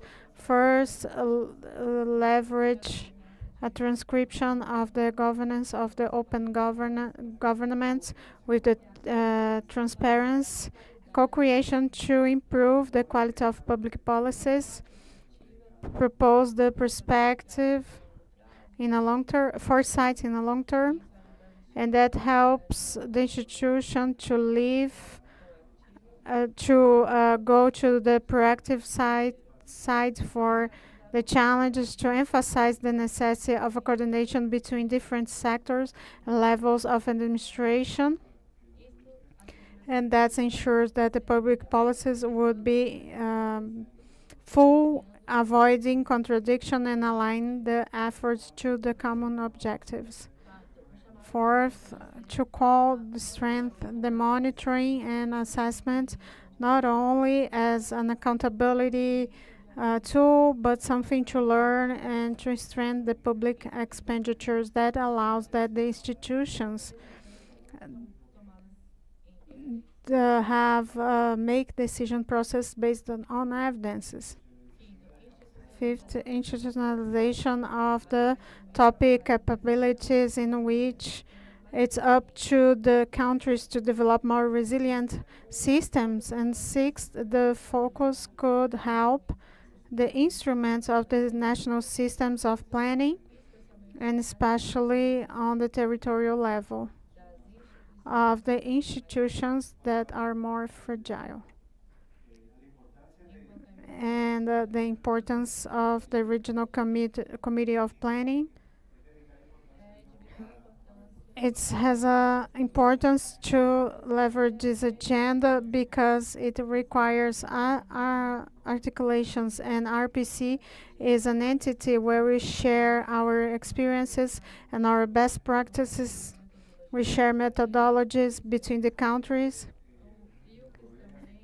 EOPs also that support us, giving technical assistance, training, and support and technical capacity between people that work in this planning system.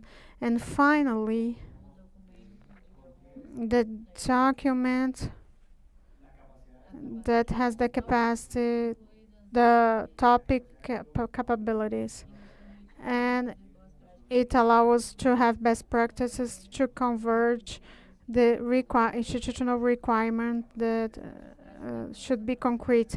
Technical capabilities are essential to have that based on evidence and cross data for the policies coordination, to execute collaborative process and articulate actions and resources in different levels of administration, to have policies that has legitimacy and consensus required to have a long-term policy, and the perspectives that are essential to have a focus on future, to anticipate and identify opportunities and guide strategic decision making. Thank you.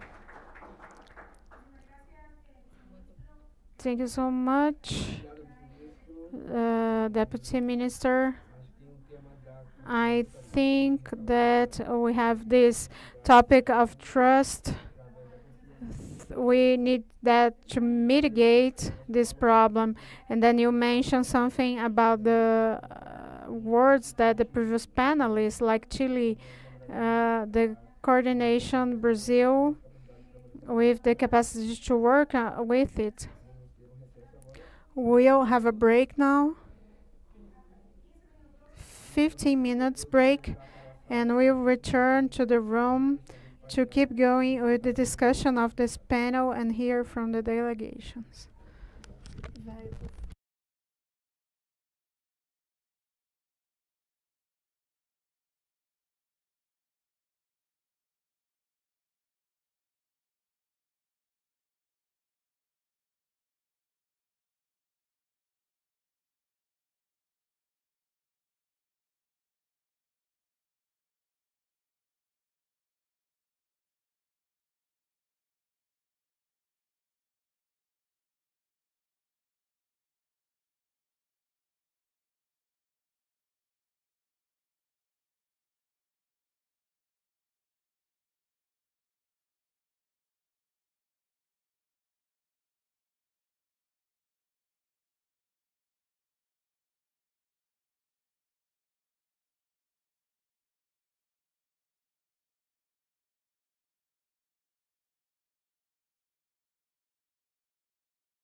Buenas tardes.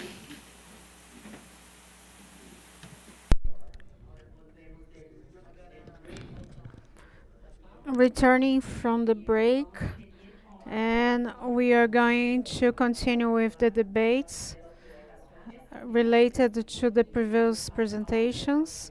I'll pass the floor once again to Ms. Mendes to conduct this debate. Thank you very much, President. As we mentioned before coffee, we have a time to hear from the delegations that wanted to have this space. They could have their statements um, showing your sign.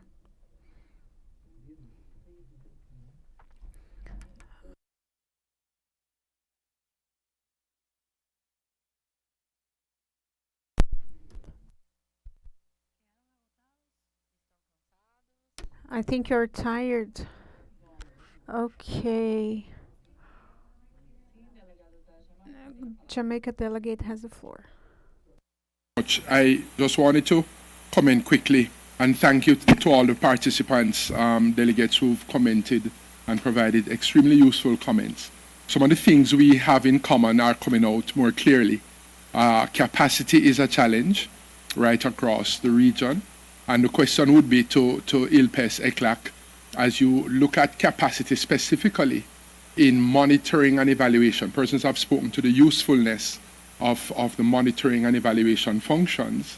Is it that you have that capacity in-house as ILPES, ECLAC to then lend to the countries, or would you then outsource and bring in others?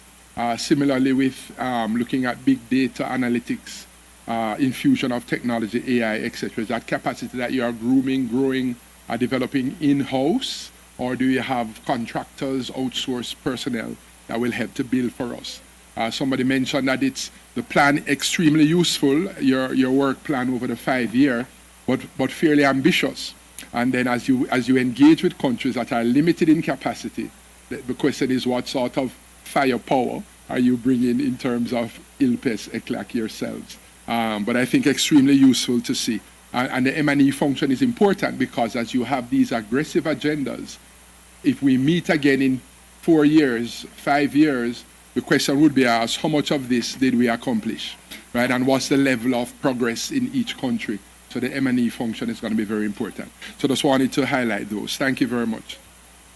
Muchísimas gracias. Thank you very much, the delegate from Jamaica. This is the question that we got.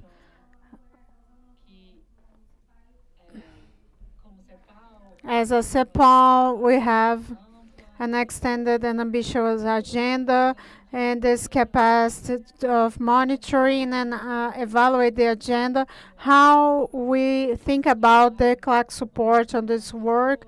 Let's consult people or working with countries, how in 5 years we are going to safely achieve the desired transformation. I really like one-hander interventions because they are always very reflexive and relevant. The mechanism of segment, as we see, we have this consultant groups of work that has a second level of the institutions, and we are the technical secretariat, and as technical secretariat our responsibility is to take care the achievements of the mandates of the counselor and guide our capabilities and our resources to achieve those objectives. And I believe that this RPC could change the style of work, achieving the expectations. We could have working groups that are not ready yet. Let's give an example. The work group about the countries that have long-term functions that requires in this moment this overview in a long term. So we could have a working group on it. Another working group could be with the topic of public innovation and open government, something natural for the ones that are interested on it. Other could be Caribbean. We have several countries of Caribbean that could have a unity of criteria, and we'll be very pleased to have a group with topics related to the Caribbean necessities that work as a team that allow them to have objectives and particular elements. Not many groups, but groups are 4, 5, and strategic groups. And I'm sure that Virginia will tell you the expectation to have work of Brazil about regional integration that's very strategic. So the idea will be that with this board of director, we could choose some elements of interesting here from the countries to centralize the first priorities. And the idea is to try to have efforts, a few real objectives, but with high incidence. That will be the purpose. And the advantage that we have is that tomorrow we are going to have a round with the entities beside the countries that want to collaborate for the execution of this agenda. We also could have the support of these 14 institutions that are going to be with us. So that's why the board of directors would like to take a picture because Rodolfo asked is precisely that we organize a dialogue that allows the conduction of Brazil to achieve initial priorities, and I would like an active participation of the countries. Thank you so much, Javier. I also would say that this opportunity to complement this remark on the quality of the chair of the quality office from ECLAC, look internally to ECLAC and learn from those experiences. The Statistic Conference for America have over 10 years of work that are monitoring and strengthening the countries and strengthening capacities, resources, the regional standards, so we could be able to have inside RPC and trying to have alliances and experiences not from scratch. CEPAL ECAC has a lot of knowledge that could be available for the implementation of this agenda. Those are things that I believe that we could see inside this work as an organization. I'm sorry, just one comment. I forgot to mention that the delegate from Chile thanks for the assessment, monitoring, and people from Ecuador that brought the coordination topic. And I also like to mention that our director from ECLAC in Caribbean have the experience. She's here. We want to work for Caribbean specifically. So I believe that further later we can have meetings and finish our objectives and have conversations between you, so you could really talk about your own priorities and to have a collaborative climate that we can develop. Thank you. I'm sorry, Chair. I would like to make a consideration presented on the topic approach to have a barometer in topic capabilities. One of the first measurements that we should committed is to apply the assessment, a high assessment in our countries to have the first reference. I believe that the items of analysis, it goes through several points of the agenda, and this could be a start point. We have this first assessment in the next months, so it can have concrete initiatives to incentivize the implementation of the agenda in our countries. From these assessments, what are the fragilities, advance, and have time marks like every 2 years, every rotation of the chair. If it's done 5 years, maybe 2 years and a half, and then at the end, maybe we start with this agenda, this new perspective for our RPC. It comes with a new agenda and with tools of ECLAC that we can apply from now on. So that's a suggestion of commitment to apply barometer. I don't know if it's available, but that will be a tool to be applied for it to make this assessment possible of the implementation of the agenda. Tomorrow on the bringer, we have something in this sense to take this ahead. Thank Chair, the leadership, and I'll pass the floor to Costa Rica. Thank you. Good afternoon once again. First, I would like to recognize and congratulate the efforts that we are doing to have this meeting, and that's what we are trying to achieve as a demand, the necessity to have it into our institution. We are talking during the break when we saw these efforts. We understand the Latin American and Caribbean share efforts and results and also gaps. I'd like to reinforce two things that I think that are focused on these proposals on the agenda. You cannot forget, and from the experience, from the execution, is when we have all the programs in the long term, and the assessment is a tool that is fundamental that allow us to close the gaps that we are working with.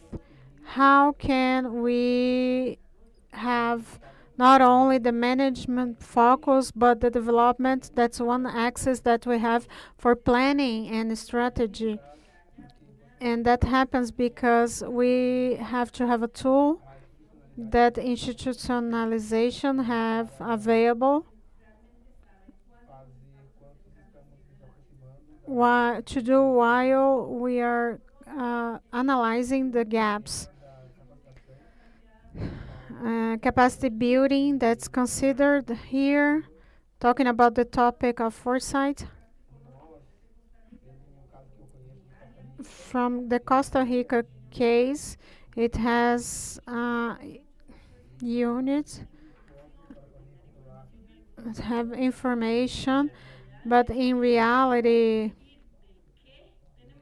from what we have to go to how to do it, we have a huge gap since the institution are linked. The General Controller Office have to have foresight analysis, and when we talk, say to the institution that the planning units should do foresight analysis, they don't know how to do it.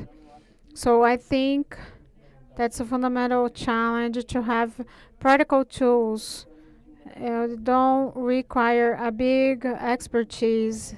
Maybe it's something that's not good, but they need to answer quickly because they are not able to have long-term training. Which tool can I have to allow to respond in a responsible way to this exercise of foresight to be able to achieve the purpose that we want to? That's it. Thank you very much. Thank you very much.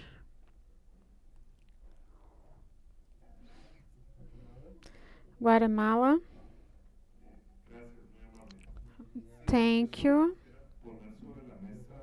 I would like to bring the topic about the top approach. I didn't consult, but I was thinking after my colleague Davanero makes his remark, because it has the issue of the state, and one of the efforts that we got in Guatemala was to create a committee to modernize the executive, and it's a committee chaired by the Minister of Finance that's under the Secretariat of Planning. We are seeing digital transformation, civil society reform, the topic of the government. First, I ask if we should have someone in charge to forward this agenda, because we don't have a person. The leaders of those entities are the ones that we have. That's a problem that I take into consideration in our office. Because of those capacities, it's very hard to And attention to solve the problems. The president has a lot of meetings during the day, from 7 a.m. until 8 p.m. He enters a meeting and he goes to another and another one, and he spends the whole day doing this. And us in our positions, we have a lot of topics to do. So this is a problem about how to manage the knowledge. Because just to give a concrete example, what I wanted to reflect on was precisely that this knowledge that we share in the session, how do we transfer this knowledge to the members of the cabinet, of the city plan team, to the municipalities, to the city halls, and all of the public administration that could benefit from these discussions? How do we transfer this knowledge? And it's not only to demand a link or a video or documents that we discussed here, because this is a reflection that is deep, and people need time to absorb these concepts. This is what I was speaking yesterday. We created a community that is epistemic. When we talk about top activities, we know what we are referring to. When we talk about collaborative governance, when we talk about anticipatory governance, that is not, I'm not so clear about this. Well, actually, we know what we are referring to, but translating this knowledge is hard. And managing this in the public administration, all of the topics that we are trying to do at the same time. So for me, this is a challenge that sometimes artificial intelligence maybe can help us to manage this somehow. And we must systematize all of this and learn how to use this in a more systematized way. Thank you so much. Well, you think that maybe we could think about a publication of the material that we have today for the RPCs, but also for other formats that can be communicable and that we can use in other instances. And we also had the idea that maybe we could consider it tomorrow that of having a free course with videos and other materials to try to streamline this process and reach more people, to have this capacity building, to make this topic closer to the technical teams and to the advocates also. Maybe we can do this tomorrow. Chile, you have the floor.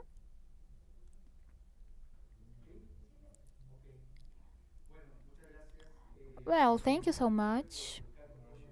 I think that Carlo can we can have a great topic here that is a key topic and has to do about how we deal with governance and the reactions of the executives.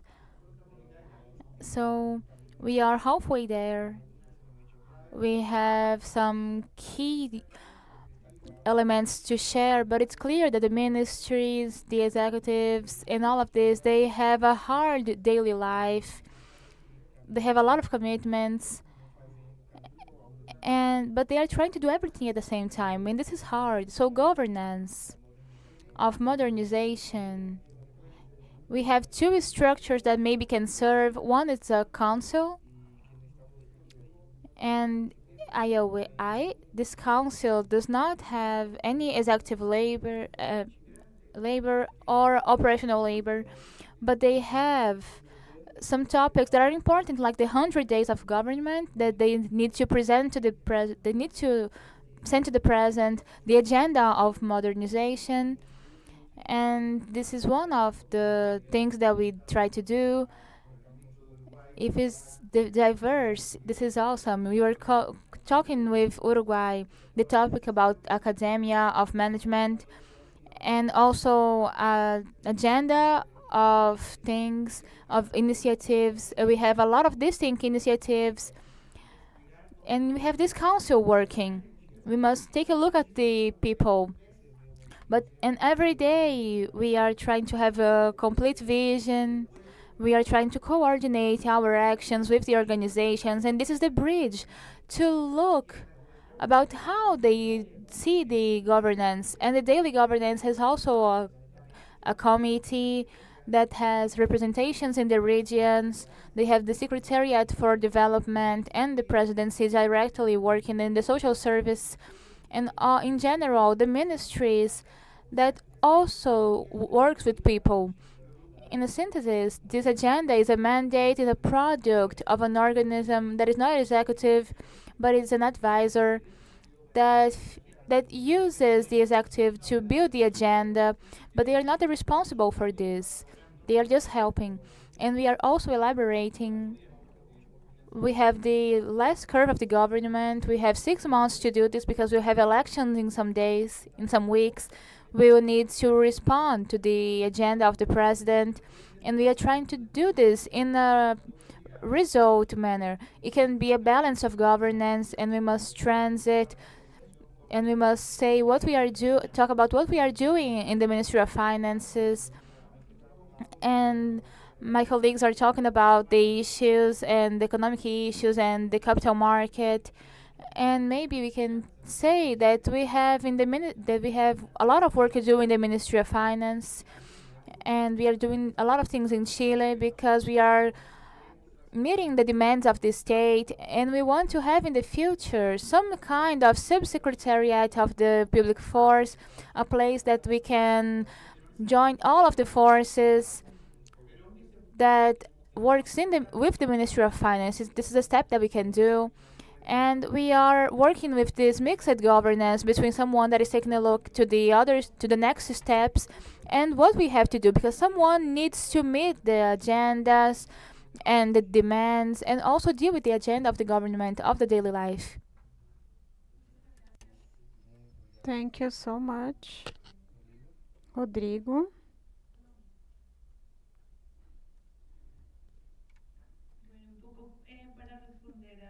To answer to the comments, in Colombia, we have a administrative department called from the public function.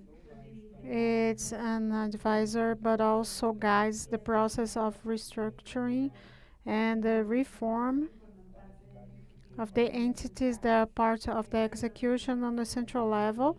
but it also have a function of advisory to the national administration and allow to have the develop norms, and it's very important for this monitoring, because on the executive we have the same problem in Colombia.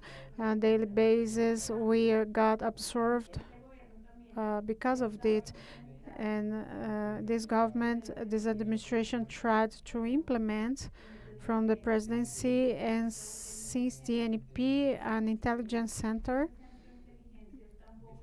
this center of intelligence inspired to others department that forward the government targets and the key factors of impact and the results ones, with the indicators of management that did not show to be effective, like in the Colombian case, and the Center of Intelligence has a function we are implementing now to capture information and also demands and capture by establishing which are the items and to have a foresight function to guide the responses of emergence problems and also problems of long term. It's a center of analysis and relevant information as a center of the government. That's the intention and should be translated in public action guidelines. The policy demand and should translate it in alignment since the center of the government, the administration.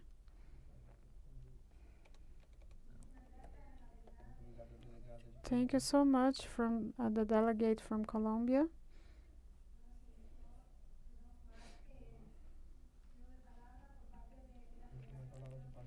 If there's no other comments, that were a very rich panel. Left us some interesting reflections. Do you want to have a few minutes to final words?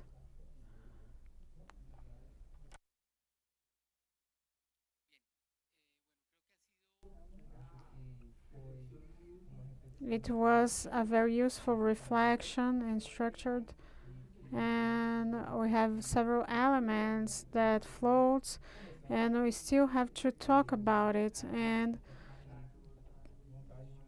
I want to hear Rodrigo and all the others, because we need a little bit more time. We have an overview what are the capabilities and how the agenda is and where we go, and tomorrow we have the materialization of the complements that we can offer to the offered by the institutions. And I think it was a very fruitful journey, and we could take this time. We have a cocktail at 6:30 after offered by Brazil, and we'll have time to chat.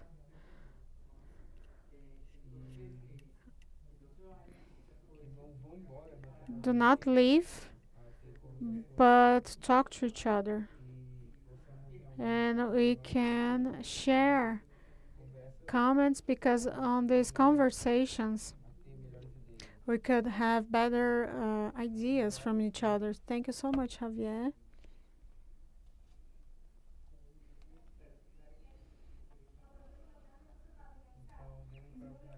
So to finish, I'd like to say that one of the things that challenge the state members, yes, the divisions on the innovation topic, creativity and foresight, and to have a narrative that we should build as a countries to sustainable development. and we see as a task to implement and monitor. Set this overview. Thank you.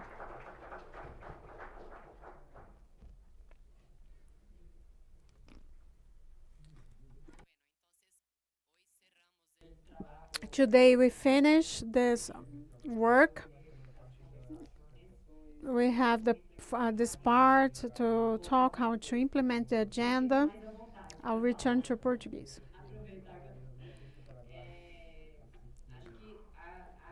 I think that the agenda proposed guidelines. None of our countries is it's mandatory to implement. It's a joint effort to give guidelines so we could know which pathways to go through to improve our internal capabilities. So I think on these conversations we can focus in how prioritize certain lines. Us more than other people in the governments know the fragilities that we need to address. So that's a great opportunity. With that, we close today's work as we talk a little bit how to operationalize those transformations, because in a while we have a cocktail so can clear our ideas. Thank you for today. Enjoy the cocktail, have a good rest, and see you tomorrow morning, now and tomorrow morning. Thank you.